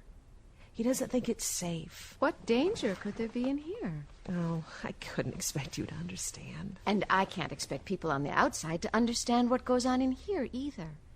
We help women. You've seen the nursery. If you want to deliver this child, we'll help with that too. I'm your friend. I want the best for you. I want you to make the right choice for you. Have you been in touch with the potential father? Oh, no, I couldn't do that. Let's just say we're not on very good terms. You know, I feel I feel guilty for getting pregnant. We weren't even married. Guilty? Yeah. What is there to feel guilty about? You loved him, didn't you? I thought I did. Honestly, for your own good, you need to stop obsessing about right and wrong and start thinking about what's best for you. If I decided that leaving here was the best thing, would you help me? Of course I would, of course. But I know it's not the best thing. You're in a place that's safe, with people who care, and we have answers. Okay. Things always get clearer with time. You'll see. Oh, by the way, we've been having some problems with cellular phones in the building affecting test equipment. The technicians are asking if they can test each phone. Could I borrow this for a short time? Well, yeah, okay. Sure. Good. In the meantime, if you need to call someone, we'll cover the charge. Get some rest, okay? Yeah. Do we need to restrain her? I don't think it'll be necessary. If our information is correct, it won't be long. Should we give her a sedative? I'll keep an eye on her. She's not going anywhere. Oh, and here's her phone.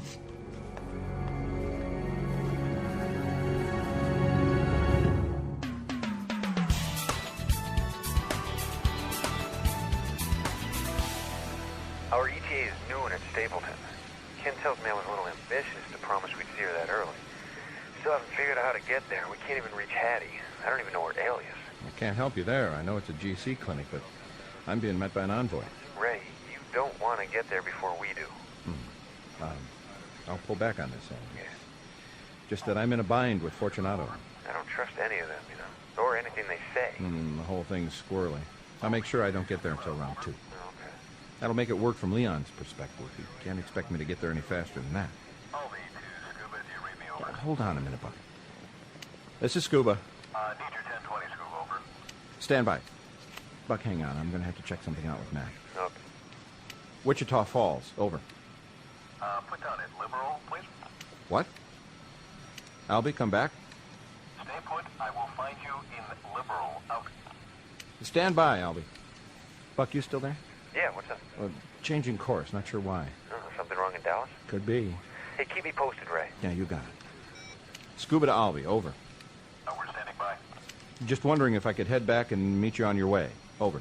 That is a negative, Scuba. Proceed as discussed. We are ending transmission and out. I'm still coming up empty, Buck. But I'll keep trying. You did find some clinics in the area, though, huh? Well, yeah, they're reproductive centers. None of them were listed as GC. I called several, but they only did same-day surgery, no residence. I asked if they ever delivered babies, like Hattie said. None of them did. I'm not sure where to go from here. Yeah, you and me both. I guess we'll wait on the runway until we get the word. Keep trying her number, though. Okay. I want to thank you for your help, Chloe. It's no problem at all. All right. I just press record here, right? That is correct. Tell me when. All right. Go. Good day to you, my dear brother or sister in Christ. I come to you with a heart heavy with sorrow, and yet full of joy. I sorrow personally over my family. I weep for a world that has lost an entire generation. How strange to not see the smiling faces of children. Now, I have never hidden the fact that I believe that a one-world government and currency, and especially a one-world faith, is from the pit of hell. Today I learned via radio that the astounding cellular solar network has made it possible for television to be returned to certain areas. But this does not thrill me. What is carried into our homes is final proof that society has reached rock bottom. Real violence, actual torture. Yeah. Do you conduct abortions at your hospital?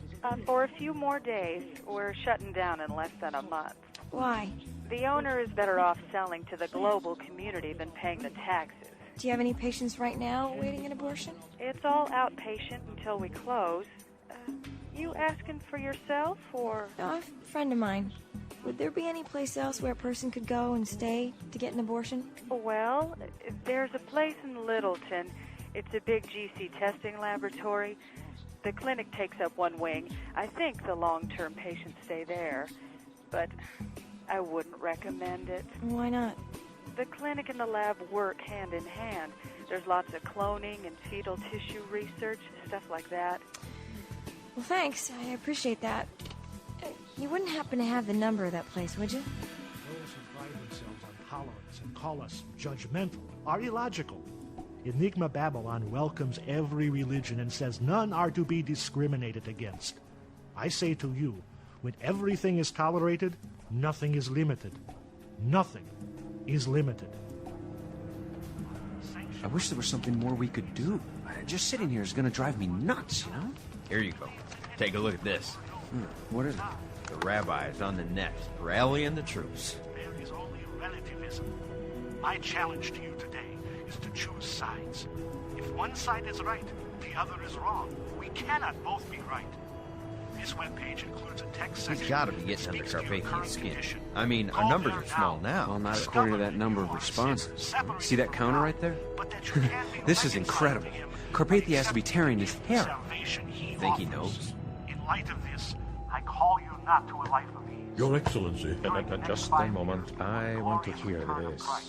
3/4 of the population that was left after the rapture will die. In the meantime, we should invest our lives in the cause. Invest what little of your life is Martyr left, of the Benji. 20th century named Jim Elliot is credited with one of the most poignant summaries of commitment to Christ ever penned.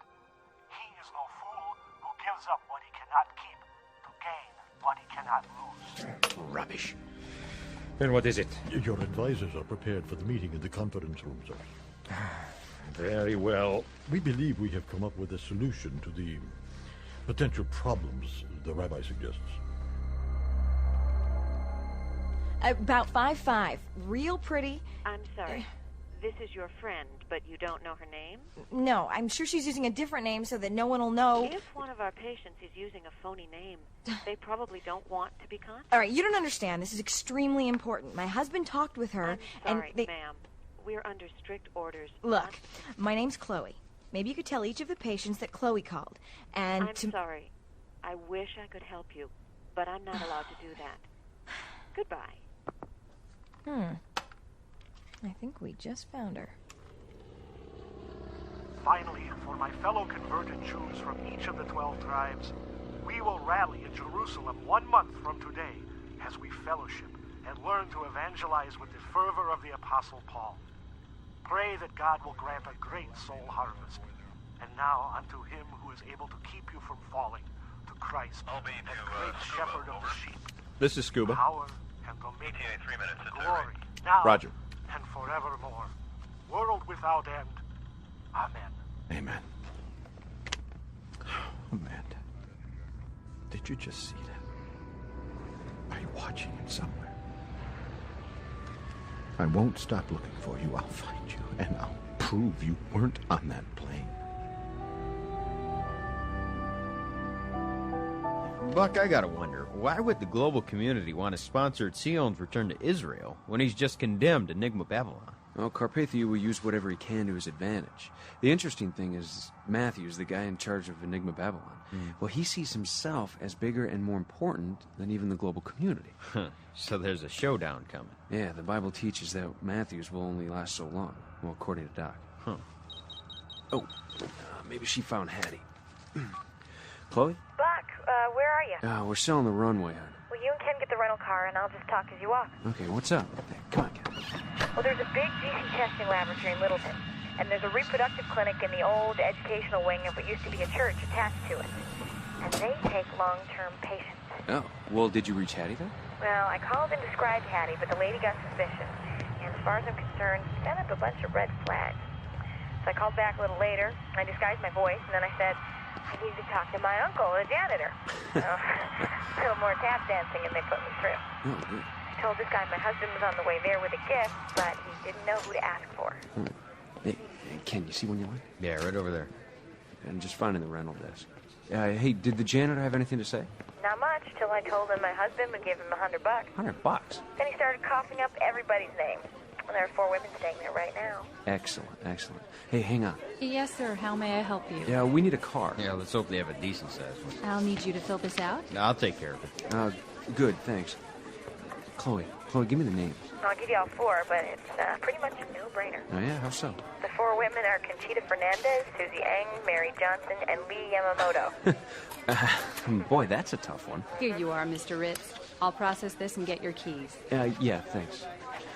Chloe, give me the address and have Uncle Janitor tell Mary we're on our way. Yeah, I don't know all what's going down here, Ray, but I got enough of a hunch that I had to stall you. Now, listen, after you dropped me off, I taxied the Condor into the South Hangar. I'm heading to the cab line when Fortunato pages me from the ambassador's house. He says he's got a classified call he's got to make, and the only secure phone is on board the Condor. So he wants me to meet him back at the hangar. Tell him, sure, but that I'm going to have to unlock it, get some power on for his call, and then lock up after him. He says, no problem, as long as I stay in the cockpit and give him privacy. Okay, check this out, Ray. What do you got? Well, I light up the electrical, go to the flight deck, jam on the phones, and flip the switch. I tuck the machine inside one of the phones and hit record. You ready for this? Okay, Your Excellency, I'm on the Condor. Yes, we are secure. Officer McCollum let me in the cockpit, yes. As you instructed, the captain is on his way to Denver. They're going to do it at the facility. No, it's as good a place as any. It's going to change our trip back, though. Well, one pilot simply can't physically do this whole trip. Well, now, that doesn't sound good. Pretty clear, if you ask me. They want to take you both out at once. Now, listen to this. After Leon hung up, I kept the tape rolling. Didn't even have a chance to switch it off. He came barreling up into the cockpit. Let me tell you, he looked worse than when I saw him after the quake. I need to talk to you about an urgent matter. Sure, what's up? I have just heard from Captain Steele. There is a good chance he will be delayed.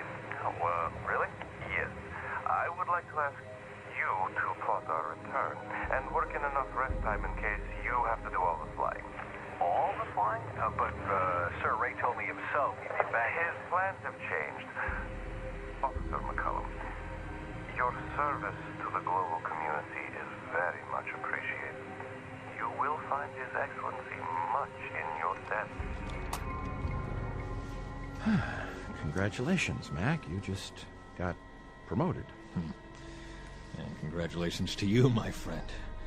Out of all the people in this world, the potentate is personally overseeing your assassination.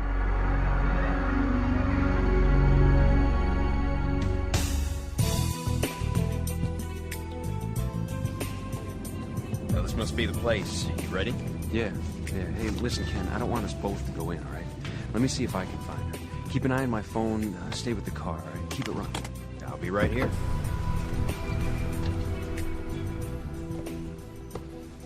Hi there. I'm here to see Mary. Mary Johnson. She's expecting me. And who may I say is asking for her? Just tell her it's a friend. B. B. Yeah. Are you related? Well, we, soon will be, I think. I hope. One moment. Miss Johnson, were you expecting a visitor? A gentleman who calls himself B? I'll check. She wants to know how she knows you. Remind her we met on an airplane. He says you met on an airplane. All right. Yes, I'll tell him. I'm sorry, sir, but she believes you may have confused her with someone else. Really? Well, can you tell me if she's alone? Why? Well, that may be the reason she's not admitting she knows me. Sir, she's recovering from a medical procedure.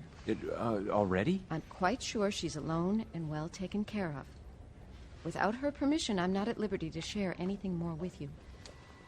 So, Mac, the way I see it, they're using Hattie as bait and going after a 2-for-1. That's the way it sounds to me. Oh, no. What? Buck! Yeah, what's wrong? Well, I've got to let him know what he's walking into. Look, Mary said something about a janitor who befriended her. Yes, Mary? All right, I'll tell him. Mary saw you from her room. She said she doesn't know you. What? Well, that can't be. Wait a minute. You don't work for the global community, do you? As a matter of fact, I do. Yeah. Is your name Rayford Steele? Sir, is that your car out there with the lights on? Mr. Steele? Yeah, thanks.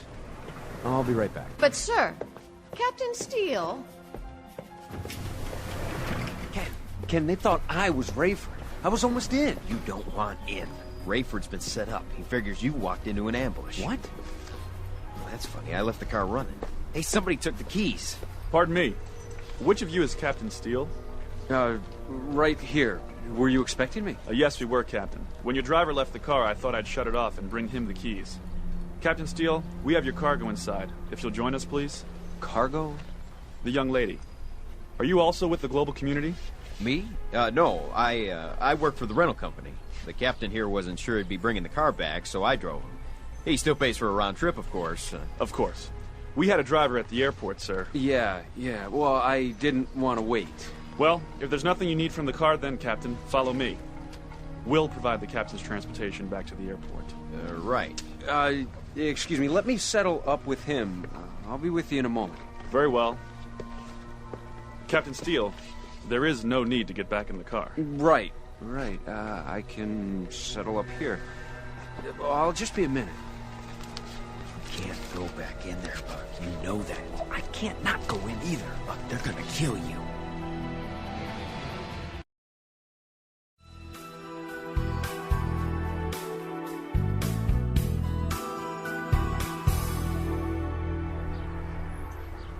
Say the word, Buck, we'll jump on the gas and get out of here. I can't. You go in there as Rayford Steele, and neither you or Hattie will come out alive.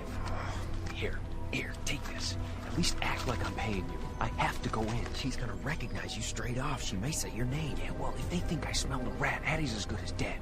I am not gonna hand her over to the GC. All right. I'll stay close. If you ain't out of there soon, I'm coming in. All finished, Captain? Yeah, let's go.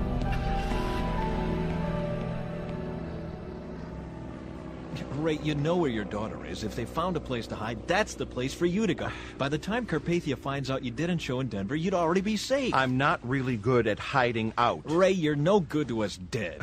I knew the job was temporary, but I didn't count on being a target. What are the chances of my surviving to the glorious appearing now? Yeah, I couldn't say, Ray. I really couldn't say. Steele? Yeah, this is Ken Ritz. Ken, where's Buck? I just went inside. What? I couldn't stop him. Believe me, I tried. Look, they might not realize he's not me until after they've killed him. You've got to get him out of there. He thinks if we do something suspicious, Hattie's gone. I drove around back. There's a GC van parked here. If Buck's not out in a few minutes, I'm going in. Look, these people have unlimited weapons. Are you armed? Yeah, but they're not going to risk shooting inside, are they? They don't care about anybody but themselves. What are you carrying? Buck doesn't know it, but I carry a Beretta anytime I fly for him. Good. If you'd simply told me you were Captain Steele and given me the right patient, we could have avoided this whole thing. Yeah, sorry. She'll see you now. Then we'll fill out a little paperwork, and these gentlemen will run you both out to Stapleton. Oh, you know what? We didn't put down at Stapleton. You didn't? We were told the terrain between here and Stapleton was worse than between here and Denver International, so we... I thought DIA was closed. Closed to commercial, right. They still have a couple runways open for smaller planes. We'll head back from there. Captain Steele, we haven't given you your orders yet. I just assumed I'd be flying to New Babylon. If DIA is closed to commercial, where'd you get the car? One outfit was still open. I guess they're serving GC military. Tell her we're on our way. Will do. Yes, ma'am. You have a visitor coming. Well, she's gonna be surprised to see her old captain. She used to call me Buck for short, but in front of the crew and passengers, it was always Captain Steele. Yeah, she was my senior flight attendant at PanCon for a lot of years. Always did a good job. Miss, it's time to go. Where are we going? Captain Steele's here for you, ma'am. He'll take you to an intermediate site, and then back to New Babylon. Oh. Hi, Hattie. It's Rayford. What? I don't want to go back to New Babylon. Just following orders, mister. You know about that. I can't travel that far. We'll take it in stages. You'll make it. But I... Let's get started, ma'am. We're on a tight schedule. We'll move to the conference room, too. I would appreciate it if you gentlemen would give me the courtesy to let me get dressed. Yes, ma'am. We'll be right outside. So what'd you fly up here from Dallas? Oh, just one of those, well, you know, the little jets that survived the quake. And how was the flight from Baghdad? We flew out of New Babylon. Well, you wouldn't believe how fast the rebuilding's going there. Long flight? Very, yeah. Yeah. But we've had a number of, stops to pick up dignitaries. What's that like? All those muckety-mucks on the same plane? Oh, another day, another dollar. Pilots stay in the cockpit, you know. We don't get involved in the pageantry. Let's go, ma'am. So what kind of vehicle did you guys get issued? Anything that'll get us through this terrain faster than a rented sedan?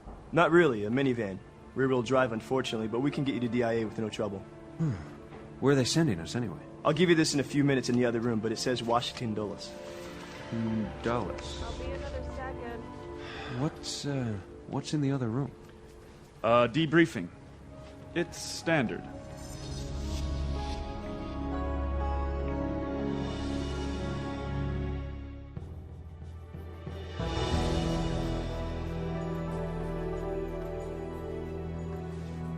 Yeah, it was my wife who called you. She said you had, you know... Oh, yeah, she mentioned that. There you go. All right. Now, who'd you need to see? Just tell me this. That room down there where the guards are? Yeah. Is there any way to get somebody out of there without going through the front? Yeah, sure. I can help you with that. You better head back. Fortunato thinks you were visiting friends, right? Well, I am, aren't I? How does he contact you? He has the tower call me, and then we switch to VHF. Have a safe trip. Yeah, thanks, Ray. Listen, if I don't see you again... Hey. One way or another, we'll see each other again. All right, ma'am. Time's up. Let's go. Hey, she locked it. What? Open this door now! Miss Durham, open the door! Hey, easy, guys. Come on, she's just getting dressed. Everybody back in your rooms! Hey, you don't do that! What in the world is going on? Why did you just kill her? Inside, Captain, now! Yeah, sure. She's not here. The window! Move! No! John!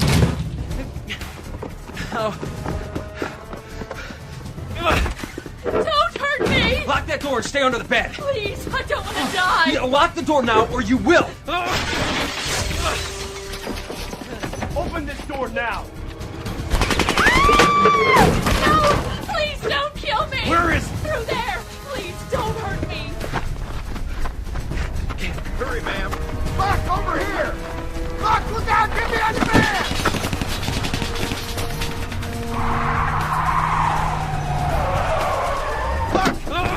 Get in here! God, I don't care what happens. I want to be Carpathia's out and out enemy. Please give me strength. Steele. Rayford! Hattie, is that you? Rayford, I got out. Buck's gonna get killed. Ray, Buck's a little busy right now. We'll have to call you back. Just take care of him. Buck, get in here! Go! Stay down, folks! Oh, look out for the building! Stay down now! You okay? Oh, yeah. But the back tire's gone. We won't get far with it like that. Doggone it, that's it! I've been shot at for the last time. Whoa, Ken, what are you doing? Ken, you're going straight for him! I know, hold the wheel. Oh, you are crazy, man. You're gonna get... Where did you get that? You just hold it steady. That's it. Crawl behind the van, you coward. Come on, we have to get to the airport. No way. This guy's mine. Ken! Stay in the car. Ken, he's down. Come on. Got him in the leg. Didn't expect any coming back yet, did you? No, he's alone. We gotta go. Hey, if we can get out of sight, they'll think we're headed toward DIA. Yeah, well, if we're followed, it won't be by what's left of those guys. Yeah, why not? They'll never get the van started. I borrowed a few things from under their hood. No wonder he's not coming after us. Hey, grab the phone. It's down there. Okay. I got it. Hello? Buck, it's Ray. Are you safe? Ray, so far so good. We're headed toward the airport. Well, how's Hattie? Hanging on for dear life. Hey, listen, I'll call you later. Looks like we got a gas leak. The gauge is dropping fast. Whoa, hang on!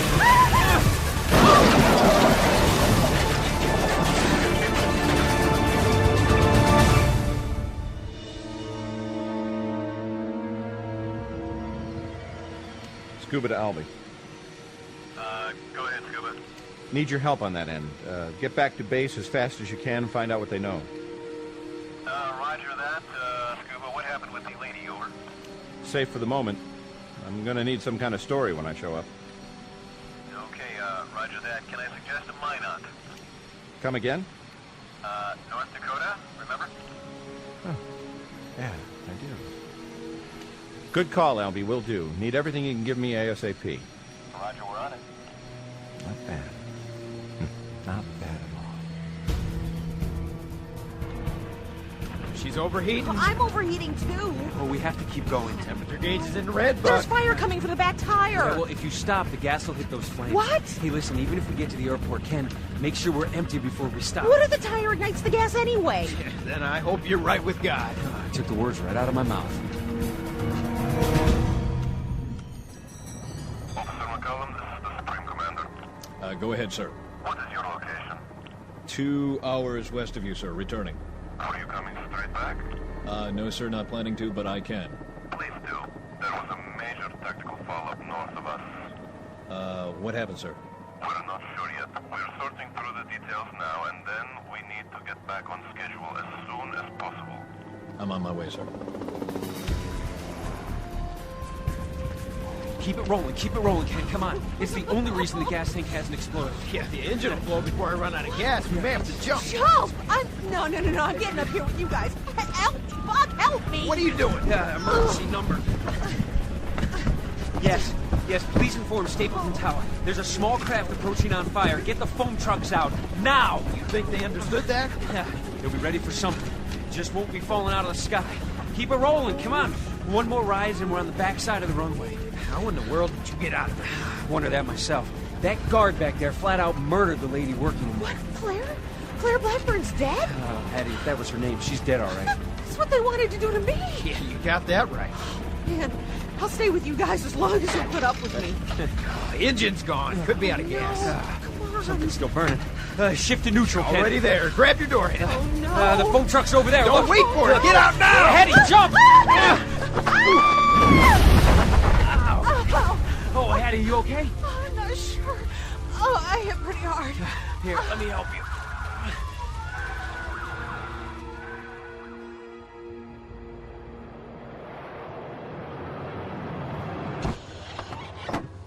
Here you go, Hattie. Buckle her up quick. We gotta get out of here. Okay. Ken, don't make it fancy. Just get it in the air. Deja vu, Williams. I thought you were coming for me at noon. What happened? What happened to your phone? Chloe and I tried to reach you all morning. Well, they took it. They said they had to run diagnostics on it or something. Are you healthy? I mean, other than your condition. Well, I felt better. I'm still pregnant, if that's what you're asking. Wait, where are you taking me? Hattie, we're gonna spend some time in hiding. We found an intact house and a shelter if we need it. Who else is there? You, me, Ken, a friend from Israel, Chloe, and Rayford when he gets back. What about medical care? Well, I have an idea there, too. No promises, but we'll see what we can do. Oh, man, I couldn't believe my luck when I paid off that janitor. He took me outside where I could look right through the window. When you said you were with Buck, I knew something was up, but figured I'd better trust you. Yeah, give me the morgue. Dr. Floyd Charles' office. Ken, which airport? Have him meet us at Waukegan.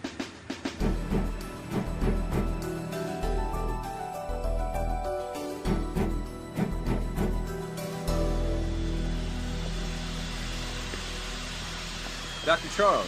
Thanks for meeting us. No problem. I'm following you to Mount Prospect, or wherever you are now, right? Yeah. Excuse us a minute, Ken. I'll help Hattie to the car. Okay, thanks. We'll only be a minute. Hey, Doc, listen, I hit a guard back in Colorado. I'm kind of wondering how bad I hurt him. I have a friend at the GC emergency facility outside Littleton. I can call him and see if he knows anything. Great, thanks. I'd appreciate it.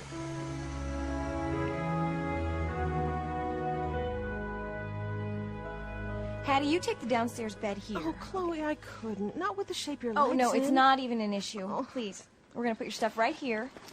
Thank you. You have had a harrowing experience. We will help you now. There is no need to worry.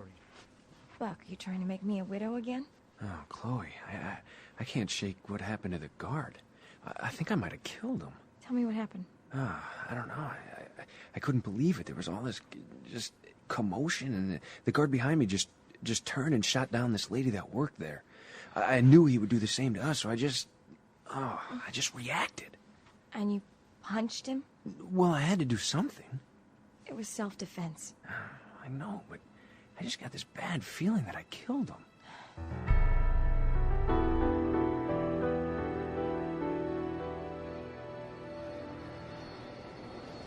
November 9 Alpha to Dallas Regional, over. Dallas, go ahead, November 9 Alpha. Relay urgent message to Global Community Supreme Commander. Mission aborted due to mechanical failure. I'm in Amarillo checking equipment before returning to base. ETA 2 hours, over. Roger that, 9 Alpha. Hope this works.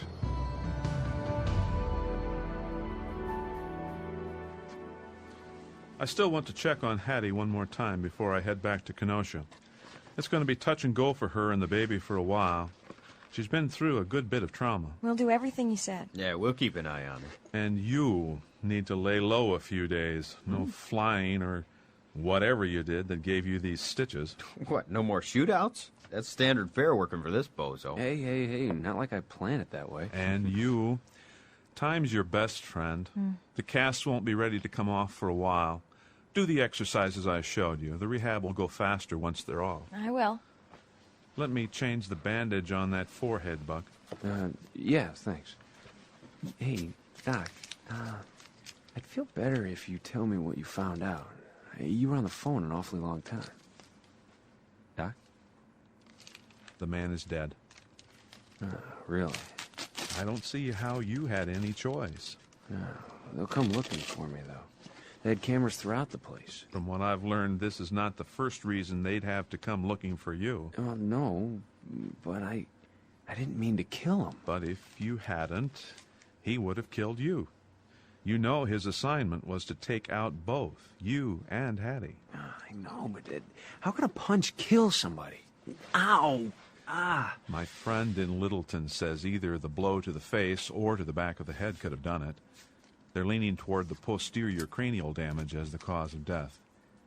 His skull shattered when he hit the floor. He died instantly. Even people who kill in self-defense are haunted and sobered by the experience. Ask yourself this. Where would Hattie be if you hadn't done what you did? Where would you be? Heaven for me. For Hattie, well, that's a different story. Then you bought her some time. I guess.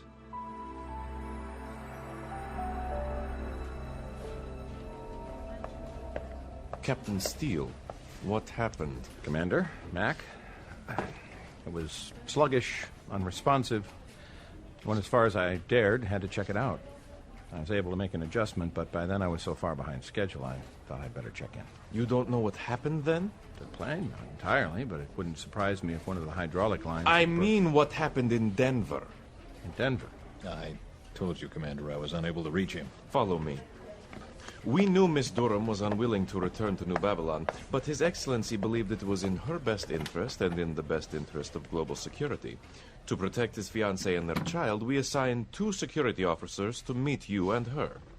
Their top priority was the transfer of Miss Durham to you. Then you were to transport her to the Middle East. The surviving officer double-checked the system. One of them was killed? He found this video of an imposter. Imposter? The man claimed to be you. These were professionals, Captain Steele. There was more than one.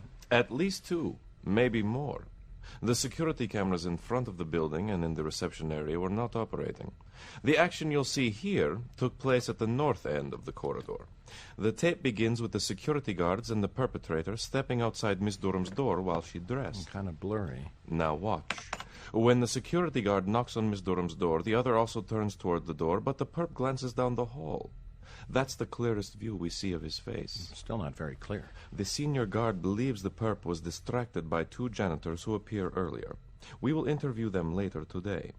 Now here, the guard calls to Miss Durham. The other orders the patients back into their rooms. When the senior guard blows open the door, that's when the perp somehow disarms the guard and murders the advisor where she stands. When the guard tries to disarm him, he is hit in the face and is dead before he hits the floor. That's not what I see. What are you saying? That guard did the firing. See? There. He's firing. The perp steps back. The guard wheels around. Looks like he slips on the shell casing. See? The punch drives his head to the floor. Let me see it again. I didn't even see the perp try and grab the gun. Say what you will, gentlemen, but that imposter murdered the advisor and the guard. The guard might have fallen even if he hadn't been punched. It makes no difference. The accomplice pulled Miss Durham through the window and sent her to the getaway car. Oh, what happened to the other guard? He was shot. He has a severe wound to his heel. Supreme Commander Fortunato? Yes, sir. An update on the situation. Go ahead. Our man's in surgery right now. The accomplice was the janitor you saw on the tape. We found the real janitor with a wad of cash. Says the guy forced him to take the money. Held a knife to his throat. Thank you. The man must be from the Denver area. It doesn't take a trained eye to identify regional clothing. Commander, that's an insightful observation. Very possible. I didn't see a knife anywhere. Captain Steele, she will contact you. She always does. And you will let us know immediately when she does so. I understand you're anxious to know she's okay. Are you sure you had no involvement in this? Like I said, I never got to Denver. You had better be telling me the truth. His Excellency would consider your involvement in this crime high treason. And that, of course, would be punishable by death.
had better be telling me the truth, Captain Steele.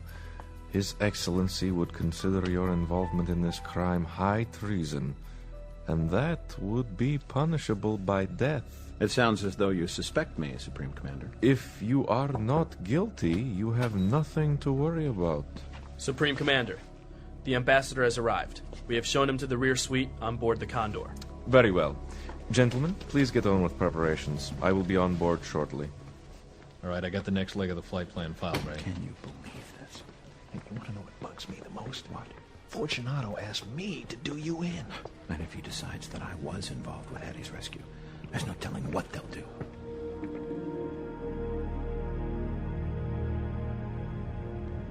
That will be all, thank you. Your hospitality is overwhelming, Supreme Commander.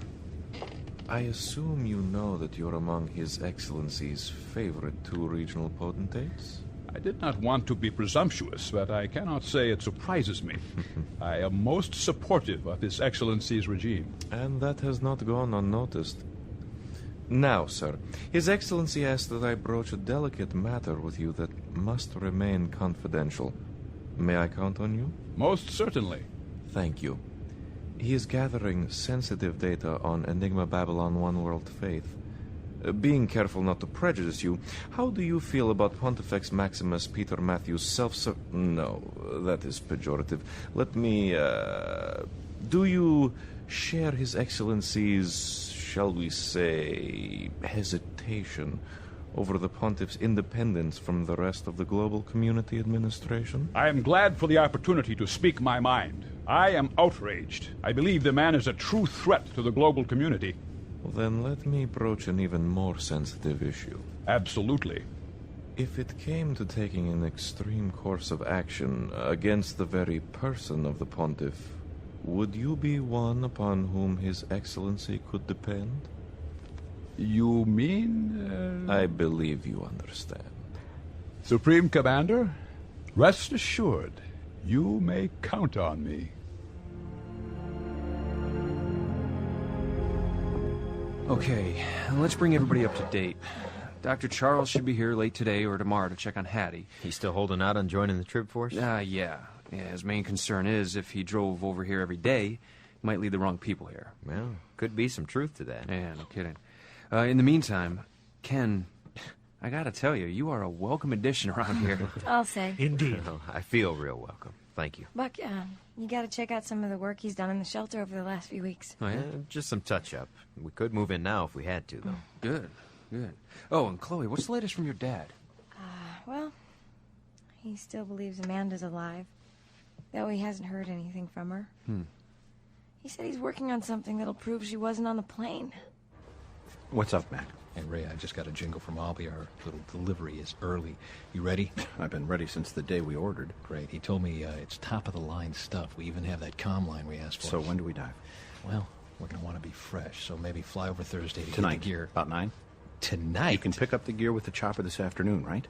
Well, yeah, but Ray, you're going to want to get... Listen, David wanted to talk to me about something. I'll check in with you later. Okay, I was just leaving. Mac. Yeah, good to see you, David. What's up? What's wrong with him? I don't know. Maybe it's something in the water. What do you got? Come walk with me. I gained access to 3 batches of security files. Carpathia actually has missiles pointing into outer space. Missiles? Why? He anticipates meteors. He believes the prophecy? He would never admit that, but I believe he is afraid of it. And he accesses the rabbi's website often. Incredible. Oh, wait. There is something else. Carpathia discovered the website with the live camera shot of the Wailing Wall. He carries his laptop, watching and listening to the 2 preachers. He's convinced they're speaking directly to him. Interesting. Yes, especially since they are. Woe unto him who sits on the throne of this earth!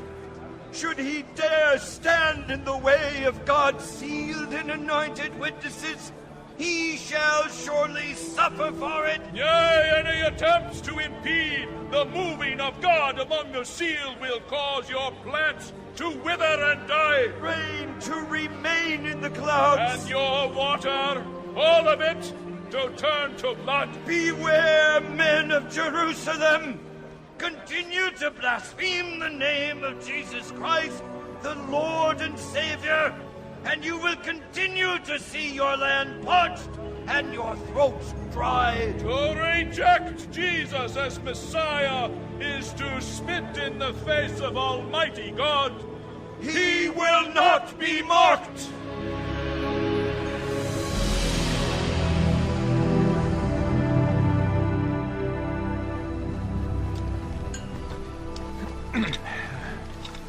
You know, you don't have to do this. I mean, no hard feelings if you just want to keep an eye out. Not a chance, Ray.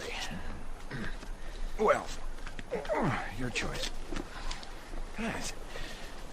You sure I didn't get yours? This wetsuit's very tight. Well, he says one size fits all. Terrific. All right, now the back part of the helmet goes on first, and then you just kind of pull the front down. Okay. Let's try to make sure the commune works.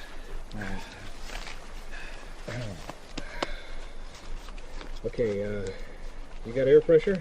Yeah. Can you hear me okay? Yeah, loud and clear, Cap. Now you got a flow gauge on the tether. Make sure it stays in the green. Got it. All right, Ray. Well, that's about all the dress rehearsal we get. You ready for this? I believe in my heart she's not down there. I know you do, Ray. Let's go.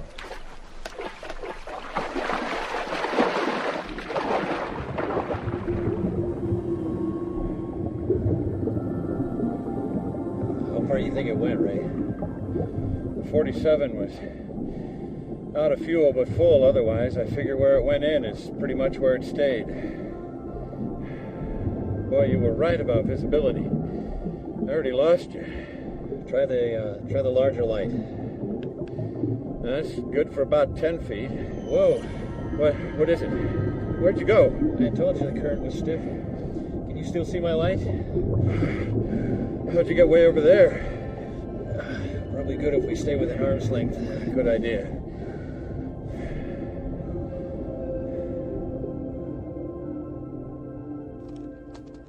Doc, is it just me, or is your website losing steam?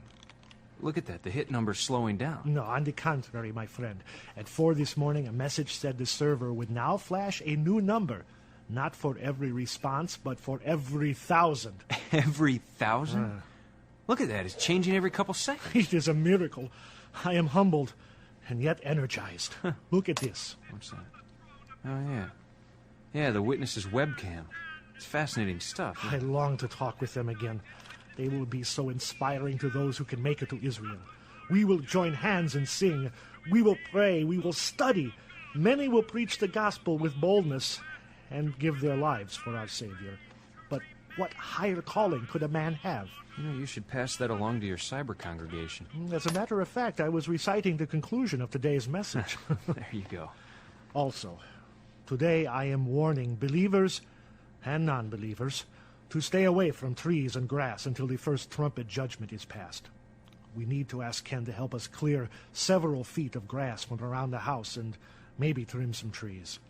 Doc, you're taking the predictions literally. My dear brother, when the Bible is figurative, it sounds figurative. When it says all the grass and 1/3 of all the trees will be scorched, I cannot imagine the symbolism.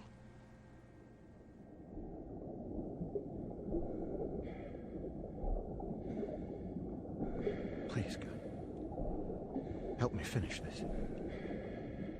Show me what I need to see and then direct me to her if she's down here. And if she's not, help me find her. Seems like the current's slowing down here. Go ahead and check your pressure. I'm okay. Wait, Matt, look. Shine your light, 2 o'clock. Oh, that's the tip of the right wing. Follow it to the base. Yeah, no telling if the wind carried after it broke off. Or if it broke off. Ray, up current. 20 yards. Settle in pretty deep. I see the fuselage. Yeah.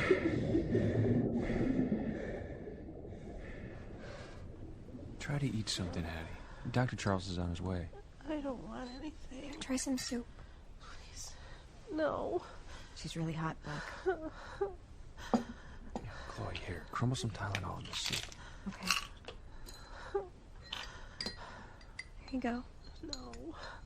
Hattie, please. This soup has medicine in it, please. Just leave me alone. Let me die. You're not gonna die. You can't. You promised to be my baby's godmother. Oh, you can do better, Chloe. It's too late. You can't back out now. That's it. Simple, Hattie. God brought you here for a reason. He brought you here to take care of this once and for all. Look, I'm not saying no to him. He's saying no to me. I've done some really bad things. Horrible things. Any idea where she might have been sitting? Look at this, Mac. Shine your light in the window. What a mess. Everything's compressed together. The crash threw everything from the back into the front. Oh, and hitting that hard must have busted open the fuselage up front. Let's see if we can get in. Come on, Ray. You know what you're talking about here? You're going to find a tangled pile of bodies. It's not safe for either of us. I know what we have to do. Let's just do it.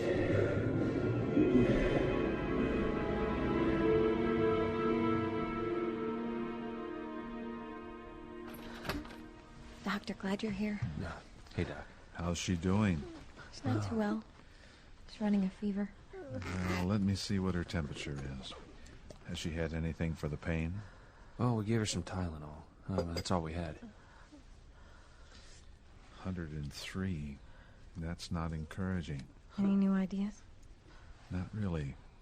Mostly I need to find what's causing the fever. You two might want to get together with Sion and pray. Soon.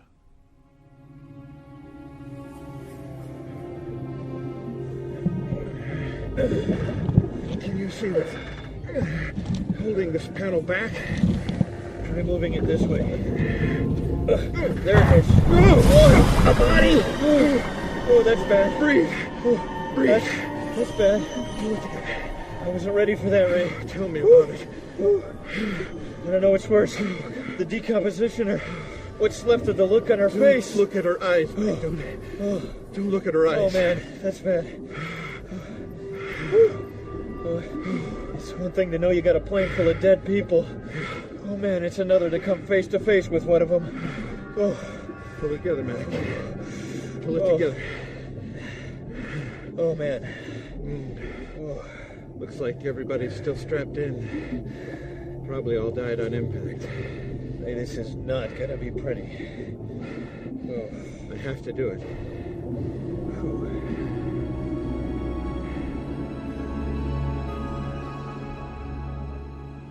Just lie still. We need to get your fever under control. I have to tell someone. Tell someone what? Amanda and I, we were gonna fly together from Boston to Baghdad.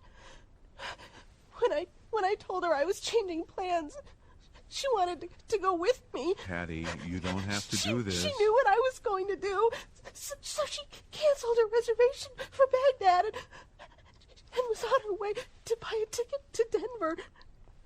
I begged her not to. I promised I wouldn't have the abortion. I should have been on the Baghdad flight. I wish I had. Hattie, don't say that. Then why couldn't I have let Amanda come with me? If I had, she'd still be alive. Hattie, please. Now, lie back down. What are you doing? I want to take a blood sample. Why? It's not going to hurt. You're checking for poison, aren't you? Why would you think that? Doctor, come here. If Nicolae had me poisoned, I'll be his second victim. What do you mean? Bruce Barnes. Nicolae had him poisoned overseas. He made it all the way back to the States. And if he wasn't dead when the bombs fell, he'd have been dead anyway.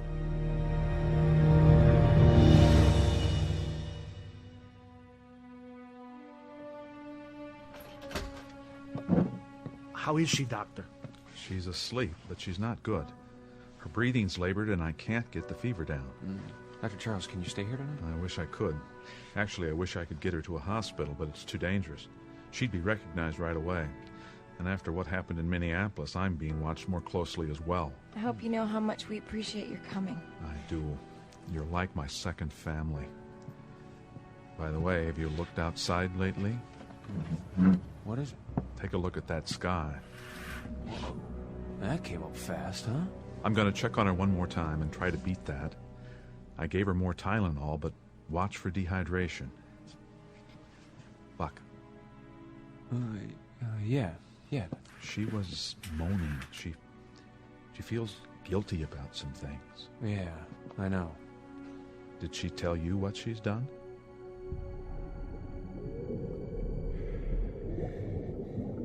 You're running out of air, Ray. I'm not stopping now. We'll need to go up for another tank, then. But give me 5 more minutes. I can't give you anything. Empty is empty. Just a few more. Maybe you missed her. Some of these people are unrecognizable. Help me get this row up right, then we'll head to the surface. What is it? What is it? I gave her that necklace. Ray, there's Amanda's jacket. Are you sure? Ray, come on, Ray. No. Get a hold of yourself. No. Okay, Ray. Follow me out. You've done what you came to do. No. It's time to go. Ray, you're out of air. No, leave me alone. Ray, leave the helmet on, Ray. Ray, don't do this. Time, leave the helmet on, Ray. Come on, it's time to go, Ray. I hate to have to do this.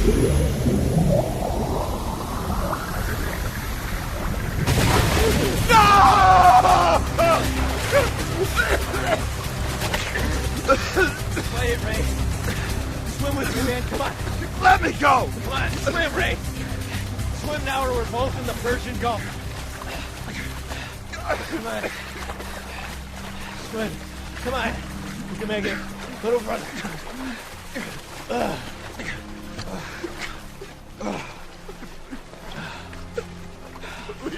Hey. It's all right. It's all right. It's not all right. Leave me alone. I want to. Oh, no, you don't. Come back here. Get back here. Sit down, Ray. You don't get off that easy. Look, you die in this river tonight, you're taking me with you. You want that on your conscience, Ray? What conscience? I'm dead. You're not dead, and you're not gonna be dead. Sit down. You're not doing this. Just sit down. Just sit down. You got blood on your face. Good. You must have hit your head down there. Listen, let's get back to the chopper. Get you into some dry clothes. Ray, you're gonna need to snap out of this, and real soon here, partner. Oh, man. Looks like a storm's coming. What in the world is up with the sky? Ow! Ray, come on. Let's get to the chopper. It's starting to hail. Come on. Come on, walk with me, partner. Come on. Let's go.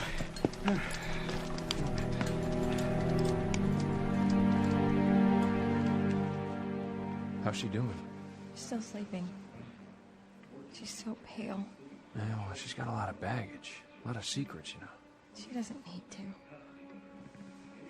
Hey, Chloe, they're showing the video of me killing that guard on TV. You didn't have a choice. More people would have died, and one of them would have been you. Yeah, well, why doesn't that make me feel any better? Here comes the storm. I hope Dr. Charles makes it back okay. Oh, my, look at this. The sky is black as night. Those hailstones are huge. Whoa! Whoa, there goes the power. But how? I don't know. Hail probably knocked the cord out of the generator. What's that orange glow? Is that lightning? Oh, dear ones. Keep this here. Quickly, we must pull Hattie's bed away from the window, just in case. What? Doc, what is it? The angel of the first trumpet judgment is throwing hail and fire to the earth. there's no way we're gonna get airborne in this. And I can't leave that dive gear behind. Listen, Ray, I know you don't want to hear this, but you need to leave your wife's body where she lies. I don't like it. I don't understand it any more than you do, but I believe God's gonna get you through this. Come on, man, don't shake your head. I know she was everything to you, but God left you here for a purpose. I need you. Your daughter and son-in-law need you. The rabbi you told me about, he needs you too.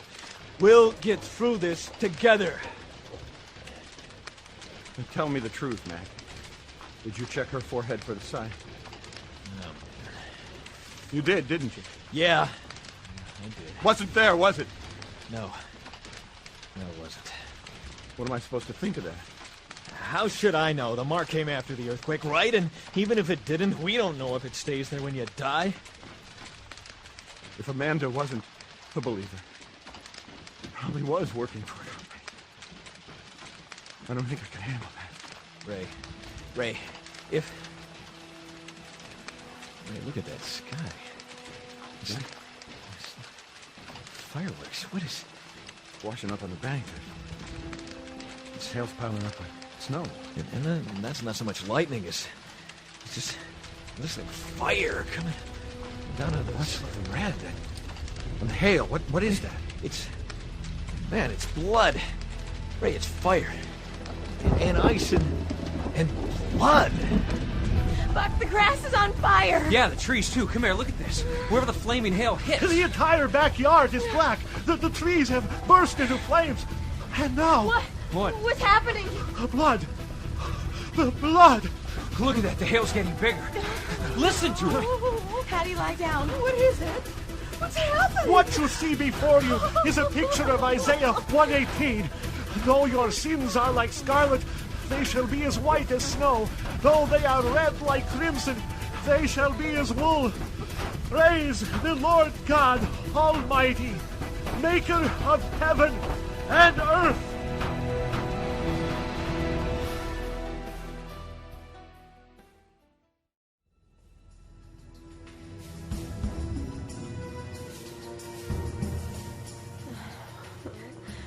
Did you see it, Hattie? I'm sorry. I'm so tired. Look at this. Look at this. The bark on the trees. It's all been burned off. The blood has seeped into the ground.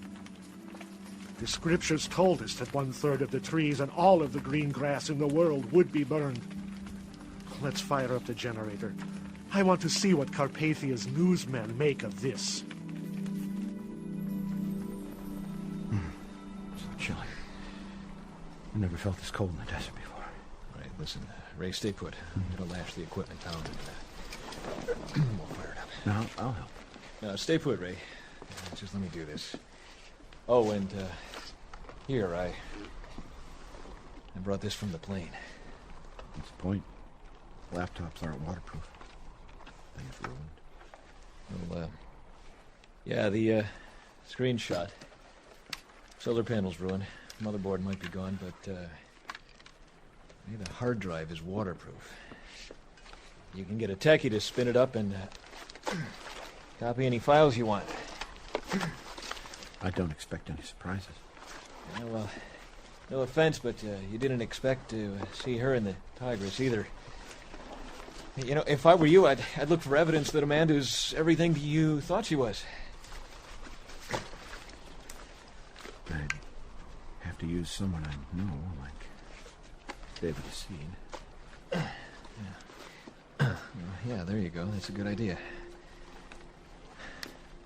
I gotta tell you, Mac, I'm right on the edge here. I'm not sure how I might react. Hey, you want me to handle it for you? Would you? Sure. Sure, man. No problem. We'll let you know when they're transferred, and you can search through them whenever you're ready. Yeah. When I'm ready.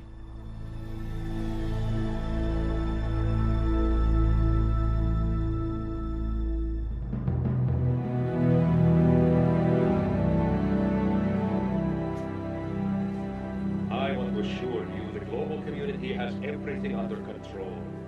Within days of the great earthquake, the communication lines were restored. Then we were forced to postpone travel due to a strange natural phenomenon, the hail that fell worldwide. And now, here we are, nearly a month later, and the global community is completing the rebuilding of runways and transportation lines. Again, those comments coming from His Excellency Nicolae You know, the most Carpathia. amazing thing about my life lately. What's that, Ray? As much as I'd rather become superhuman, God seems to give me just enough strength for that day. For that crisis, no more, no less. And I gave me 2 really good friends for support. And what's the latest with David? The guy is really growing. It's incredible to watch him. I wish I had his mind. He just soaks in the studies. Hey, speaking of which, hey, David! Hey, Mac, Rayford? Hi. Yeah, we were just talking about you, buddy. I hope it was good. 100%. Well, what do you got?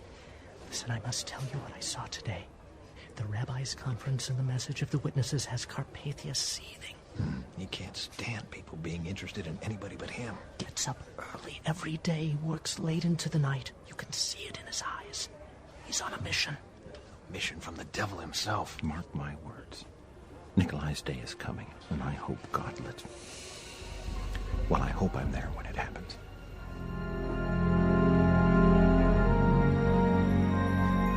Hey, husband, look what your little wife can do. Can you believe it? Hey, that's some pretty good unassisted two-legged motoring there, little wife. Good for you. When Dr. Charles took the cast off, I thought it'd take longer for the muscles to come back. You're doing great, Claude. This is very exciting.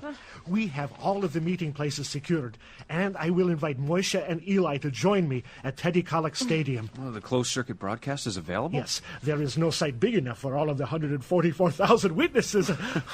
I'm so excited. And I have you to thank for all your help. Oh, we didn't do that much. Oh, the world has seen such a display of God's power. The rapture of the church, the earthquake, the fulfillment of prophecy, the hail, fire, and blood. Now it is time for people to choose. And we will take the message of the gospel to every part of the globe. You sound like you're getting warmed up. I am. We have waited so long for this moment. And to think it is almost here. Only 2 more days until we depart for the Holy Land. I knew this was gonna happen. I just knew it. Would you stop? So what if they've got engine trouble? It's a cruise. Relax. Yeah. And how long is it gonna take to get somebody out here to fix the thing? It's not like a flat tire on the interstate. We're in the middle of the Atlantic. Ladies and gentlemen, this is your captain. I'm very sorry about the trouble. We've had some unfortunate technical problems that have interrupted the voyage. But there's nothing to worry about. See? I'm sure we'll have things up and running smooth as silk by tomorrow this time. Tomorrow? So enjoy yourselves, have a nice breakfast. The whole ship is yours. And I'm sure we'll have wonders for your mind. I told you, everything was under control. We're on level 3. A big noise woke me up early this morning. Hi, I'm Jennifer. Hi, I'm Marjorie. This is my husband, Phil. Wonder if they're gonna give us our money back. My husband and I are on a getaway with some friends from our church. Oh, Enigma Babylon?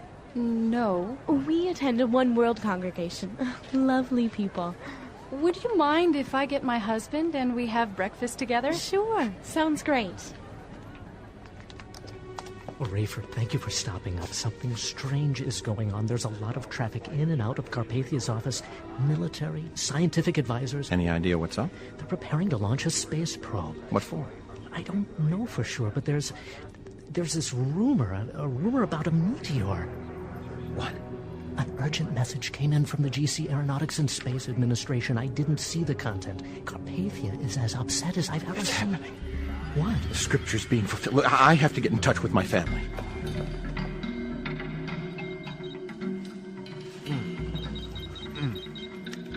This is Buck? Buck, it's Ray. I know it's early. Yeah, Ray, it's 3 a.m. It's happening. What?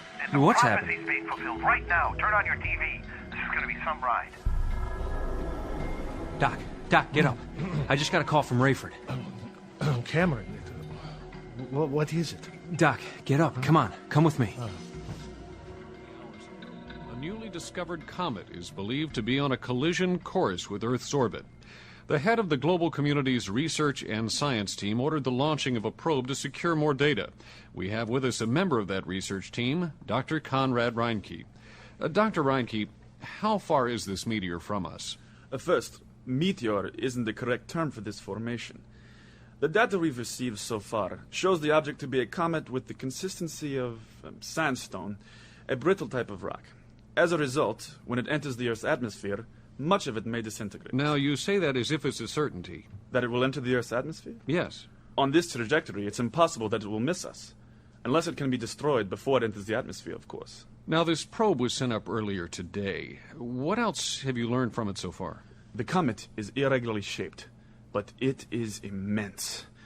Global community astronomers estimate it is no less than the mass of the entire Appalachian mountain range. And what kind of damage could something that big actually do? Well, the potential destruction is enormous.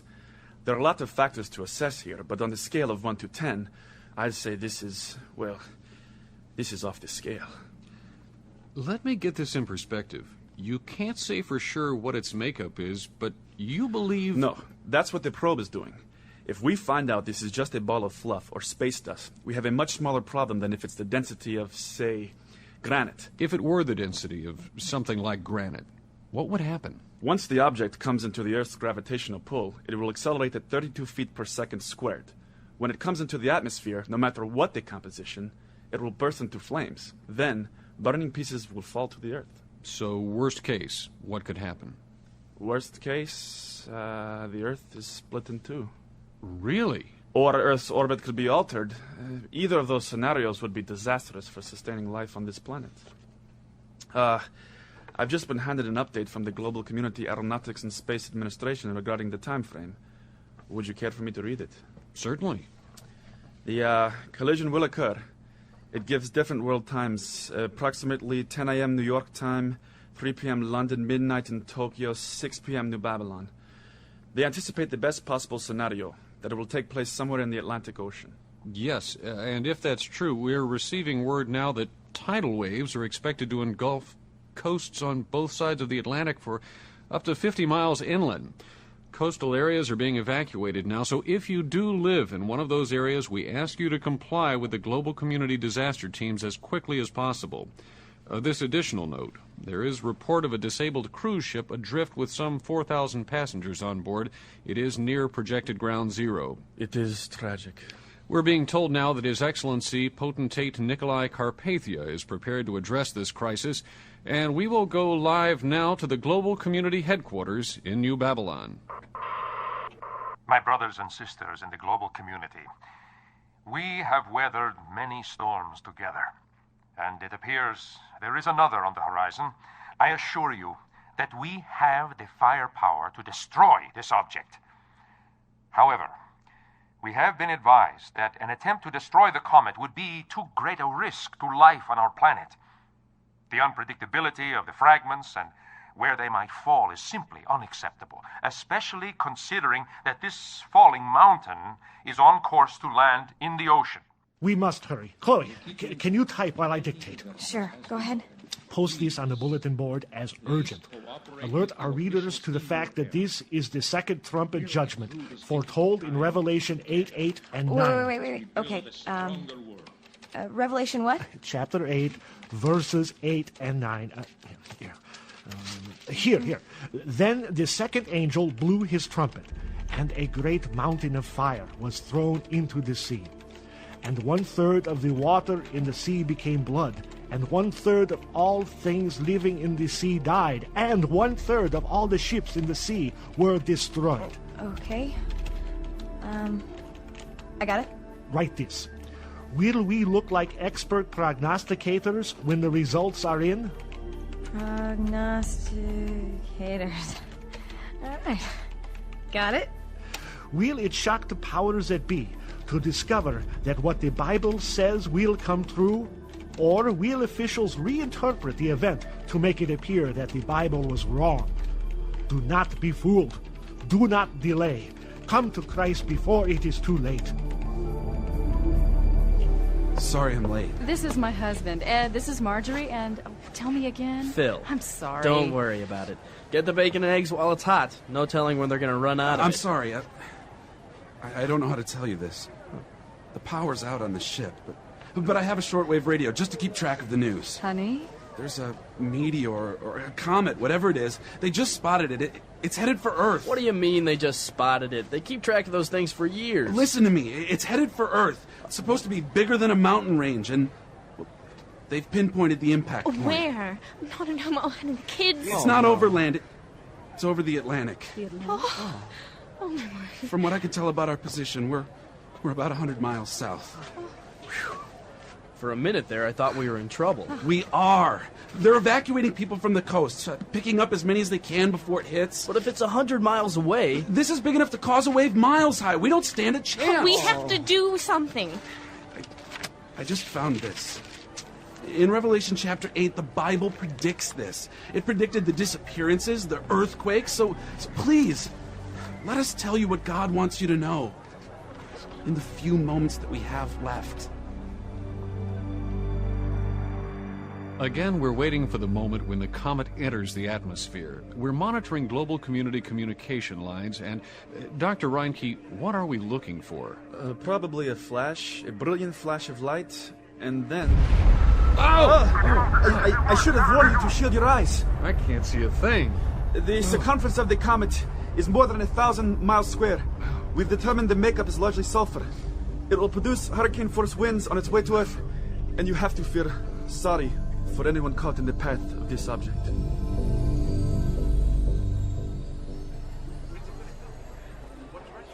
and gentlemen, this is not a time for panic.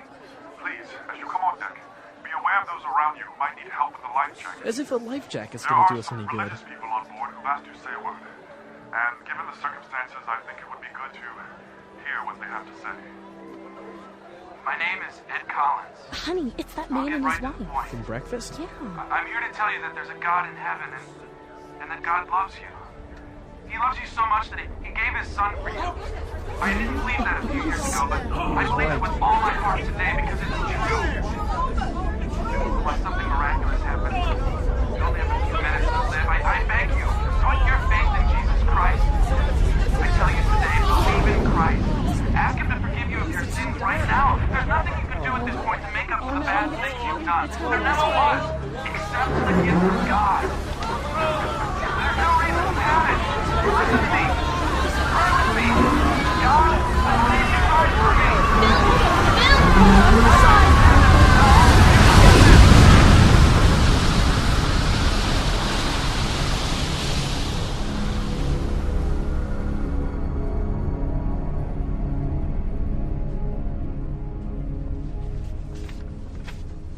Sir, 4 of our aircraft filming the event have been lost. What are the projections for losses on land? The small islands, coastal towns that weren't evacuated in time, all are dead, sir. No, Leon, monetary losses, transportation. All modes of travel will be interrupted for some time. Typhoons, waterspouts, hurricanes have spun from the comet. Strange. Sir? Howling winds, hail and fire, comets crashing into the ocean, and the tiny country of Israel remains untouched. Here, look for yourself. The Wailing Wall. Your Excellency, I wish you would not trouble yourself so much. Shut up!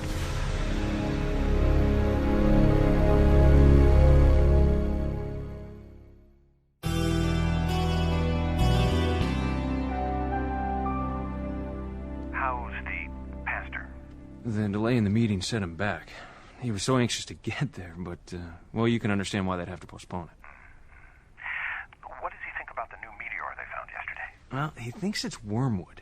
Look at his latest post, Revelation 8. It's the third trumpet judgment. Carpathia's going to try to head it off with a nuclear missile. Really? Well, good luck. There's something else, Buck. Yeah. In the last few emails from you and Chloe, I've noticed every time I mention Amanda, your response is...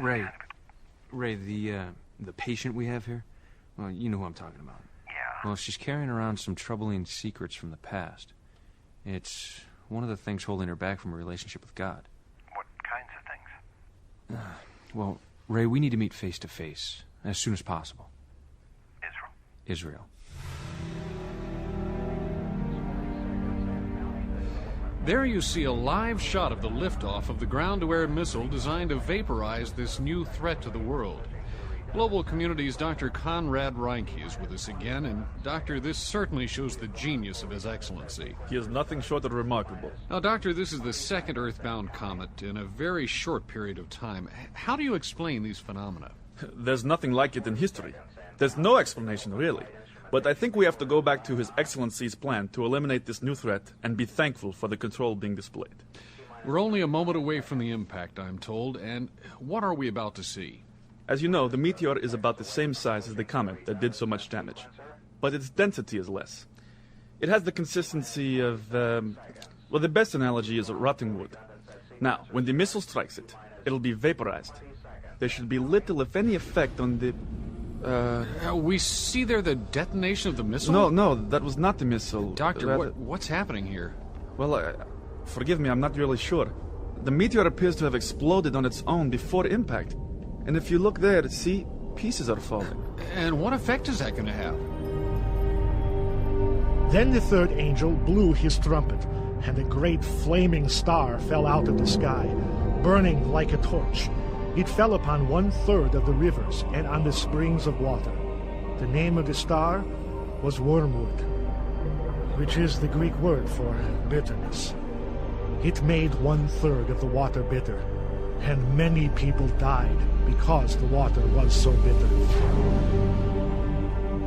The death toll continues to rise, Your Excellency.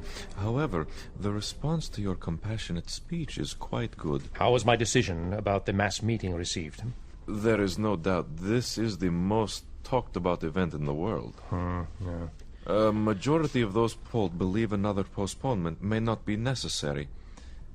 There is a fairly large percentage who say... Who say what? Who say they believe you are in some way apprehensive about the gathering and what it means.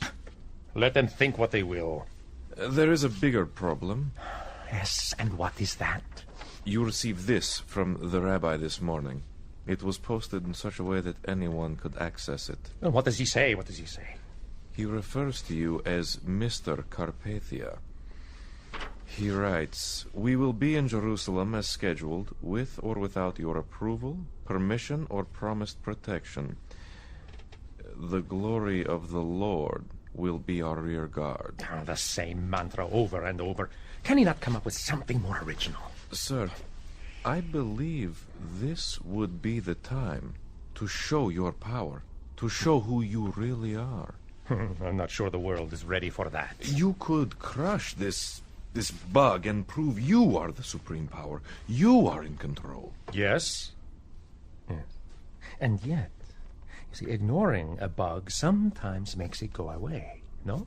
Your Excellency, Captain Rayford Steele to see you. I will think about it. Yes, send him in. Your Excellency? Thanks for seeing me.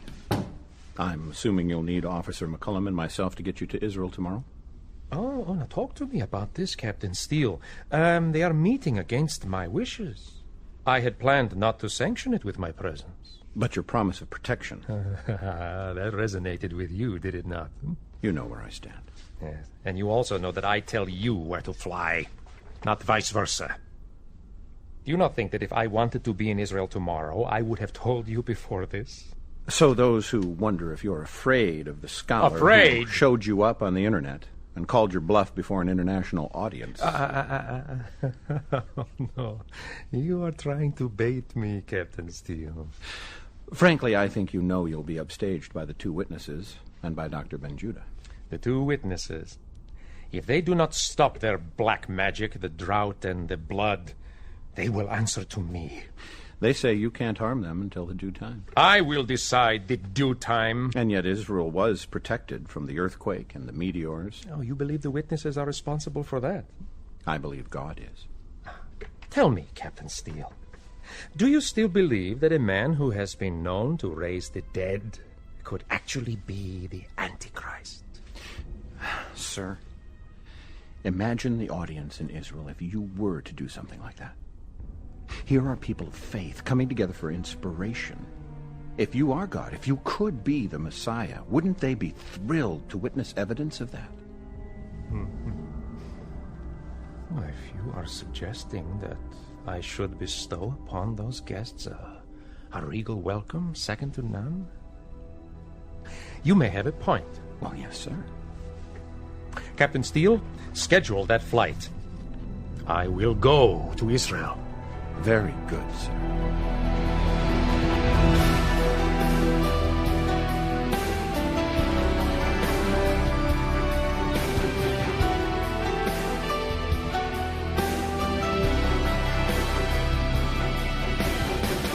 Left Behind, the dramatic audio series, is based in part on the book Soul Harvest by Tim LaHaye and Jerry Jenkins, and has been adapted for radio by Chris Fabry, with music by Steve Wick, directed and produced by Todd Busteed. Left Behind, the dramatic audio series, is a production of Gap Digital and Tyndale House Publishers. Thank you for listening.